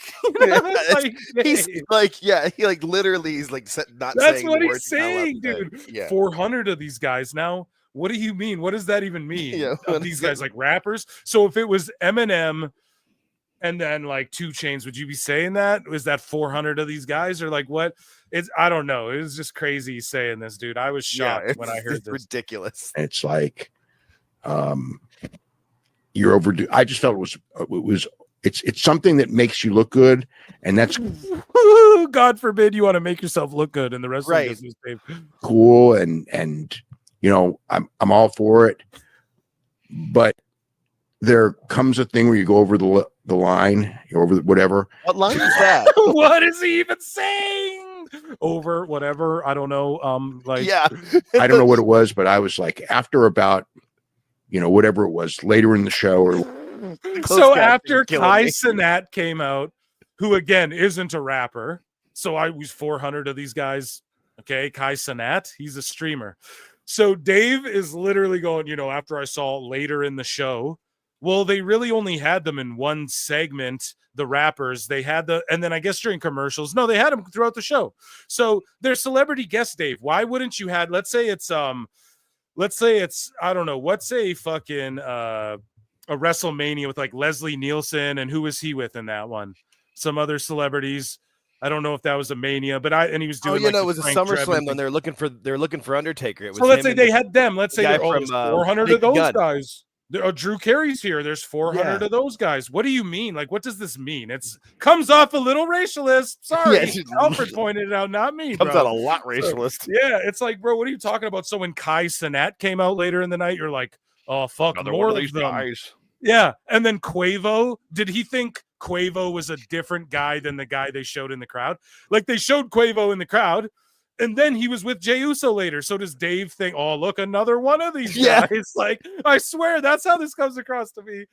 They all just 400. They all look the They same, all look but the different. same. Yeah, Jesus Christ, man, it's so funny. whatever. I was like, okay, I think you need to tone this down. I think you need to tone this Tone down. what Tone down? what down? They're in Atlanta. What tone what down? Holy shit. So like if Because they go now to it's getting Nashville and they get a obtrusive to bunch the of show. Now country it's getting stars. obtrusive to the show. How was Quavo obtrusive to the show when he just came out with Jey Uso? Jey Uso's making his entrance anyways. During the commercial break, they talked to Lil Yachty. That wasn't even on the fucking air, or unless, or like depending where you're watching in the world, the people who don't have Netflix yet. But that's still because they still do the thing where they like fade to black and shit. And you're like, what's that? I don't know. But during the commercial part, quote unquote, that would be normally commercial is when they sort of did the Lil Yachty stuff. But I don't know. I think Lil Yachty sitting with Kofi Kingston's parents or Xavier Woods' parents. Pardon me, I forget because they had the one Xavier Woods this week. 'Cause Yeah, he's and then from I think Atlanta. and then they had sorry, and then they had Kofi's parents like the other week or whatever. So it's like, I think that just elevates, and then for him to be like Rhea Ripley or bust type thing, I think that elevates everything. Having Travis Scott come out with Jay, having Quavo come out with Jay, you don't know who's going to come out with Jay to yeet. Yeah, it's amazing. It's so hype, and you just don't get that because you're like this old fogey, and you're like, yeah, Elton John. They're bringing the John Mostly rappers back at ringside. they're bringing Elton John, and it's just doing to it's obstructing the show. What show? You giving 5 stars to fucking Osprey and Kenny or whatever? Like what show's being interrupted here or obstructed with having these celebrities. Like, I'm popping for it. Everyone on X and Twitter's popping for it. Everyone on social media's popping for it. They tweet the shit out. Kai Cenat gets this out to his streamers. Kai Cenat's also not a rapper, Dave, right? He's a streamer. What if they had a show in Nashville with a bunch of country stars that happen? Exactly. To be, who do they have? Is that a problem? Hardy. They have Hardy. They have fucking all these jelly roll. Jelly roll. Thank you. Choke slams, dude. Yeah. Like he said nothing about that. So I'm not going to sit there and be like, you're a racialist. That's crazy shit to throw out there. But I will say this. Comes off pretty bad. Yeah, man. Like, I'm not in charge of that list when it comes to black people. So I don't know, dude. You're towing the line there, Dave. That's pretty crazy to say that, and then you don't say the same thing exactly in Nashville or whatever. But moving along here, we have some Brian, some good old Brian tomfoolery here. Brian. So Darby fan says, I agree the average viewers needs recaps. I've only commented on you saying you need recaps because you make money off of reviewing wrestling, so you should watch the shows also, whatever. I think my freestyle reviews are the goated reviews, and I think the way I figured out how to do this thing is the best way. But anyways, Brian Alvarez goes, not to fucking pat myself on the sore back, but it's just the truth. Alvarez says, anyone who makes money off reviewing wrestling can tell you what happened on the show. A robot could do that. My job is to tell you what works and what does not work and what is effective and ineffective. Brian, pardon me. You have no influence on the business. You're a fucking clown. You don't know what works or doesn't work. Otherwise, you'd be like, hold the brakes. We can't review this Dynamite show until we explain like this shit is going down the tubes fast. You wouldn't be shilling these numbers that nobody's ever seen. You don't get a pass with me, Brian, and you're on the fucking list, and you know that. There's no passes no more. You're on the list. Right? Eric Bischoff quote tweets it with a clown face. Kevin Nash responds and goes, it's just an opinion, not like you're beating the Vegas spread. And he got ratioed into Obliviacree. Yo, Julia Gulia, if you're listening, we need fucking Shane Douglas going into Obliviacree from ECW, like back in the day. Anyways, moving along. Someone else responds, neckbeards, right? Of course he has to get it. And he goes, your wrestling expertise knows no boundaries. And Brian Alvarez says, so in conclusion, nobody has given me one solid reason why Sammy couldn't have won the title in Montreal. And that was back then. And it's like, bro, if you listen to PWT, I gave you 5 million reasons. One good reason. No, you just don't deem them good because you're a fucking mark and you're stupid and you don't understand what WWE's plans were exactly. You don't know what's good for business right here. Next Monday could be a massacre. You don't know what the fuck you're talking about. Jesus Christ. So that's funny. Neckbeard's got in there. Dave Meltzer responds to Abdullah A, who says, this is why there was an overkill on showing celebrities. Netflix reposted it. There's already over one. It wasn't overkill. There's already over 1 million views of Lil Yachty holding a Rhea shirt. It's smart. They're going to grow the audience over time by reaching people they haven't reached before. Yes, and young people. Meltzer goes, you totally missed my point. No, Meltzer, you're missing the point. It's not the key demo. Netflix should look at the 18 to 49. Bro, they're going for kids and shit too. They're going for the youth, and they're trying to build generational Netflix fans who know I can go on Netflix and watch Raw and shit. Dave, you're so watching online anyway. Yeah, and he goes, you totally miss. Like, kids have Netflix on their fucking tablets. You know, are they going to watch it on like enough Twitter clips or YouTube clips? Like, they don't watch the full shows. They haven't watched full shows their entire lives. It's so stupid. And also, they don't realize, no, all these guys grew up in watching the Attitude Era and the Ruthless Aggression Era like I did. Yeah. They grew up watching that, bro. That fucking golden era. They're fans now of WWE, and they look and they see the storylines and they see dudes are cooking. And they go, all right, I'm going to tap back in with this, and everybody's down. Lil Yachty isn't some fake celebrity. He doesn't show up and get a WTF in the old WWF logo shirt made or whatever. You probably got that custom made. Like, you don't fucking do that unless you're a fan. Anyways, you don't have a shirt. Right. You're not Vanessa Hudgens showing up at so many wrestling shows that they're like barely showing her on screen because they're like, you're at every show. and she has hot girls like pro wrestling. It goes viral. She's a fan. She stands out for Roman Reigns and the bloodline, all this shit. Like, these people are coping so hard. So Master of Cope Ceremonies, Meltzer says, you totally missed my point. My point was a few is great. A few. They had a few. Dave, Jake. Dave thinks that like Quavo was a different guy. Like, it's literally what we were saying. They all look alike. Like, Dave thinks that when they showed, oh my God, man. Dave thinks like Yachty is two different guys when he saw them two different times. Yeah. Holy shit. And he thinks Kai Cenat, like, oh man. Way too funny. And he doesn't know who any of these people are. Like, I don't know who some of them are, but I know who at least know the names of most of them. I couldn't pick and them you out don't of a even lineup, need but you don't even need to, man. It's a matter of okay. I understand. I understand it's not the audience. Exactly. Yeah. It's just like if I saw like, okay, the first time I saw Hardy on WWE TV, I was like, who the fuck is this guy? And I Googled him and I'm like, oh, he has a huge, like, he's next up in the country world, it seems like, right? Yeah. So if you don't know someone, like, I'm not overly familiar with Kai Cenat, but I play his clips because he's like collaborating with Cena. He's marking out for wrestling. Hey, this isn't the first time he's marked out over wrestling, you know, and now he's been at a WWE event. It's awesome. So I don't know. Like, I didn't know who Bad Bunny was when he first came out. Like, I'm not the target audience for that. And then I realized how popular he was, and I'm like, that's awesome. Like, it never bothered me. I'm like, I'm not listening to his music. I'm a 43-year-old white guy. Of course I wouldn't be, but that's cool that other people were, and that people were really into it. That brings more people, and that's what got the Puerto Rico pay-per-view. That was freaking fantastic. It all makes sense. And like when Action Bronson comes out, and then there's like on Dynamite, and then there's like Rick Ross, and then they have DJ, I want to say Who Kid, and like everyone was on that same show. He wasn't like, oh, there's too many of them or anything like that. So I don't know. Dave's a weirdo, man. Rick Ross, you's a big motherfucker. That's you need that on your soundboard. Yeah, that's a good one. So he goes, when you show so many, the effect is lessened. Dude, they showed like 3 or 4 people. WrestleMania 1 versus WrestleMania 2. 2 had far more celebrities and nobody cared. Oh, really? I had a few, and to this day, I can tell you every one of them. Wait, what? I've had a few what, Dave? Hold on a second. Dave, he's had a few and can tell me every... You what? Is this some Django shit? What are you talking about?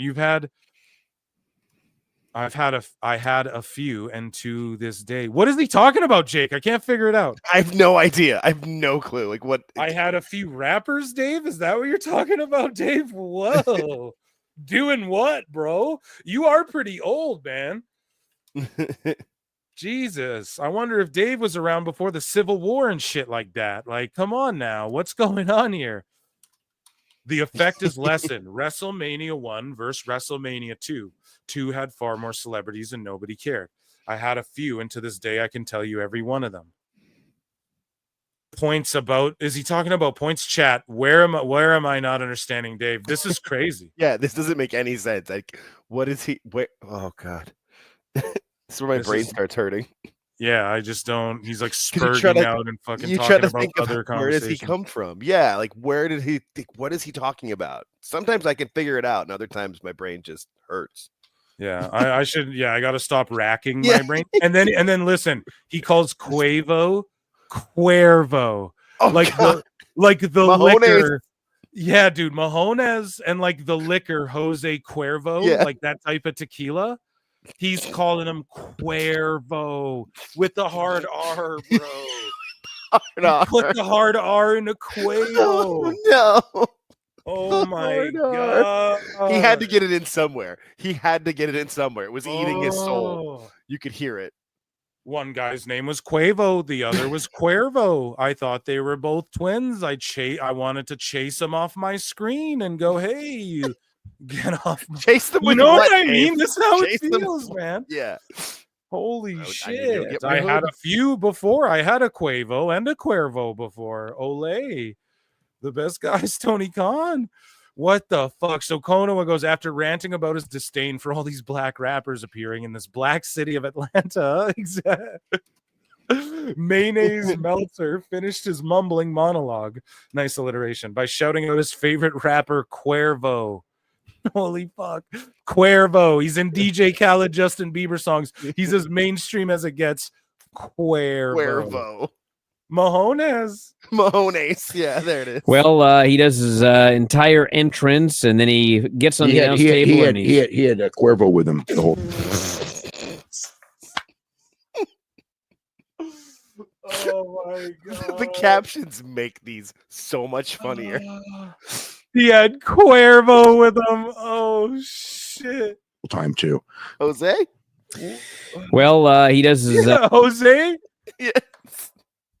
Yeah, Jose, what you dog? I hope it's at least the silver. I mean, at least that goes Well, down. he does his entire entrance, and then he gets on the announce table. He had Cuervo with him the whole time too. Yo, we need him for the soundboard. Cuervo is so funny. You need Cuervo and Mahones. Like those are needed. Bro, Cuervo. Like where's this guy? What planet is fucking Mushmouth Meltzer from? Holy shit. Thank you, Alfred, for catching that. That's I'm so fucking good. dying. Yeah, So- those are the people are the real MVPs, the people who can listen to Dave to show us these funny clips, because I couldn't listen to, what is it, like a 56-minute podcast of Dave and Brian? Oh my God, I would die. That's actually the seventh circle of hell. So Alfred says the blacker wrestling gets, the cooler it gets. Well, I'll let him finish the rest. And here we go, man. This is like a reminder. I think he brought this up before, or this is a new one he whipped up. Either way, Cuervo. Mama told me don't talk to strangers. Ole. Spanish Cuervo. He's Cuervo. It's fucking the Spanish rapper version of Cuervo. Jesus Christ, Meltzer. Anyways, here's Pro Wrestling Bitch. Shout him out. Dave Meltzer has had it with you niggas since the start of the Netflix era. WWE's been. I'm so sorry. We gotta bring that back. Jesus Christ. Oh man, thank you, Alfred Someone's shorts are gonna on do- point. bro. And then exactly, he had no problem when it's like too many of them celebrities, when they literally showed Macaulay Culkin, Topanga, Eric Matthews. They showed fucking Selena Gomez. They showed all these people, all these celebrities, right? And Dave wasn't like, oh, there's too many of them. But it's like they're in Atlanta. So they did that in Cali, where there's like Hollywood people who live in LA. And then in Texas, they have fucking Matt McConaughey and other. The PBR writers were there, weren't they? Yes, and then you go to Atlanta, where it's fucking hot Atlanta, bro. Like, yeah. Jesus, do you not know anything about like the country you live in, dog? No, he I doesn't know know this, and I anything. live in Canada. Yeah, it's like, Because dude, he wants to live in Japan, so that's where his where he mentally lives. He lives in like one of those virtual meta worlds in Japan. That's where Dave lives. holy shit, man. So I don't know. Alfred just popped me so hard with this So right off good. the bat, and exactly, yeah, no problem with Macaulay Culkin and all that shit. So let's see. Dave Meltzer has had it with you niggas since the start of the Netflix era. Oh no, what happened? It got no. the Phantom Menace. Oh, my no. God. It's okay though. We have it. Do we have it saved? Oh my God.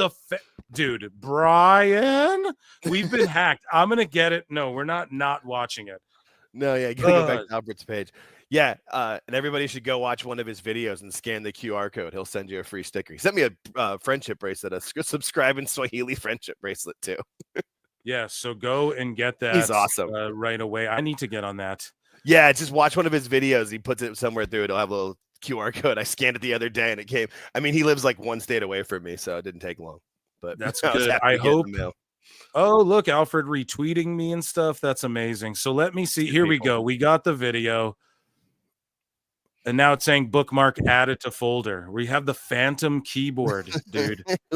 I swear Aubrey to God. Edwards, run into your bookmarks. Aubrey Ed, man. Okay, share this tab instead. You guys can see what I'm seeing? Excellent. And now here, let's get into this. Dave Meltzer has had it with you niggas since the start of the Netflix Fucks me era, every time. It's WWE has terrible. been flexing on its ops by inviting A-list celebrities to Raw, SmackDown, and PLEs. But when WWE pulled up to the beautiful black metropolis of Atlanta, and all those celebrities just happened to be black, Dopey Dave was all like, They showed so many celebrities, mostly rappers, at ringside. I don't Oh have, yeah, so Lil Baby was there too. Killer Mike was at Raw. He was at NXT as well. have a problem, with trying to make And Lil Baby was there with his kids, man. Or like, do you not think that these are wrestling fans? You goofs. yourself look good with celebrities at ringside. They do it at every UFC show and everything like that. But there were too many tonight. I've seen 400 of these guys now. I don't have a problem with kids playing on my lawn. Just make sure they're not, dirty little Quavos. or as Dave pronounces it, Cuervo with him. come on, get it right, David. Maybe if you read, study, and learn the rappers you're talking about, pronounce the word rapper with 2 hard R's. I'll bet if it's Nakamura, you'd be screaming it so loud your dad jeans. Yes, Quavo Nakamura, man, the fucking dude, I love it. Oh my god, now we got the Japanese Quavo, we got Cuervo, Jose Cuervo. He's the fucking Spanish one. Now we got a whole new Amigos. They can be called the Amigos, dude. Oh shit, that's hilarious, man. Holy fuck. If it was Quavo Nakamura, you know how to say it. Be even more distressed. How would you like it if somebody screwed your name up and called you, I don't know, David Duke? Anyway, Dave. Oh my god, he called him David Duke Meltzer. Oh my god.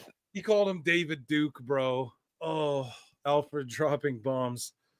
Holy shit. The Duke Meltzer's latest rant reminds me of how he didn't get vocal about old WWE guys all over AEW until Shelton Benjamin showed up. No, you're not Alfred. You can drive this point home further. Benjamin, well, I guess Benjamin's the first, but MVP Benjamin and Lashley. Like when MVP showed up is when I don't know. I'm sure you know your shit. Benjamin was the first to show up, but he, like, ever since MVP and Lashley got in that match as well, they had a trios match or whatever. He's been harping on it so hard, like overly hard. It's his main criticism.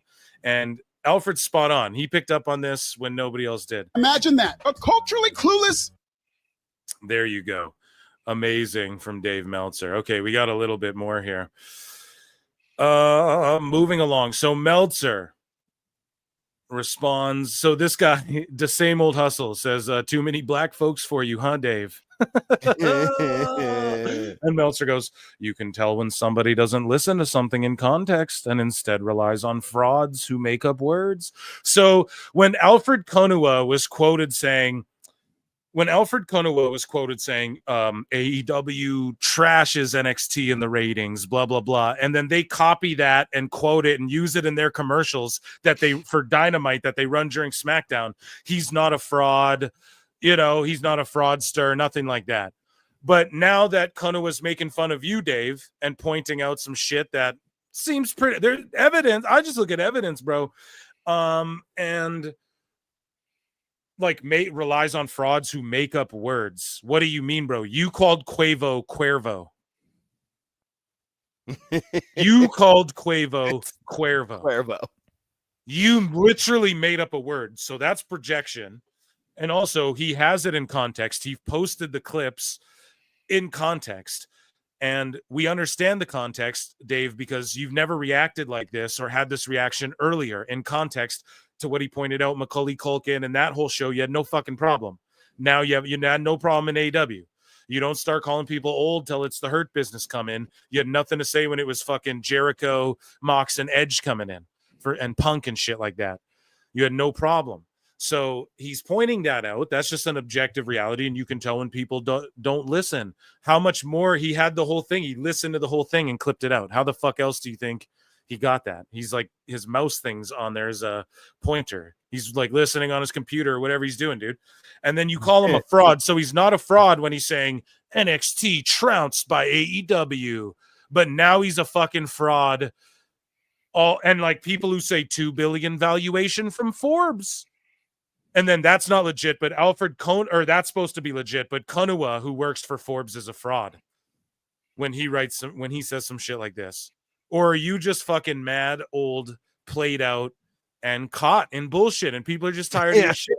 That's all it is, bro. He called your ass out for this, and you have no good rebut. You can tell when people don't study. He studied, trust me, bro. And Dave wishes he could work for fucking Forbes. And for real. And the other thing is that, you're cherry picking. You're picking and choosing when someone's a fraud and when they're not. You're picking and choosing when information is valid and when it's not. And I want to point that out as well, beyond the racialist stuff. But Glenn Gilberti says the context is you thought the rundown of all the celebrities on the show lasted too long. It's an absurd criticism on the surface, and made even more absurd since Atlanta is a hip-hop hub. It showed you're out of touch in context. Boom. Gilberti, dude, cooked him.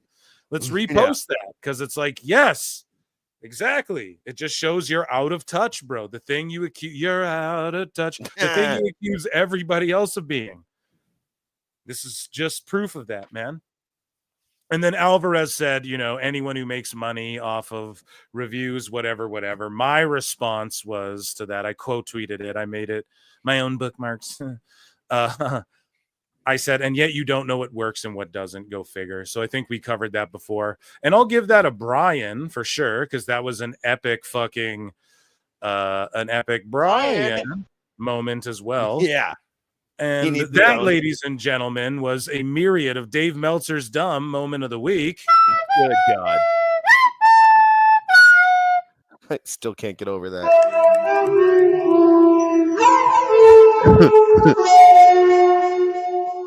I think the E flute really triggers Dave. It's a little hip hoppy, It's a little Travis Scotty there. He might it might trigger him. Look out, you know what I'm saying? I've heard it 400 times. Yeah.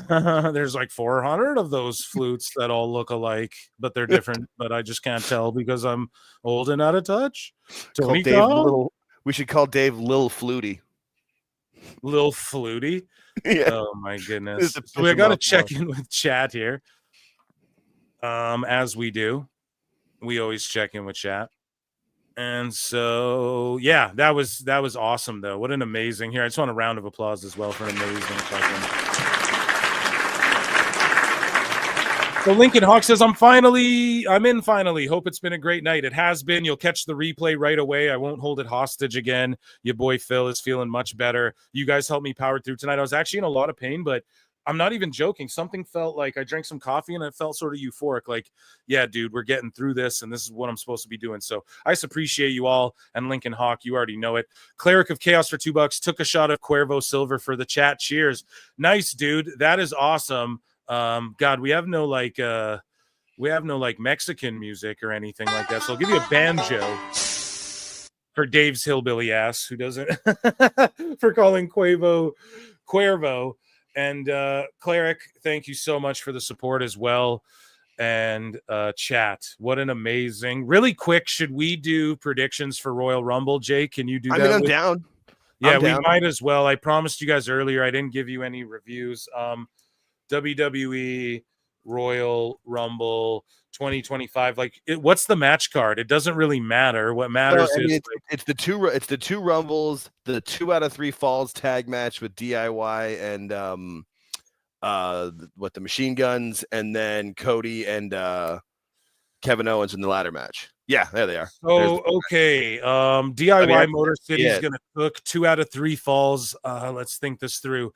I think that the DIY pulls off their match, and then I think Cody Rhodes defends against Kevin Owens. Yep, and he gets both belts. Agreed. Women's Royal Rumble match. Now we don't even know who's all in here. I was going to steal What Culture's game and play 3 count with you, where we were going to do a 3 count, and maybe we could still do that. Maybe on a run-in or a Twitter Spaces on Thursday or Friday if you're down, Jake. Yeah, but let me know. Like I said, my wife's out of town till 10 o'clock my time tomorrow, and I'm on the West Coast. So, I'm thinking maybe we can just steal that game from them and just make it better and funnier. And 3 words or less, describe each person. We'll bring them up. Natty Neidhart. We'll go through the whole WWE roster, the TNA roster. Other names I'll throw in there that might be floating around as free agents. We could play that. Maybe I'll think about it if we got the times. Depends how I'm feeling. I'm starting to feel a lot better though. So anyways, though, enough about that shit. I'm going to go. So again, guys, my official picks are always right before the show. So this is me throwing it out there Wednesday, but right before we lock it in. Okay. So I'm saying DIY defends their belts. I think Cody defends his belt or unifies the belts. And then we have the women's Rumble match. So who do you think, if you just had to go off on a whim, like who do you think's going to win? Charlotte's going to come back and win the whole ass Rumble to face who? To face Tiffy. Charlotte versus Tiffy is absolutely happening at WrestleMania, I think. And that's a money match too. It so is. It so is. And because Tiffy's going more like babyface, I think they were probably thinking it was going to be Charlotte as the babyface, but she's a better heel, so it just works. I'm all for that. I think people are going to rage if that happens, Jake. Let them rage. I think people will be excited to see Charlotte and Tiffy, though. I mean, that'll be a really good match. Charlotte and Rhea, not this past Mania because Charlotte was hurt, but the year before was the best women's match I've ever seen. And it wasn't really close. But we'll see. If nothing else, Charlotte will be like, if Charlotte doesn't win it, she'll be the last eliminated because they'll tease her to win it. Would make the most sense to me. So I'm going to say, who are our champions right now? We got Mommy and we got Tiffany. So, God damn it, Jake. You know, Charlotte and Tiffany makes a lot of sense. Because Charlotte could heel on her and be like, this is everything. Yeah. Like you're taking everything I worked for, bitch. You know, like been there and done that. You want to test yourself. And then Tiffy gets the big title defense. And it's like, oh, fuck. She's, you know, but usually the Rumble winner, that's what makes me think they could just set up that match anyways. They don't need the Rumble winner to do that. Well, then it's got to be the Elimination Chamber. It would have to do it, which Charlotte could win that too. I don't know.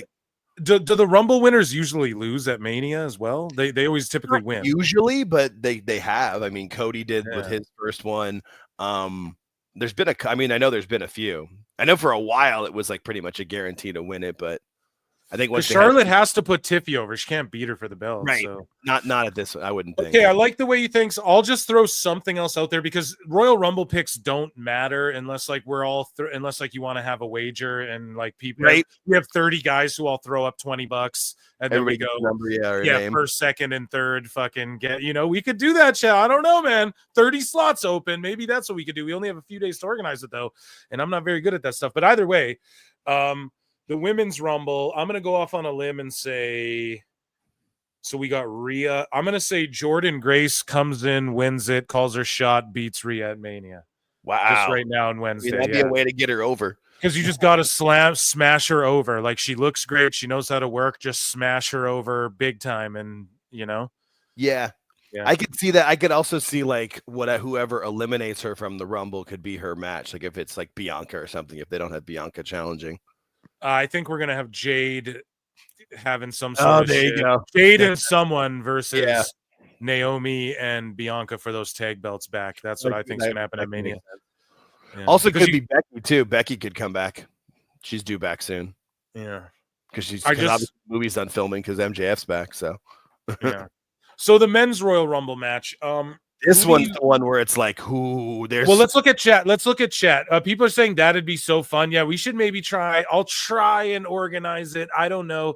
Everybody hit me up on Discord, and maybe that's a Discord Jamie, thing. George, organize it. George, nope. Yeah, I need a week. Yeah, exactly. No, don't put that shit on George. He's the top mod. That's enough responsibility. Right. Let's do it. So Lincoln Hawk's down. Lincoln Hawk is the top mod of the Discord. So. Yeah, maybe that's like a Discord thing we should do. And then we'll get 30 people. Like we'll get everybody's names.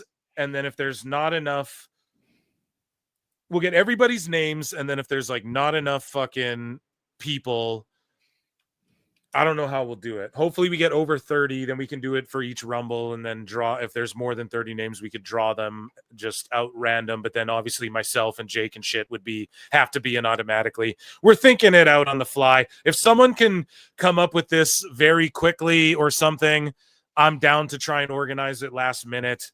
However, I just don't. And we can even do like $2 each or some shit, like whatever the fuck you get, $10, whatever you guys want to do. But let's just talk about it maybe in Discord more if someone wants to help organize it. And we can do 2 of them for the women and the men. And Yeah, that could be cool. You know what I mean? Yeah, for sure. Anyways, the men's Rumble match. Jake, I want your thoughts. Who do you think's going to win if you had to pick? Or no, sorry. Women's Royal Rumble match. I'm going to ask more questions. So who do you think is going to be, let's say there's a big shock surprise entrant.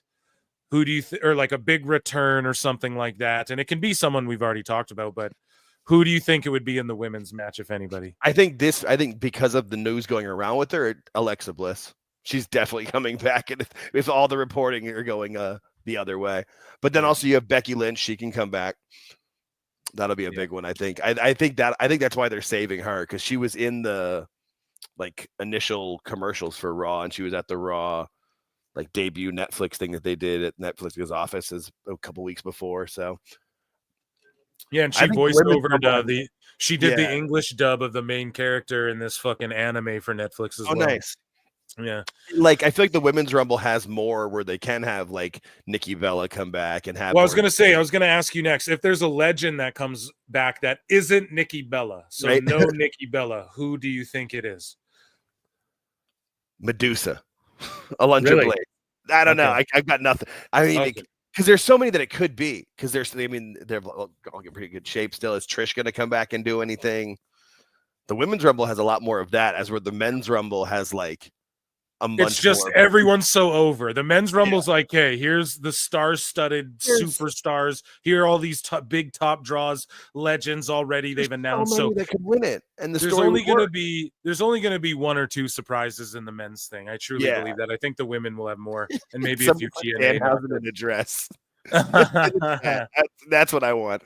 AJ Lee is another good one that they keep teasing, but I just don't know if she wants to do it or if she has the physical ability to do it. I would love to see her. I think she has the physical ability to do it. I think she does. Her music hitting would be awesome.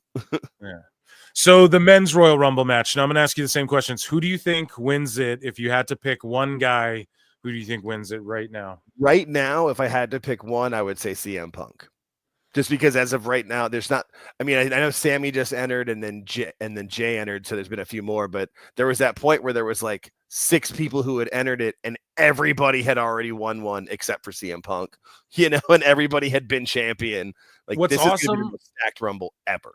Yeah, dude. What's awesome is that there's so many. I don't know what could be the main event of Mania. Punk Cody, sure. Cody Roman again. You could even run that. Rock Cody, sure. Rock could come in at 30 and just win this shit out of nowhere. They could make, the Cena thing could work. I think they should save that. Cena Cody. That's what I mean. You have so many options. Options for the main event. So this, there's only a few days till the Rumble chat. I'm so hyped for this, man. They gotta. I'm sure they have it locked down already, but it's what's the main event? I think you gotta give Punk his main event one time.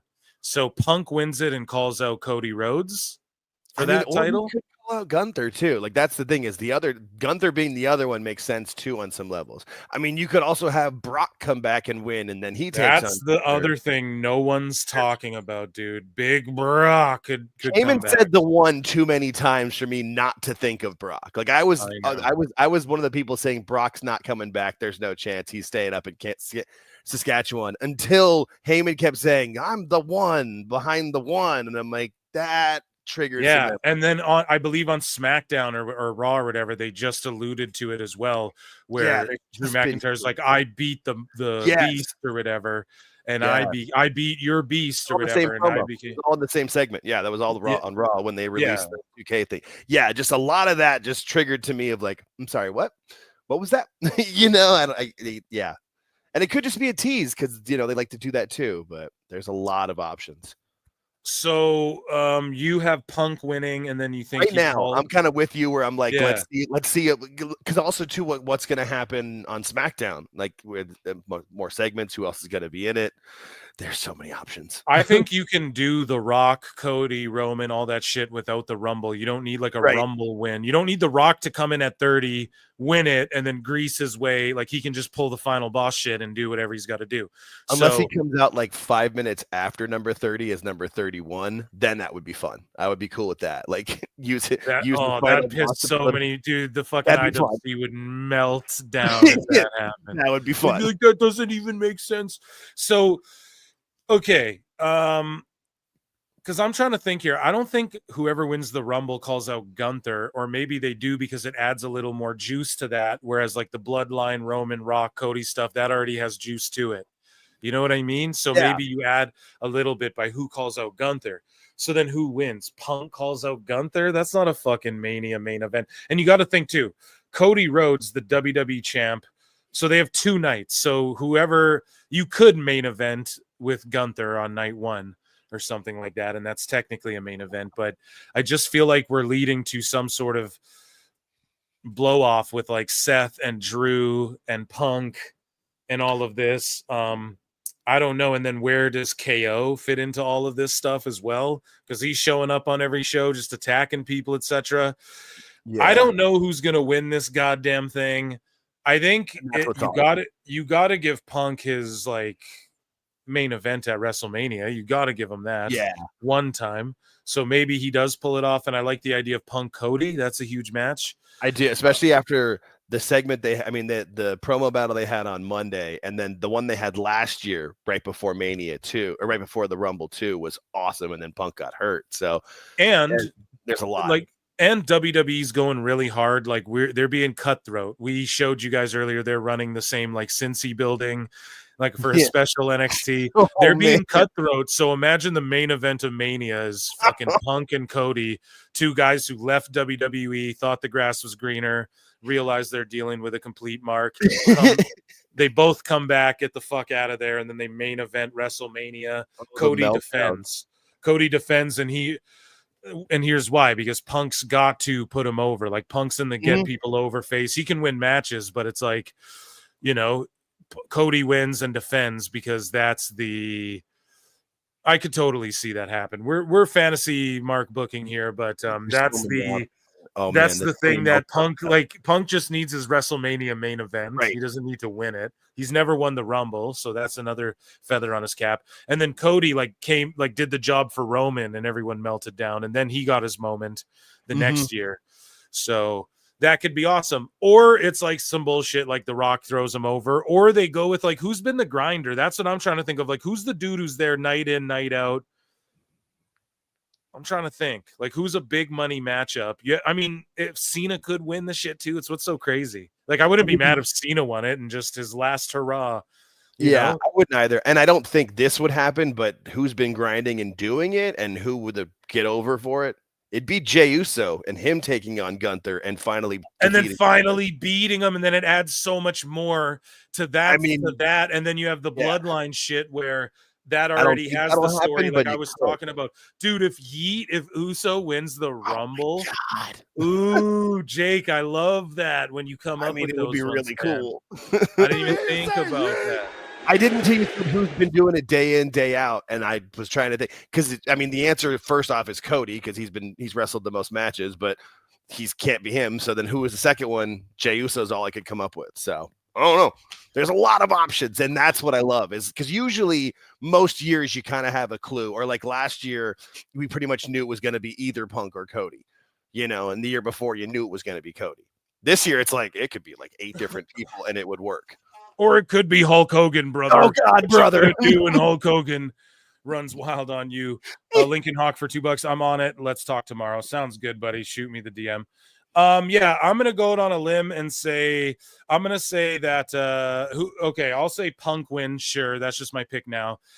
Jake, who do you think the big surprise will be, and who do you think the legend will be if they have them? And that's the thing is, the big surprise, which won't be that much of a surprise, people are expecting it'll probably be Joe Hendry, who I actually just found out is going to be in my city in February, and I just paid for a meet and greet to go get a selfie with Joe Hendry for $40. Yeah, good, man. And here's the thing, though. I'll say this: I think another shock surprise return is Omos. I think that's not like a big shock or anything, but I think Omos will be in this Rumble. He got rid of his tag belt in Japan. I think that's exactly what he said. He's coming back to WWE now, so he has work to do. So Aaron Rowland for $2 says going to the Rumble this weekend and meeting Punk. Nice. Oh, fuck. Aaron Rowland, send us videos or some shit, boots on the ground. Yes. Tag us on Twitter.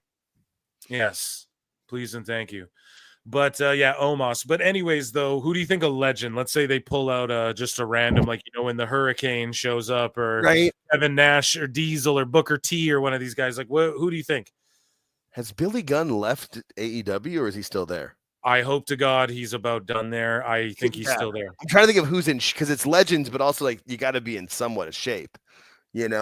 My first thought was Road Dogg, but he's not in good shape. I'm trying to think who's back there. And they've done the Dudleys before, like a couple times. Yeah. So you can't really do that again. Yeah, and they just had Bubba out at Mania last year, and I mean, I don't think they're going to bring back Goldberg for that. Even though they've been talking about it, and something that would be great. What if it was Goldberg though, and it's already such a stacked Rumble, and number 30's like Goldberg, and we're like, oh fuck, Yeah, I mean, it'd be cool. I mean, his music always got me. His music is always got me hyped, so it'd be fun. But I just don't. I mean, they might not even do any like legends this year. The roster's so that's stacked. what I mean. It might just be Joe Hendry, and then I think like an Omos will come out, and then other than and that, maybe like just Ilya Dragunov comes back because I heard he might be back soon. AJ Or Styles. here's the thing, though, Malachi as well. Remember earlier in the show what I told you guys? He could be. I And wouldn't that's pull the eventually trigger on him yet. over. Yeah, but yeah, I I'm could with see you. it. I could see it being like Malachi and Joe Hendry, or like Joe Hendry and fucking Brock, or like Joe Hendry and The Rock, or it'll just be like two guys. It won't be like 10 fucking legends because their roster's too stacked. And then of course Cody Rhodes, Kevin Owens probably won't be in the Rumble match. I would think not. And then DIY probably won't be in the Rumble match either. I love that it's just the 4 matches too. Yeah. I love that. That's way better. Yeah, because all 4 of them will take time and be good matches and have.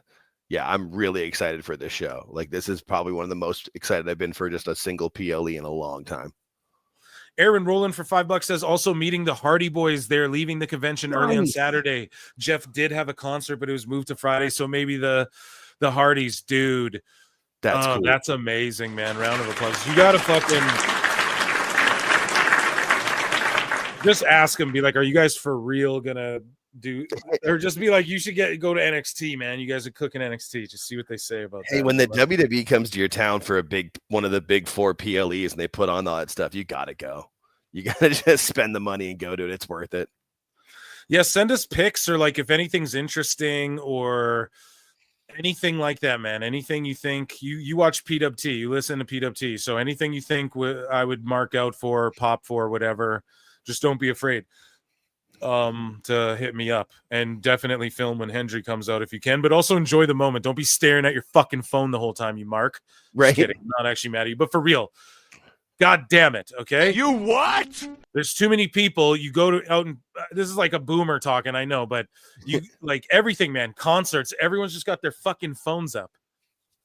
Do you know what I do with my wife when we go out and do shit? I go, here's my phone, film shit, or I film shit, and then I let her enjoy. We don't both, you know what I mean? Yeah, like, no, we can share pictures, bro. What the fuck? Enjoy the moment, dude. My wife's short, so I'm usually in charge of that. And it's like I'm taking a couple of pictures. If the lights change or there's a set change, I'll take different pictures. And I'm going to take a video of a good part of 1 or 2 songs that I really like, and nothing that long. And then you put the phone away for the rest of the concert. It's not that hard. Yeah, man. Even like if you saw my videos from SmackDown, like the video that I got of Tiffany cashing in, they got like 25,000 views. I'm literally screaming half the video. I'm not even filming. I'm just losing my mind. Yeah, I know. I was just filming the film. It's not a crisp bit. It's just you can hear the pop, but and you're fun. marking out. Exactly. That's the way to do it, man. No, I'm just kidding. Do you? If you enjoy watching it through your phone, go ahead. But yeah, I see that Some shit people, so much. yeah. Now. They kill Jimmy their B whole for $5 goes, didn't Matt accidentally slip some shit about a possible WWE return on CVV? Well, he was just like, I guarantee, or he's like, I guarantee we'll be back in the Federation. So it's pretty much what he said. And then Jeff Hardy's like, I'd love for CM Punk to be my last match. And they're like, oh, we'd love to do the crossover thing. And it sucks because WWE's not going to jump at it because they shouldn't have burnt the bridge. However, WWE had the Hardys filming shit. And then that's when they started talking this shit like, we're confident we'll be whatever. I think they're going to get inducted this year too, the Hardys. That's cool. I think, and it sucks that we can't get like the whole Edge and Christian and Dudley's reunion, but they did that before. They could just have the Dudleys reunion with them. Maybe Lita. No, just kidding. That'd be awkward. But I But think yeah, they're all so cool now. I think everybody's cool now. so since everybody's being cool and we're hanging out, I don't know, we gone long tonight, and I'm in pain, but fuck it, let's just talk a little bit more, Jake. What Hell do yeah. you think? Who else do you think, since Triple H is in the Hall of Fame, how many people do they typically induct? Like 5 total? It's 5 or usually 6? like 5 or 6, and usually like So one of who else? Who else, man? Well, they've got- Batista? I don't think so, because I think Batista would be, because he's gotten famous enough as an actor. I think He'd he be would the be main a headliner. Yeah. So and that's kind of how you have to think of it, because I mean, I don't know if they still do it, but they had like the thing where they tried to induct somebody who had passed away. You know, they usually try to get somebody of color. You know, and now they usually try to get a female as well. So it's kind of depending on if they try to still go to that So route. Jazz, someone's saying Jazz, and I agree. That would be Jazz. great. And you're talking about all this. They try and get a person of color. They try and get a woman. Well, that tackles there you 2 of go, those Jazz. right there. No, but for real, I mean, we're being honest here. So, yeah, I mean, I could see Jazz because, you know, she deserves her flowers. I think she got a Legends deal as well. And I don't know if Victoria's been inducted, but they gave her a Legends deal. They showed her at Raw. She could totally get be inducted into the Hall of Fame. I could see the Hardys. They always have like someone who's a real throwback. So, and then like a celebrity. So I don't know who the celebrity will be, and I don't know who the real throwback will be. I'm trying to think like who's someone who's a real old school who's not in it. I don't know, bro. We need the British Bulldog in that bitch.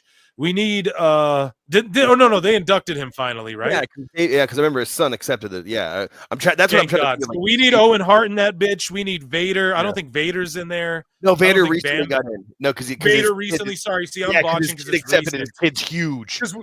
Because we've been bitching about it for years. Like fucking Vader's not in. So I forget everyone, but like Lex Luger, was he finally brought in? That's the one I was thinking of. Thank you. No, Lex was the one I was trying to think of. Somebody. I think DDP is going to make it so he can walk again, because DDP's a freaking miracle worker. So I think if he can do that, then they'll let it. Then Lex will want to go in, because he'd want to go up there and walk and stand.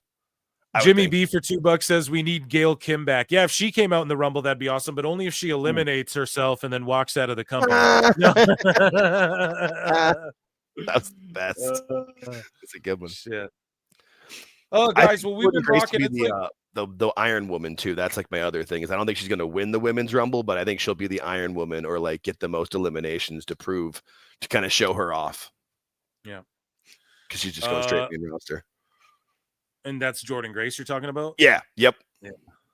And do you think like Julia Gulia shows up, like one of the NXT champs, to be like, hey, I'm here too, kind of maybe shit, I do think the Women's Rumble has a more chance of more NXT people coming up. I hear a lot of people saying it for the Men's Rumble, but I feel like the men's roster is deep enough where maybe 1 or 2 will. But I think the women's roster has enough, and with how good the NXT women's roster is, I could see people coming up for it.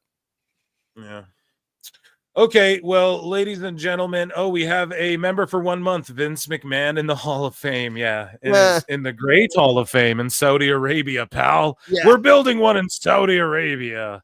Yeah, fuck no. Fuck out of here. And it's funny that he never inducted himself, and then now he'll never be inducted.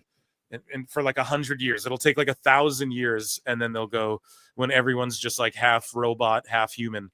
And then they'll be like, Vince McMahon, yes, he shit on people, but we do not shit anymore, so it is okay. It'll be like Futurama. It'll be just his head in a jar, Yeah. so he can't shit on Nobody poops anymore, so it's okay he did that. Fine. Because it was a sin that we all didn't know before Robot Jesus came back. You know, fucking, we didn't know that was a bad thing. Okay, we're getting off the rails here, folks. Man, we went like 4.5, and I didn't think I could last this long, and I thought I was going to have to take some meds, and I didn't have to because you guys got me through it. Fuck, you guys are absolutely goated. The Saturday live show you don't want to miss. I don't give a fuck what other live shows are going on. You don't want to miss mine. Hot news an hour before kickoff mode. We're going to do a lot of hot news. We're going to do sickos because I promised you guys. I love you all. Thank you all for being here. Round of applause for chat. Over 200 here, over 300 throughout the night. We're growing and growing and growing. Thank you all. I hope I performed well tonight. I was a little off at the moment, but all fun. Jake, thank you for having my back. Absolutely, I appreciate buddy. you. Can't wait to have you at the Rumble as well. It's going to be Hell great yeah. shit, pal. And yeah, if you fools figure that shit out in the Discord quickly or whatever, and we can hash it out, we can plan it out. Okay, we got 3 days. If not, then we have like a working plan for next year because we ain't going nowhere. We can't be stopped now because it's PWT for life. No Diddy. Yeah. Hey, that song still bangs, okay? It does. It does. Put the keys in ignition, hot and fresh out the kitchen. That shit still slaps. Bounce, bounce, bounce. I'm sorry, okay? I don't give a fuck. But anyways, love you all. Take care of each other. Be good to each other. And until next time, for Alt Jake at Alt Jake Takes On, I will see you in the Upside Down. Let's get to 6K everybody. Subs, bitches. Peace. I look and see it's not just me. Jeff, why do you insist on doing this dumb internet shit on TV? I look and see it's not just me. This place is a fucking joke, man. You're a clown. I quit. So many of us have stood where I stand. We are the young, so raise your hand. So many of us have stood where I stand. We are the young, so raise your hand. They call us problem child. We spend our lives on trial. We walk an endless mile. We are the youth gone wild. We stand and we won't fall. We're one and one for all. The writing's on the wall. We are the youth gone wild. No. It doesn't make logical sense. But it makes yes, of course. But it makes wrestling booking sense. Of course, this makes no sense. Of course, okay, it makes no sense. However, in pro wrestling booking, which often makes no sense, you would do that. It's about making money. It's not about anything else. Wrestling has always been about making money first and foremost. That's it. Yes, I look and see it's not just me. Last weekend was the greatest weekend in AEW history. This is the greatest week. I look and see it's not just me. Security, my safety, my life was in danger at a wrestling show. So many of us have stood where I stand. We are the young, so raise your hand. So many of us have stood where I stand.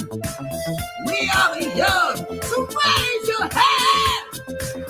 They call us problem child. We spend our lives on trial. We walk an endless mile. We are the youth gone wild. We stand, we won't fall. We're one and one for all. The writing's on the wall. We are the youth gone wild. They call us problem child. We spend our lives on trial. We walk an endless mile. We are the youth gone wild. We stand, we won't fall. We're one and one for all. The writing's on the wall. We are the youth gone wild. Wild. Yeah. If you're familiar with how we do things often here on these Wednesdays, it's a lot like one of my favorite movies, Time Cop. What? Fuck you. Fuck you. Yeah. Damn it, yeah.